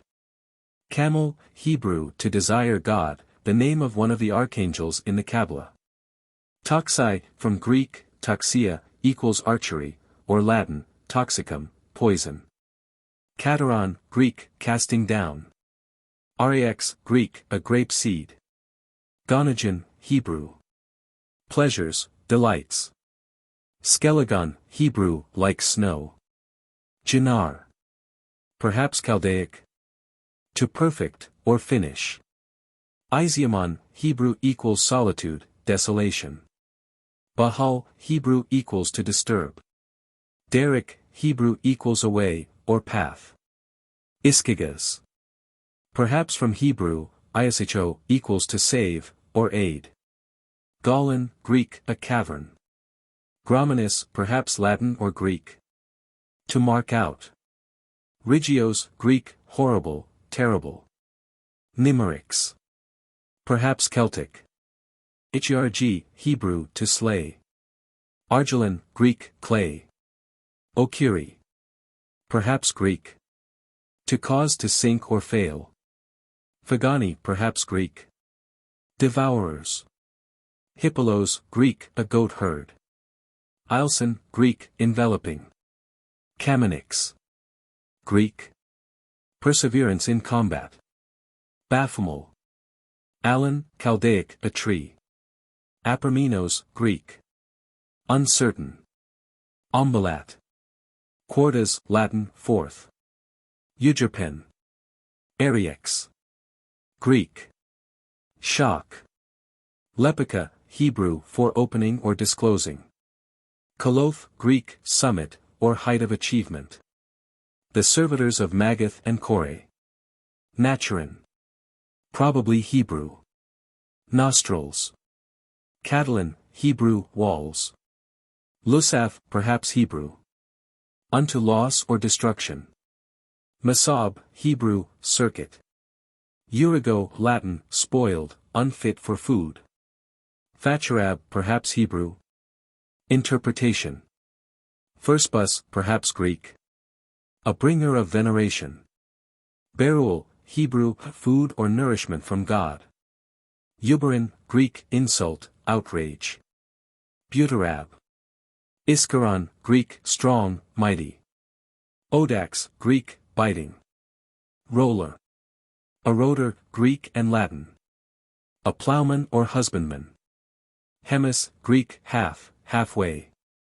Arparon, perhaps Greek. Attempting straightway. Arabin, Greek, pledge, caution money. Supapas, perhaps Greek. Relating to swine. Fortison, Greek, burdened. Dulid. Soriolinin. Megalak, Hebrew. Cutting off. Anagotos, perhaps Greek. Conducting. Sikastin. Pechanov, Coptic, exciting. Monton, Hebrew, a gift. Mechelbach, perhaps Hebrew. Like a dog. Tigraphon, perhaps Greek. Capable of writing any matter. Tagara, Coptic. Assembly. Debam, perhaps Hebrew. Strength. Tyrame, Hebrew, filling up. Irex, Greek, a hawk or falcon. Medail, perhaps Hebrew. Drawing out from, consuming. Abadgeron, perhaps Greek. Gathering together. Pendoli, Greek, altogether a slave. Or perhaps from Greek and Latin possessing all wiles. Nenazem, perhaps Hebrew. Wavings, displayings. Kobel, Hebrew, a chain. Sobel, Hebrew, a burden. Labaneton, perhaps from Greek, lambano, equals to grasp, or seize. Arioth, Hebrew, lioness. Marag, Hebrew, to drive forward. Camusal, Hebrew, like a rising or elevation. Kaitar, perhaps from Hebrew, kthr, equals a crown or summit. Shirak, Hebrew, to wind or twine about. Mesodal. Aguilas, perhaps Greek. Sullen. Kolam, Hebrew. Shame, to be ashamed. Kilogil. Koridon, perhaps Greek. A lark. Hepagon, perhaps Greek. A saddle cloth. Doglas. Hagion, Greek, sacred. Egakire. Permor, perhaps the same as the modern word paramour, a lover. Olizerman. Perhaps Greek and Latin. Of short speech. Rymog, perhaps from Hebrew, rmk, equals a mare. Hormenos, Greek, a stirrer up. Hagag, Hebrew, the name of Gog with the definite prefix, ha. Mimosa, perhaps Greek. Meaning imitator. Mimosa, is also the name of a shrub. Amchizin. Ilarax, perhaps Greek. Cheerful, gay. Makalos, perhaps Chaldaic. Attenuated, wasted. Locator. Kalvam, perhaps from a Hebrew root, signifying shame. Baternes. Perhaps derived from Greek, batterizo equals to use vain repetitions, to babble. The servitors of Asmodeus. Oene, Greek, 1. Purchase, buying. Oration, perhaps Greek. Moored, fastened securely. Precious. Perhaps Greek, from pretho, to swell out. Magid, Hebrew, precious things. Sclavic, perhaps from Coptic, sclak, torture, pain. Mebasar either from Hebrew, bshr, flesh, or Chaldee, bsr, equals to reject. Baccharon, Hebrew, firstborn. Holba. Hebrew. Fatness. Hafarion, Greek, a pony or little horse. Gelarian. Inuri, perhaps Greek. Found in. Abadir, Hebrew, scattered. Sparionat, perhaps Coptic. A little friend. Udifa. Omet, Hebrew, a neighbor. Sarah, Coptic. To strike. The servitors of Beelzebub. Alcaner, probably Hebrew and Arabic. A harp. Amatia, Greek, ignorance. Biliphers, Hebrew, lord of division. Lamarion. Theralison, Greek, the ridge of a rock. Likanin. Perhaps from Greek, liknon, equals a winnowing fan. Dimirag, Chaldaic, impulsion, driving forward. Elponen, perhaps Greek. Force of hope. Bergamen, Greek, busy. Godophan, probably Hebrew, expressing the idea of crushing and turning over. Nimarup. Carolina, perhaps Greek, from kr, equals hair, and lambano, equals to seize. Lamelin, perhaps Hebrew. Declining, turning aside. Igurim, Hebrew, fears. Achium, Hebrew, sure. Doric, Hebrew, proceeding, walking forward. Tishon, Hebrew. Grinding to powder. Iconok, Greek, phantasmal. Kamal, Hebrew, desire of God. Bilico, perhaps Hebrew. Lord of manifestation. Tromes, Greek. Wound or disaster. Balfouri, Hebrew, lord of producing. Arolan, perhaps Hebrew. Strongly agitated. Lerochi, Hebrew. In tenderness. Nomenon, Greek, conventional. Iamai, Hebrew. Days, periods. Aragor, probably Greek. A helper.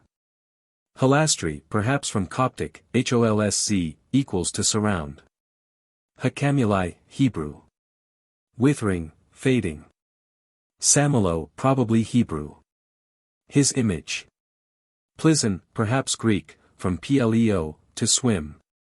Raidraf, perhaps Greek. A rose-bearer. Boral, probably from Hebrew, bvr, equals a pit, to bury. Sarasma, perhaps Greek. A funeral urn. Coralin. Graemon, Greek, from gramma, equals writing. Magalast, Greek, greatly, hugely. Zagalo, perhaps Greek, from Zagklin, equals a reaping hook. Polypus, perhaps Greek. Oppressing. Natalie's, Latin, a birthday, nativity, natal. Namiros. Perhaps Coptico-Greek. Naval, nautical. Adderall, Hebrew, magnificence of God. Kabata, Hebrew, dullness, heaviness. Kipokes, Hebrew, like overflowing. Orgasil, Hebrew, tumultuous. Archon, Greek, ruler. Ambelin, Greek. Earth thrown up, or fresh turned. Lamelin, Hebrew, with detestation. Bilifor, perhaps Hebrew. Lord of glory. The servitors of Orions.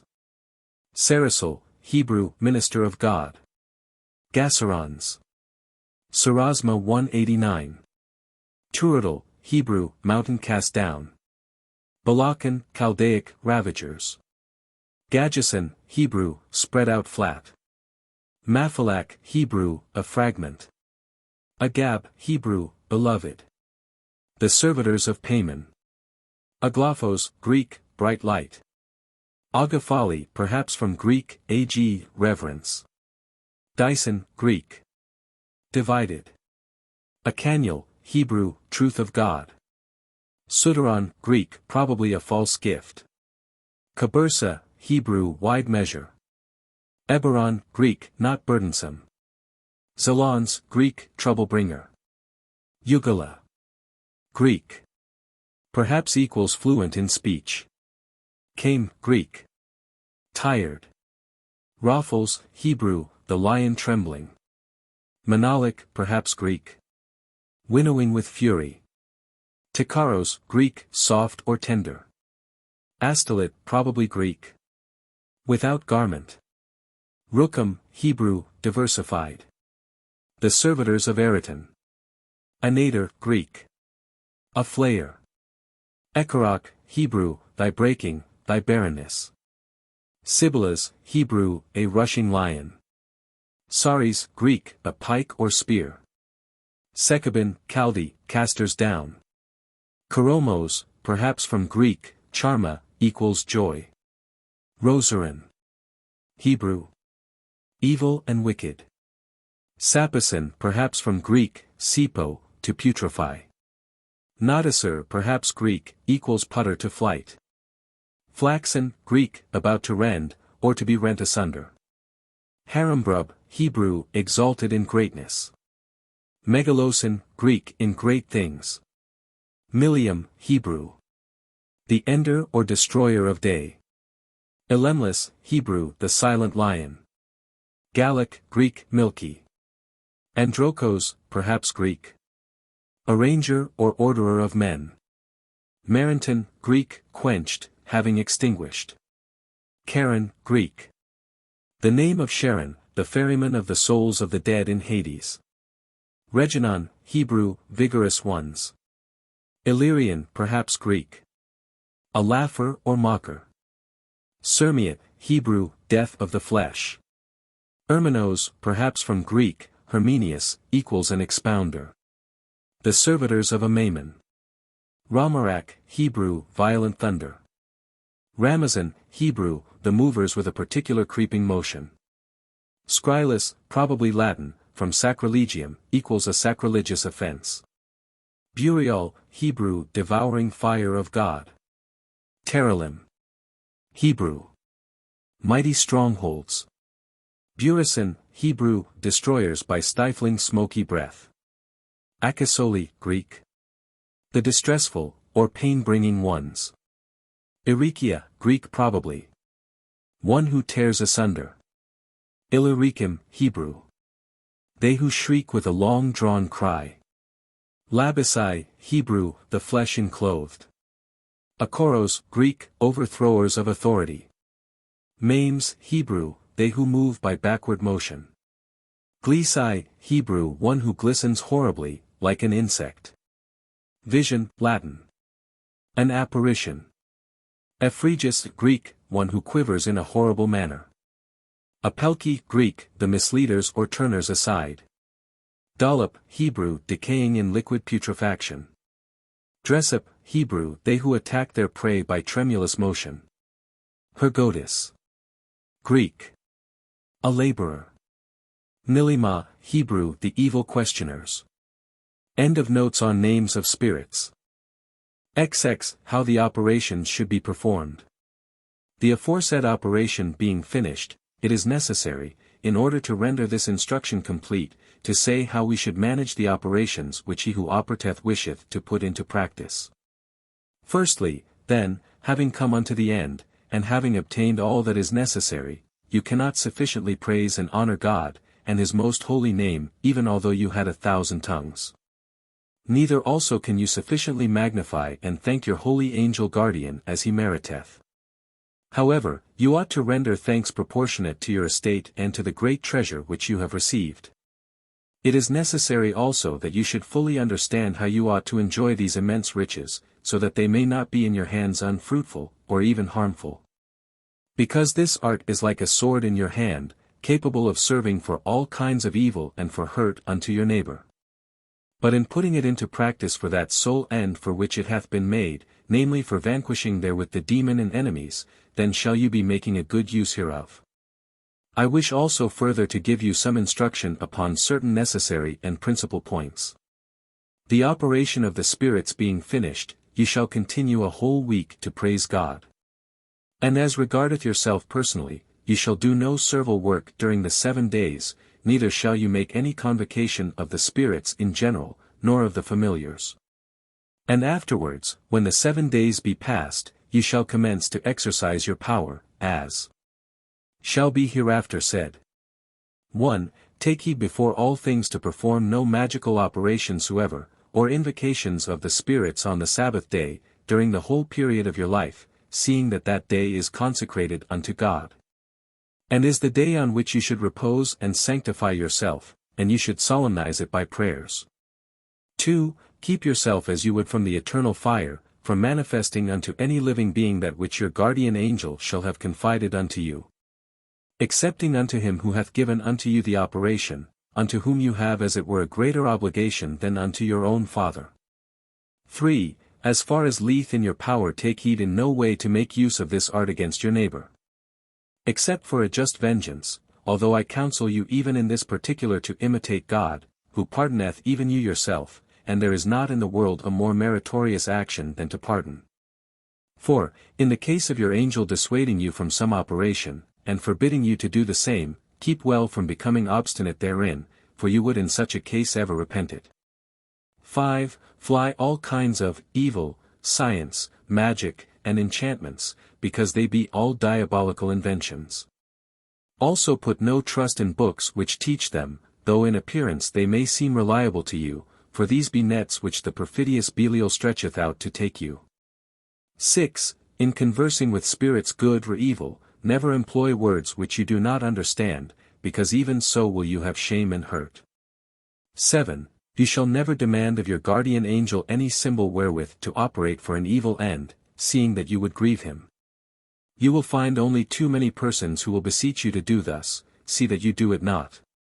8. Accustom yourself as much as possible to purity of body and cleanliness of raiment, seeing that this is very necessary, for the spirits, both good and evil alike, love purity.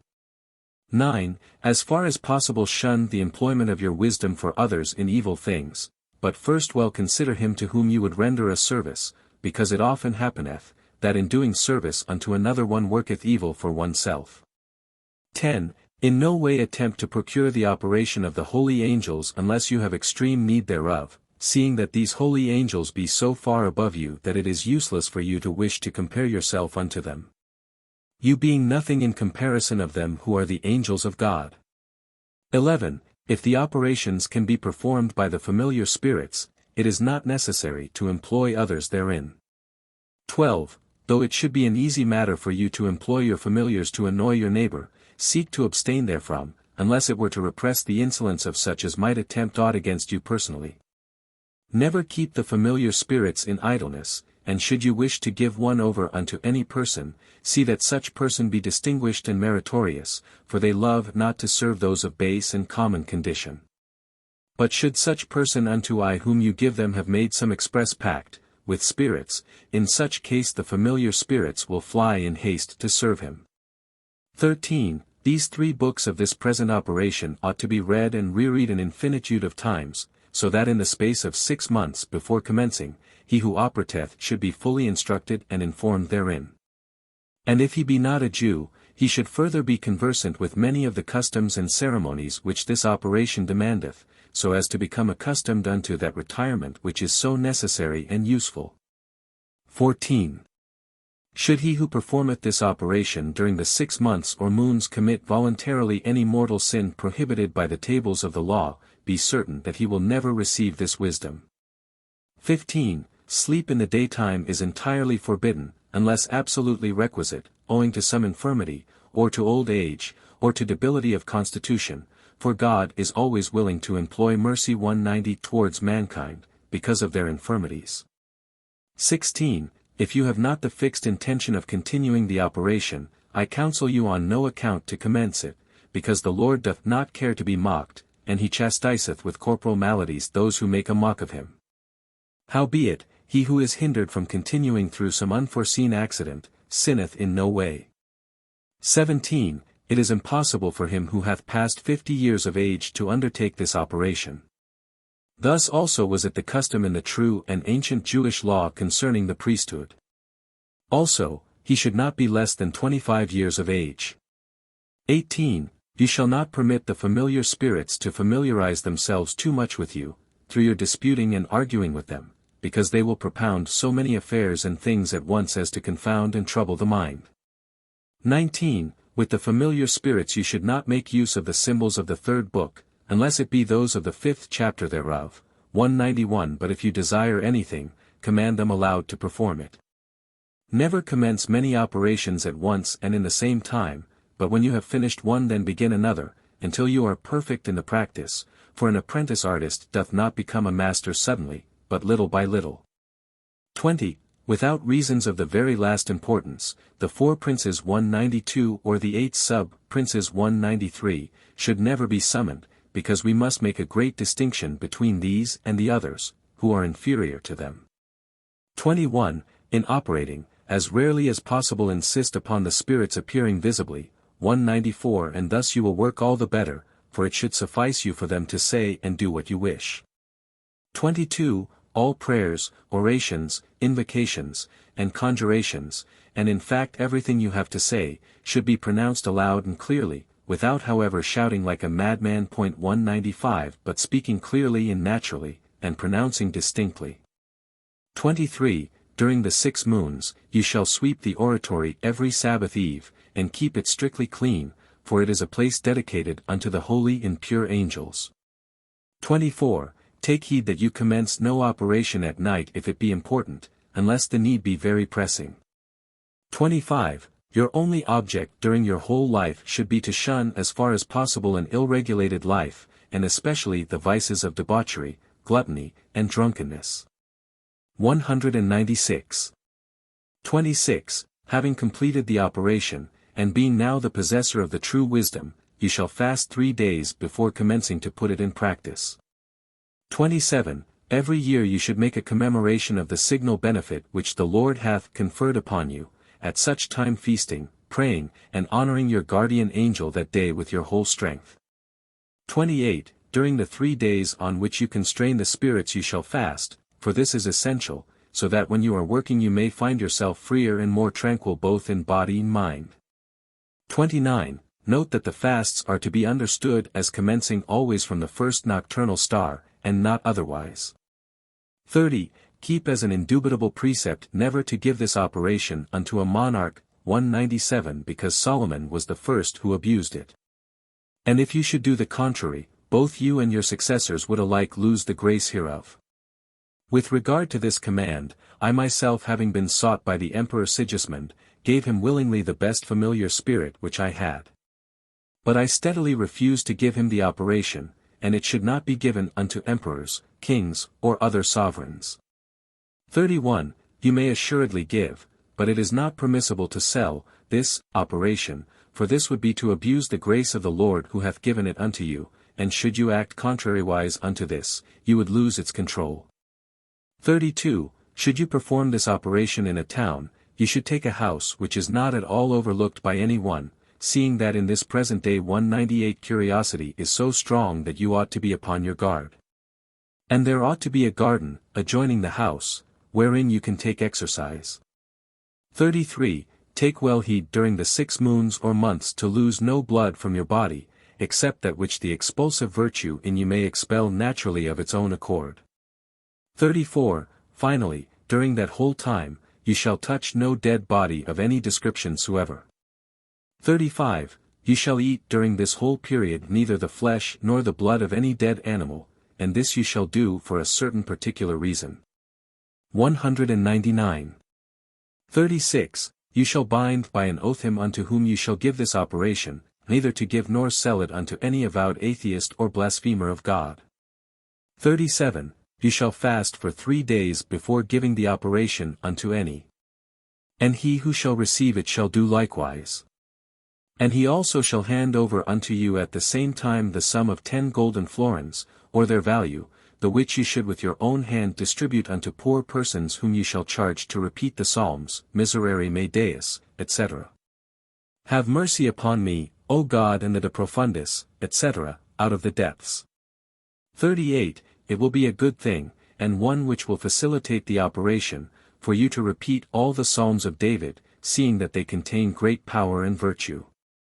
And to say them at least twice in the week. Also you shall shun gaming as you would the plague, because it ever is an occasion of blasphemy. Also during this time prayer, and the study of the sacred books, should take the place of gaming with you. 200. All this advice, and much more which you would be certain to receive from your angel guardian, I have here set down, so that by observing the same perfectly, without failing in the slightest particular, you shall at the end of the operation find the value thereof. I am now, therefore, about to give you distinct and sufficient information how to employ the symbols 201 and how to proceed if you wish to acquire others.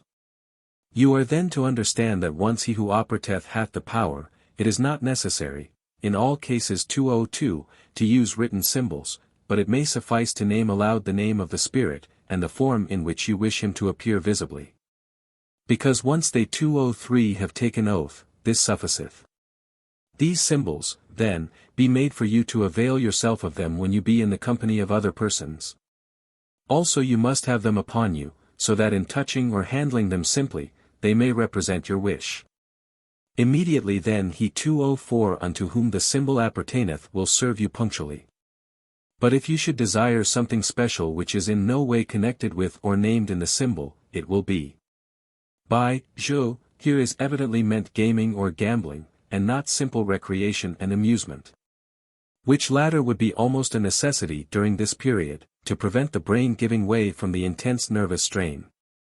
Necessary to signify the same at least by showing your desire by 2 or 3 words.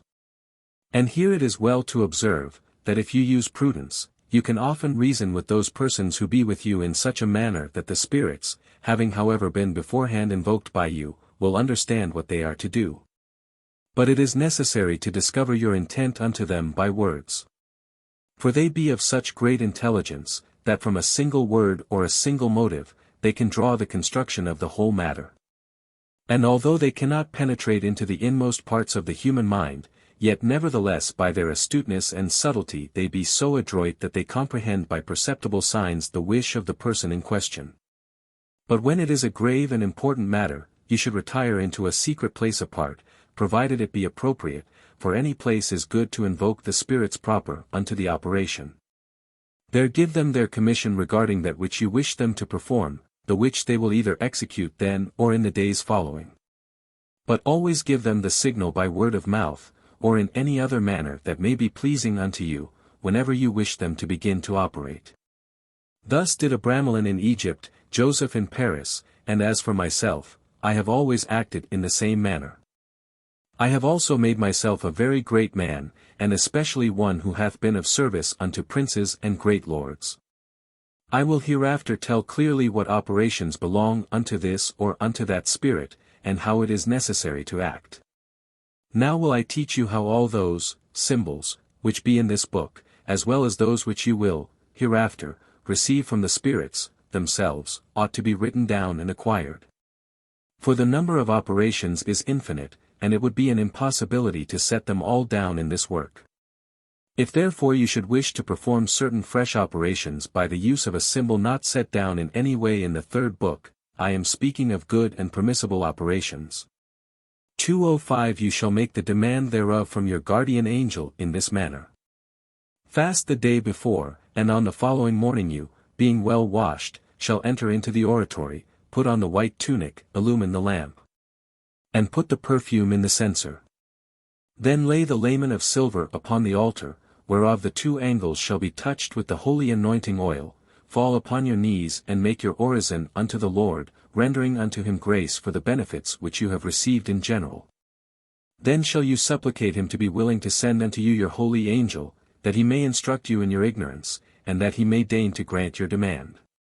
After this, invoke your holy guardian angel, and pray him to favor you with his vision, and to instruct you how you should design and prepare the symbol of the operation desired.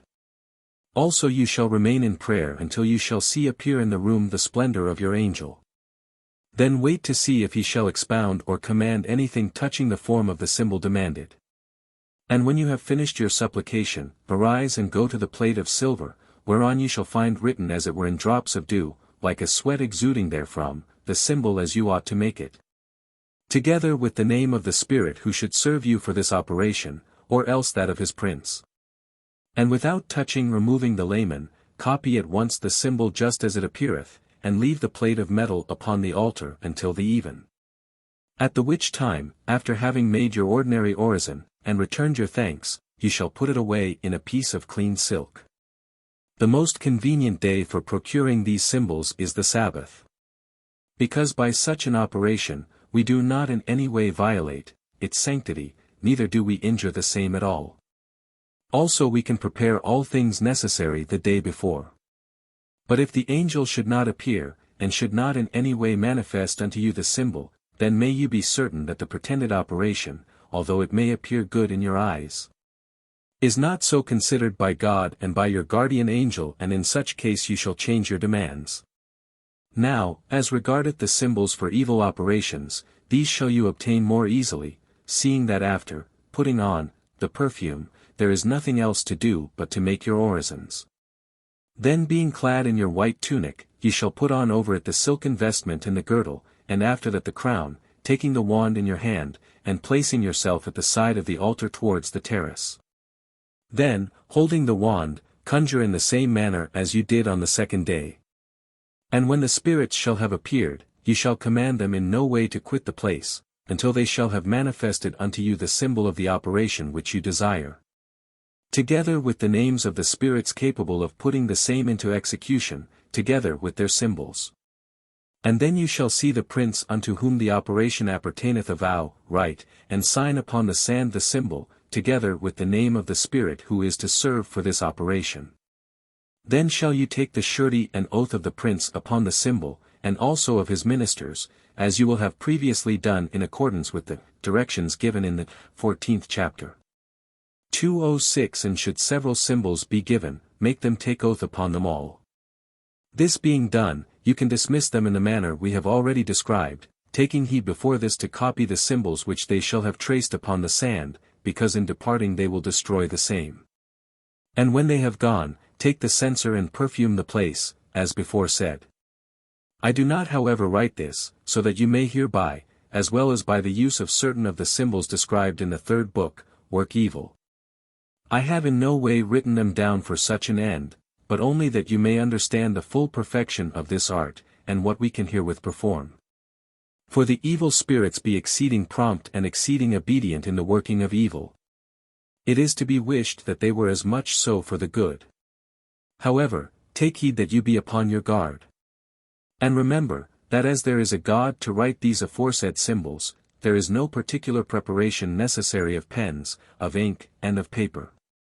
Nor yet of elections of particular days, nor other things to be observed, which the false magicians and enchanters of the devil would have you believe. It sufficeth that the symbols should be clearly written with any kind of ink and pen, provided that we may easily discern unto what operation each sign appertaineth. The which also you can easily do by means of a properly arranged and drawn up register of them. But the greatest part of the symbols of the third book I counsel you to make before commencing the operation, keeping them until that time in the interior of the altar. And after that the spirits shall have taken oath thereupon, ye shall carefully keep the symbols in a safe place, where they can neither be seen nor touched by any other person, because thus great harm might befall such person. Now will we declare unto you what symbols be manifested by the good angels and what by the evil, and unto what prince each operation is subject, and lastly, what should be observed as regardeth each symbol. By whom the symbols of the chapters of the third book be manifested. The symbols of the chapters of the third book, which be manifested only by the angels, or by the guardian angel, be these, namely. Chapter 1. To know all manner of things past and future, which be not however directly opposed to God, and to his most holy will. Chapter 3. To cause any spirit to appear, and take any form, such as of man, animal, bird, etc. Chapter 4. For divers visions. Chapter 5, How we may retain the familiar spirit's bond or free in whatsoever form. Chapter 6. To cause minds to be pointed out, and to help forward all kinds of work connected therewith. Chapter 7. To cause the spirits to perform with facility and promptitude all necessary chemical labors and operations, as regardeth metals especially. Chapter 10. To hinder any necromantic or magical operations from taking effect, except those of the Kabbalah, or of this sacred magic. Chapter 11. To cause all kinds of books to be brought to one, and whether lost or stolen. Chapter 16. To find and take possession of all kinds of treasures, provided that they be not at all magically guarded. Chapter 18. To heal diverse maladies. Chapter 25. To walk upon, and operate under, water. Chapter 28. To have as much gold and silver as one may wish, both to provide for one's necessities, and to live in opulence. The following, symbols, be manifested in part by the angels and in part by the evil spirits, which is why we must not avail ourselves hereof without the permission of the holy angel. They are those of Chapter 2.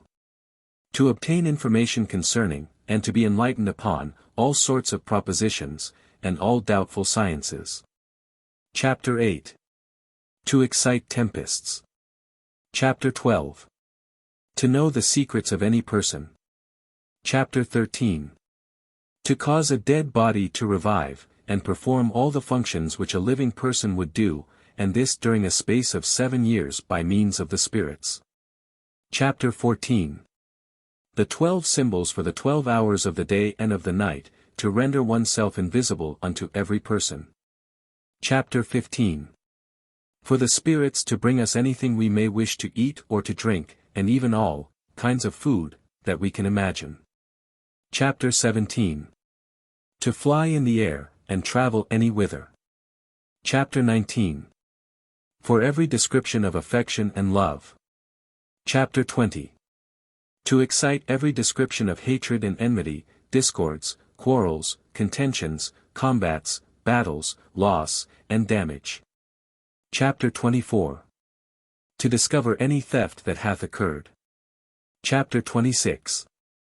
To open every kind of lock without a key, and without making any noise. Chapter 29. To cause armed men to appear. The following, symbols, be only manifested by the evil spirits, namely. Chapter 9. To transform animals into men, and men into animals, etc. Chapter 21. To transform oneself, and take different faces and forms. Chapter 22. This chapter is only for evil, for with the symbols herein we can cast spells, and work every kind of evil, we should not avail ourselves hereof. Chapter 23. To demolish buildings and strongholds. Chapter 27. To cause visions to appear. Chapter 30. To cause comedies, operas, and every kind of music and dances to appear. Unto what prince the operations of each chapter are submitted. Astaroth and Asmodee do together execute the symbols and operations of. Chapter 6. To cause minds to be pointed out, and to help forward all kinds of work connected therewith. Chapter 7. To cause the spirits to perform with facility and promptitude all necessary chemical labors and operations, as regardeth metals especially. Chapter 9. To transform animals into men, and men into animals, etc. Asmodee and Mago together do execute the operations of. Chapter 15. For the spirits to bring us anything we may wish to eat or to drink, and even all kinds of food that we can imagine. Astaroth and Eriton both do execute the following chapter by their ministers, yet not together, but each separately. Chapter 16. To find and take possession of all kinds of treasures, provided that they be not at all magically guarded.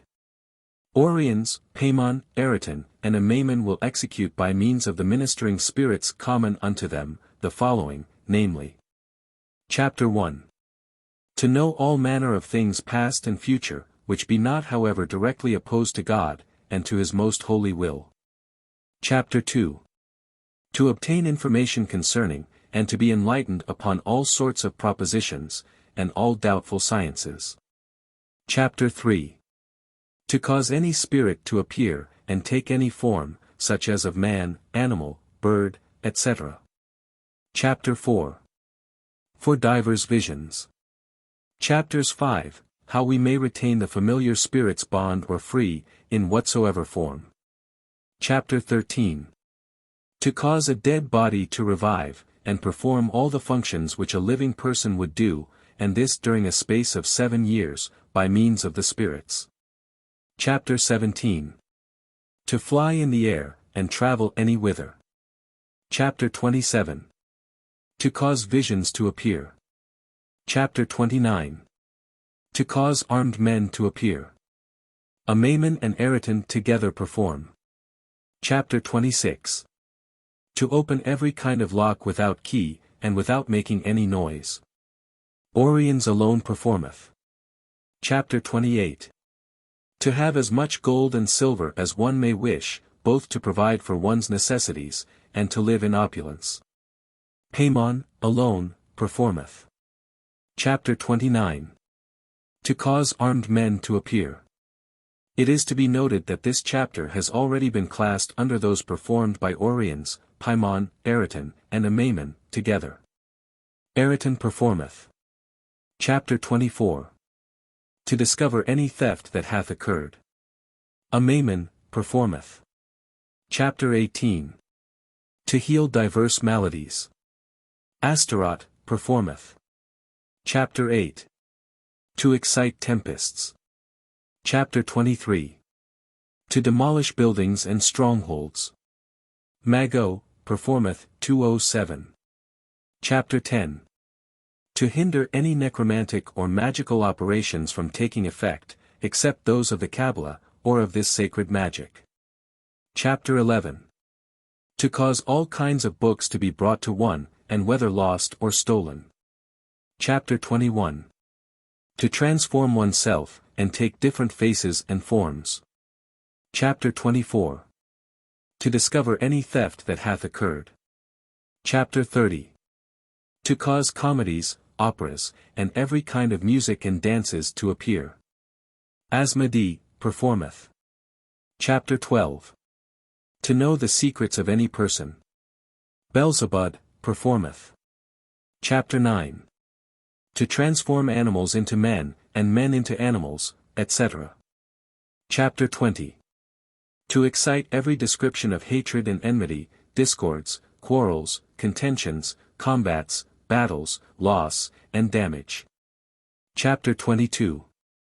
This chapter is only for evil, for with the symbols herein we can cast spells, and work every kind of evil. We should not avail ourselves hereof. The operations of the following chapters can also, to a great extent, be administered by the familiar spirits, namely. Chapter 2. Scientific information. Chapter 4. Visions. Chapter 12. Secrets of other persons. Chapter 18. Healing of maladies. Chapter 19. Affection and love. Chapter 23. Demolishing buildings. Chapter 24. Discovery of theft. Chapter 27. Causing visions to appear. Chapter 28. Obtaining money. Chapter 30. Visions of operas, comedies, etc. If at the beginning they excuse themselves from the performance, there is probably some hindering cause, and in this case you should make use of other spirits. But otherwise they must obey you in and throughout everything that you shall command them. Instructions and explanations. Concerning what points we should particularly observe with regard to each chapter of the third book, and especially chapters 1, 2, IV, VI, X, 23, 25, 27, 29, XXX 208. Chapter 1. To know all manner of things past and future, which be not however directly opposed to God, and to his most holy will. First take the symbol in your hand, place it, upon the top of your head, under your hat, and either you will be secretly warned by the Spirit, or he will execute that which you have the intention of commanding him to do. This next instruction is given in the MS as relating to Chapter 2, but it evidently is more appropriate to Chapter 3. To cause any spirit to appear, and take any form, such as of man, animal, bird, etc. Take in your hand the symbol, and name the spirit, who will appear in the form commanded. The next following information evidently has reference to the symbols of the 5th chapter, but there is no number subjoined as in the other cases in the original MS. Chapter 5. How we may retain the familiar spirit's bond or free, in whatsoever form. We must understand that every man may have 4 familiar or domestic spirits, and no more. These spirits can serve you in many ways, and they are granted unto you by the sub-princes. The first hath his period of power from sunrise until noon. The second, from noon until the setting of the sun. The third, from the setting of the sun until midnight. And the fourth, from midnight even unto the sunrising of the following day. He who possesseth them is free to avail himself of their services under whatever form may be pleasing unto him. Of this kind of spirits there is an infinite number, who at the time of their fall were condemned to serve man. And to each man there be 4 of them destined, and each one is obliged to serve during a period of 6 hours, and in the case of your giving one over unto some other person, you can no longer avail yourself of his services. But in order to replace him during his time of service, you may call upon some other spirit. And should you wish to send away one of the said spirits before the 6 hours during which he is on guard be expired, it sufficeth for you to make him some sign that he can go, and at once he will obey. But when the 6 hours of their guard be expired, the aforesaid spirits will depart of their own accord without demanding your permission, and the next in rotation will successively take the place of his predecessor.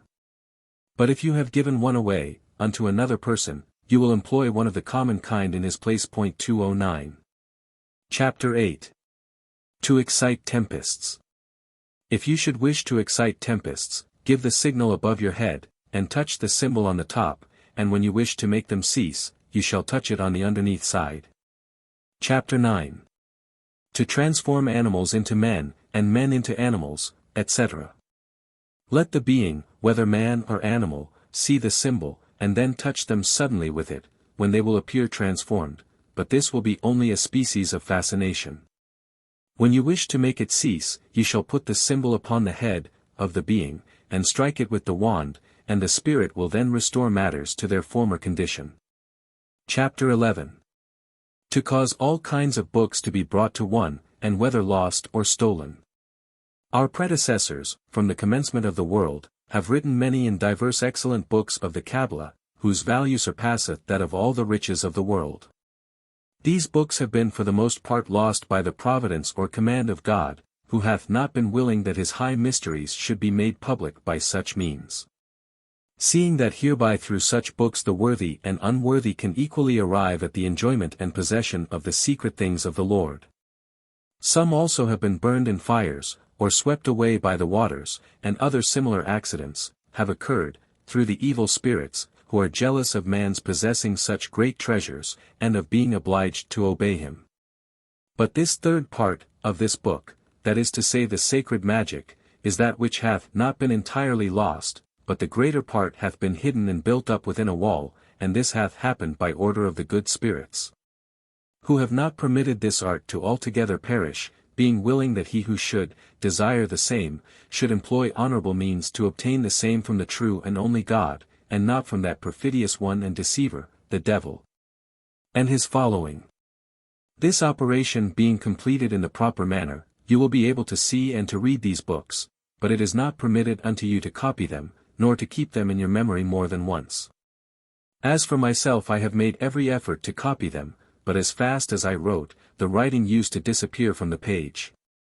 Whence you may conclude that the Lord, knowing our nature, which is inclined unto evil, doth not wish that such great treasures should be employed to serve unto that end. 2:10 and unto the destruction of the human race. Chapter 12. To know the secrets of any person. For this operation it sufficeth to touch the symbol, for at once the Spirit doth whisper the reply in your ear. But should you comprehend by such a means anything vile, whatever it may be, as you love the grace of the Lord, see that you keep yourself from making manifest that which you have obtained by the use of the symbol, seeing that by so doing you might work harm unto your neighbor. Every time that you touch the symbol you should mention by name the person whose secrets you desire to know. Chapter 13. To cause a dead body to revive, and perform all the functions which a living person would do, and this during a space of 7 years, by means of the spirits. I can in truth both say and affirm that a man who hath just died is divided into 3 parts, viz., body, soul, and spirit. The body returneth unto the earth, the soul unto God or unto the devil, and the spirit hath its period determined by its Creator, that is to say, the sacred number of 7 years, during the which it is permitted to wander hither and thither in any direction. At length it taketh its decision, 2:11, and goeth straightway unto the place whence it came forth, at the beginning. To change the condition of the soul is impossible, but the grace of the Lord, for many causes and reasons which it is not here permitted unto me to make manifest, hath been willing to permit that, with the aid of the spirits, we may force the spirit to return and to conjoin itself again with the body, so that for the space of 7 years it can operate any matter. And although this spirit and the body joined together can perform all the functions and exercises which they used to execute when the body, the soul and the spirit were together, yet is it only an imperfect body, being in this case without the soul. This operation is, however, one of the greatest, and one which we should only perform in extraordinarily important cases, seeing that in order to accomplish it the chief spirits have to operate. Nothing else is necessary than to be attentive to the moment when the man is just dead, and then to place the symbol upon him towards the 4 quarters of the world, 2:12, and at once he will lift himself up and begin to move himself. He should then be dressed, and a symbol similar to that which hath been placed upon him should be sewn into his garment. Know also that when the 7 years be expired, the spirit which was conjoined with the body will at once depart, and that we cannot further prolong the period of the aforesaid 7 years. I made proof of this operation in the Moria for the Duke of Saxonia, who had only children who were minors, and the eldest was between 12 and 13 years of age, unfit for the government and management of his estate, the which his own relatives would have seized upon and appropriated unto themselves. And by this means I provided, against the contingency, and prevented that estate from falling into other hands. Chapter 14. The 12 symbols for the 12 hours of the day and of the night, to render oneself invisible unto every person. To render oneself invisible is a very easy matter, but it is not altogether permissible, because that by such a means we can annoy our neighbor in his daily life, for we can easily employ the same for producing various effects. And we can also work an infinitude of evils, herewith. But, honestly speaking, we must not do the latter, such being expressly forbidden by God. This is wherefore I entreat you to avail yourself hereof always for a good and never for an evil end. You have in this chapter 12 symbols, for 12 different spirits submitted unto Prince Mago, who are all of the same force. You should put the symbol, upon the top of your head, under the hat or bonnet, and then you will become invisible. While on taking it away, you will appear visible again. Chapter 15. For the spirits to bring us anything we may wish to eat or to drink, and even all kinds of food that we can imagine. As for this symbol, and all like ones appertaining unto this chapter, when you shall wish to make use of them, you shall put them between 2 plates, dishes, or jugs, close together, on the outside of a window. And before a quarter of an hour shall have passed, you will find and will have that which you have demanded. But you must clearly understand that with such kind of viands you cannot nourish men for more than 2 days only. For this food, although it be appreciable by the eyes and by the mouth, doth not long nourish the body, which hath soon hunger again, seeing that this food giveth no strength to the stomach. Know also that none of these viands can remain visible for more than 24 hours, the which period being past, fresh ones will be requisite. Chapter 16. To find and take possession of all kinds of treasures, provided that they be not at all magically guarded. Should you wish to discover or to take possession of treasure, you must select the symbol which you wish, whether it be of a common or of a particular operation, and the Spirit will at once show it unto you, of whatsoever kind, or after whatsoever fashion, it may be. Then shall you place the symbol which is referable unto it thereon, and it will no longer be possible for it to disappear into the ground, nor for it to be carried away. Furthermore, the spirits destined unto the guard of this treasure will flee, and you can then dispose of it as you wish, and take it away. Chapter 17. To fly in the air and travel anywhere. Name the place whitherunto you wish to travel, and place the symbol upon your head, under the bonnet or the hat, but take well heed lest the symbol fall from off you through negligence or want of caution. Do not journey at night time unless necessity or some pressing reason thereto compelleth you, but select the daytime, and that serene and calm. Chapter 18. To heal diverse maladies. Undo the bandages of the sick person, and clean them, and having applied the unguent and the compresses, put them again upon the sick person. And place the symbol upon them, 2:13, and leave it thus for about a quarter of an hour, then take it away and keep it, for use on another occasion.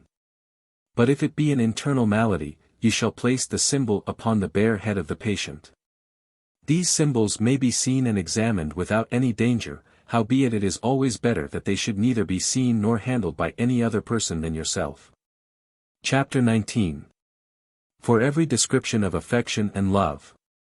And Chapter 20. To excite every description of hatred and enmity, discords, quarrels, contentions, combats, battles, loss, and damage. On request, and by the intermediary of the spirits, we can obtain love, goodwill, and the favor of princes and sovereigns. On this wise, name aloud the person or persons by whom you wish to be loved, and move the symbol answering to the class under which they fall, because if you be operating for yourself in matters falling under the heads of love, friendship, etc., you should absolutely name aloud the person, and move the symbol. But if you name or operate for two other persons, whether it be for love or for hatred, you should expressly name both, and move the symbols answering to the classes under which they fall. Also, if it be possible, you can touch them with the symbol, whether it be general or particular. Under this heading are included all classes of goodwill, among the which the most difficult by far is to make yourself beloved by religious persons. 214. Chapter 21. To transform oneself, and take different faces and forms.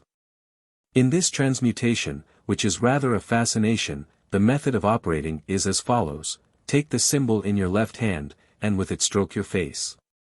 Now were it some ordinary necromancer who was transformed by the working of some diabolical art, he would soon be discovered by you. It is certain, however, that if he who operateth be instructed in the true and sacred magic, like yourself, that he 2:15 could produce no effect upon you. Because against the grace of the Lord, by whomsoever received, no operation can take effect, whether for good or for evil. But should such be diabolical operations by express pacts and similar sorceries, it is certain that you would soon bring them to shame. Chapter 22. This chapter is only for evil, for with the symbols herein we can cast spells, and work every kind of evil. We should not avail ourselves hereof. All these symbols are to be either buried in the ground, or placed under doors, steps, or buried under paths and other places by which people do pass, or whereon they lean. In this latter case it is sufficient merely to touch such places with the symbol. It must be here remarked that we can work much evil against our enemies, and if you know for a certain fact that they are attempting your life, there is no imaginable sin in availing yourself of these symbols for protection. But should you do this to please some friend, you would not escape easily with impunity from the disapproval of your guardian angel. Use then this knowledge as a sword against your enemies, but never against your neighbor, which would be without any result but that of bringing hurt to yourself. Chapter 26. To open every kind of lock, without key, and without making any noise. Should you wish to open anything locked, such as ordinary locks, bolts, 216 padlocks, coffers, cupboards, boxes, and doors, you shall touch them with the side of the symbol which is written upon, and immediately they will open without any noise. Without being in any way damaged, and without exciting any suspicion of their having been broken open. When you wish to again close them, you shall touch them with the back of the symbol, that is to say, with the part thereof not written upon, and at once they will refasten of their own accord. And in no way should this operation be employed in churches, or for the committing of murder. Also, remember, that this operation can be used for all manner of wicked ends. Wherefore we should obtain permission, first from our guardian angel, so as not to irritate him, and abuse the grace of God, which we have received. Neither should this operation be employed to aid in the commission of rapes and violation of women, but only for laudable effects and other permissible ends. The child of whose services you avail yourself for the conclusion of this operation should not be more than 7 years of age. It should be able to speak clearly, it should be active, and should comprehend what you teach it to do, in order to serve you. And fear not that this child may be able to reveal and tell unto others anything of what he doeth. Also he will not in the least remember that which he shall have done, and you can make trial thereof yourself by interrogating him after the 7 days be past, and you will find that he will be able to tell you nothing of that which hath passed. The which is a very remarkable thing. When you shall have thoroughly decided to give this present operation unto any, and which should only be given as a free gift, as I have already said. Remember to make such person give you 7 florins, the which you shall distribute unto 7 poor persons with your own hand, and such poor persons must genuinely be in want. Them shall you straitly charge, to repeat for 7 days the 7 penitential psalms, or the Pater and Ave 7 times a day, praying unto the Lord for the person who hath given the florins unto you to distribute unto them. That he would deign to come unto his assistance, and to grant unto him for ever such strength that he may never transgress his holy commandments. While in the performance of the operation, be certain that each person, undertaking the same, is subject unto very great temptations to prevarication, and in particular unto great disquietudes of mind, to force the abandonment of the operation. For the mortal enemy of man is grieved that he should make the acquisition of this sacred science, the which also he receiveth from God himself, who hath by this means closed the way against the demon. This being the only object and end of this sacred science. For the enchantments whereof the evil enchanters and sorcerers make employ, are in no way wrought by the true method, and they only have power to execute their end in proportion to the tributes, sacrifices, and pacts, rendered in return. Which latter evidently bring about the loss of the soul, and very frequently that of the body as well. Consider that it is the pride of the demon, which hath chased him out of heaven, and think what a heartbreaking thing it is for him to see a man, made of vile earth, command him who is a spirit, and who was created noble, and an angel, as well. And also that it is necessary that he should submit himself unto man, and obey him, not of his own free will, but by force, and by a power of command which God hath given unto man, to whom he is forced to humiliate himself, and to obey, he who had the greatest difficulty in submitting himself unto his Creator. And yet, notwithstanding all this, he is obliged by his most profound humiliation, and by his most severe suffering, to submit himself unto man, for whom further is destined that heaven which he himself hath lost for an eternity. Wherefore you should continue the operation, and have recourse unto the Lord, and in no way be troubled, for you shall vanquish every difficulty, seeing that the Lord never faileth those who put all their confidence in him. You may only give this sacred operation unto 2 persons, and in the case of your giving it unto a third, it would hold good for him, but you yourself would be for ever deprived of it. I beseech you in grace to well open your eyes, and thoroughly examine him unto whom you shall give so great a treasure, so that he be not one who will make use of the same to make a mock of God, which is a sin so great.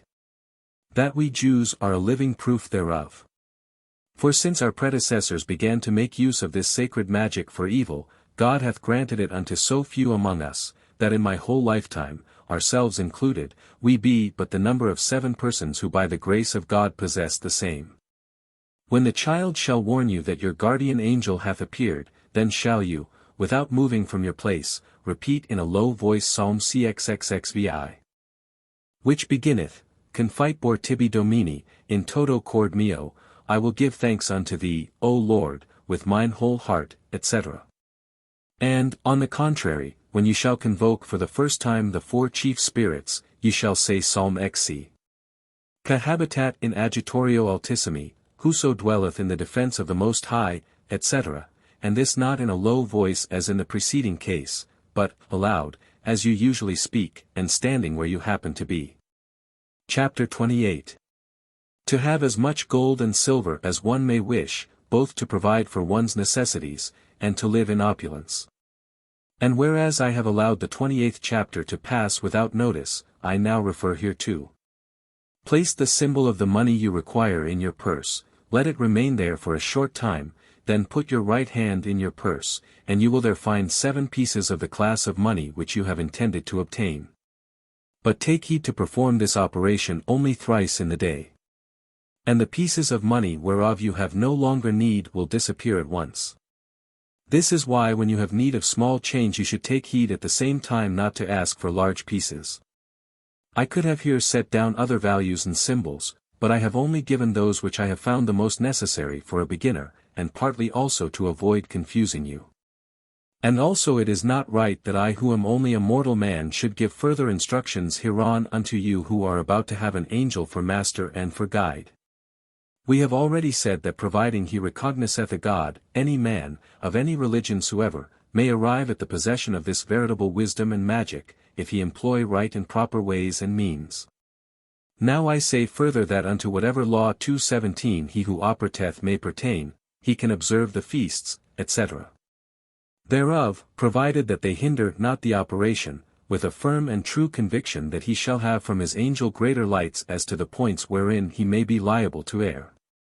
Wherefore you shall be ready and willing to correct your faults, obedient in all things, and on all occasions, unto his precepts. And you should observe exactly and inviolably from point to point, everything touching the regimen of life, the practice, and other counsels given in this book. As we have already said, if by chance some slight indisposition should overtake you after the commencement of the operation, you shall observe that hereinbefore laid down. But should the illness become very much worse, so that remedies become necessary unto the health of the body, and that you have to undergo bloodletting, then do not harden yourself against the will of the Lord, but having made a brief prayer, thank him for having visited you in this manner. And having made use of remedies which oblige you to leave off the operation already begun, so as not to become as it were your own murderer, and notwithstanding that it grieveth you to the heart to be forced so to do, yet nevertheless conform yourself unto his holy will. And when you shall have regained your accustomed health, in his own good time shall you return unto the operation, feeling sure that he will grant you his aid. Such a forced desistance doth not hinder you from awaiting a fitting time, when you may recommence, seeing that such interruption is not in any way voluntary, but forced by necessity. Whereas, had this interruption occurred through pure caprice, you ought never to think further of recommencing, because we must not make a mock of God. There be 2 kinds of sins which are infinitely displeasing unto God. One is ingratitude, and the other incredulity. I say this cursorily, because the devil will not fail to insinuate 1,000 ideas into your head, such as, that this operation may perhaps be a real thing, and perhaps not. That the symbols are badly drawn, etc., so as to make you comment upon the subject. This is why you must have faith, and that you must believe. Neither should you dispute concerning that which you understand not. Remember that God out of nothingness hath created all things, and that all things have their being in him. Watch, work, and you will see. In the name of the most holy Adonai, the true and only God, we have finished this book in the best order and with the best instruction which has been possible to me. Know also that it is only in God that you will find the sole and certain way to arrive at the true wisdom and magic, but yet also by following out that which I have written down in this book with such exactitude. Still, however, when you shall have put anything into practice, you shall, manifestly know how great and immeasurable hath been my paternal affection. 2:18 And in truth I dare to say that I have done for love of you what no one in our times hath undertaken, and in especial in that I have declared unto you the 2 symbols, that of the child, and your own particular one.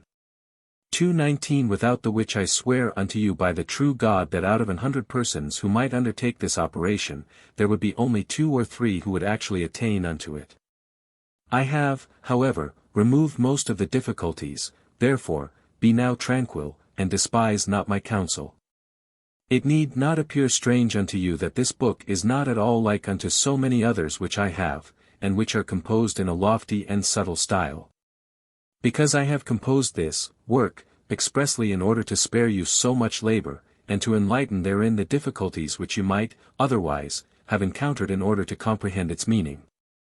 And so that it might not be at all necessary for it to pass into other hands than your own, in making this book I have in no way availed myself of eloquent but peculiar expressions, which those who write such works usually make use of. And even then not without mystifications. But I have employed a certain manner of arrangement, making a mixture of the subject matter, and dispersing it here and there in the chapters so that you may be forced to read and reread the book many times, and also the better so to do. To transcribe and imprint it in your memory. Render then your thanks unto the Lord God Almighty, and never forget my faithful advice, even unto the day of your death. Thus will the divine wisdom and magic be your wealth, and never can you find a greater treasure in the world. Obey promptly him who teacheth you that which he hath learned by his own experience. And I pray and conjure you by that God who is my God, to observe summarily and inviolably the 3 following heads which should serve you as guides and limitations until you shall pass the gulf of this miserable world.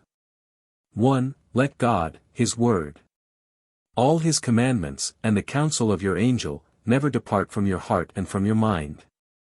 2. Be the declared enemy of all the evil spirits, their vassals, and adherents, during the whole period of your life. Dominate them, and regard them as your servitors.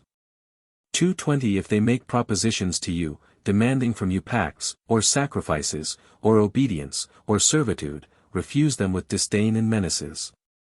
3. It is more than evident that God can know the heart of men, the which none else can do. You should therefore force yourself to test severely for some time him to whom you intend to give this knowledge. You shall closely note his method of life and habits. You shall discuss the subject with him, seeking to discover in the clearest way and as far as possible, whether he would use it for good or for evil. Also in giving this operation you shall fast, eating only once a day, and he who shall receive it shall do the same. See also what we have said in the 3rd chapter, 2:21 and elsewhere. It is also true that one who would suffer much in health by fasting in such a manner, may if absolutely necessary supplement the same by paying one or several persons to fast in his stead and to intercede for him. 2:22 The whole object and end of this should be both to give and receive this operation unto the glory of the great God, and unto one's own good and that of one's neighbor, whether friend or enemy, and unto that of all things created. The 10 florins of gold 2:23 shall be distributed by your own hands when you shall have received the money, unto 72 poor persons who know the Psalms, as mentioned in a preceding chapter. And see also that you fail not in this, for it is an essential point. Furthermore you shall demand from him to whom you shall give the operation, some pleasurable gratification which is in harmony with the operation, at your choice. But see that you demand not money, for this you would be deprived entirely of the holy wisdom. Every time that you shall desire to make a fresh command 2:24 you shall thrice repeat the Psalm XIII, Cohabitat in adjutorium altissimi, etc. Whoso dwelleth in the aid of the Most High, etc., because this psalm possesseth so great a virtue that you will be astonished when you comprehend it. If you know that you, as a man, have offended your Creator, in anything regarding the tables of the law, perform no operation until after having made a general confession of your sins unto God, the which you shall observe unto the day of your death. By thus acting the mercy of the Lord will never depart from you. Unto the which Lord be praise, and glory, and honor, for the gifts which he hath granted unto us. So be it. The end of the 2nd book. The 3rd book. Prologue. He who shall have faithfully observed that which hath been taught unto him, and shall have with a good will obeyed the commandments of God, let him, I say, be certain that this veritable and loyal wisdom shall be accorded unto him.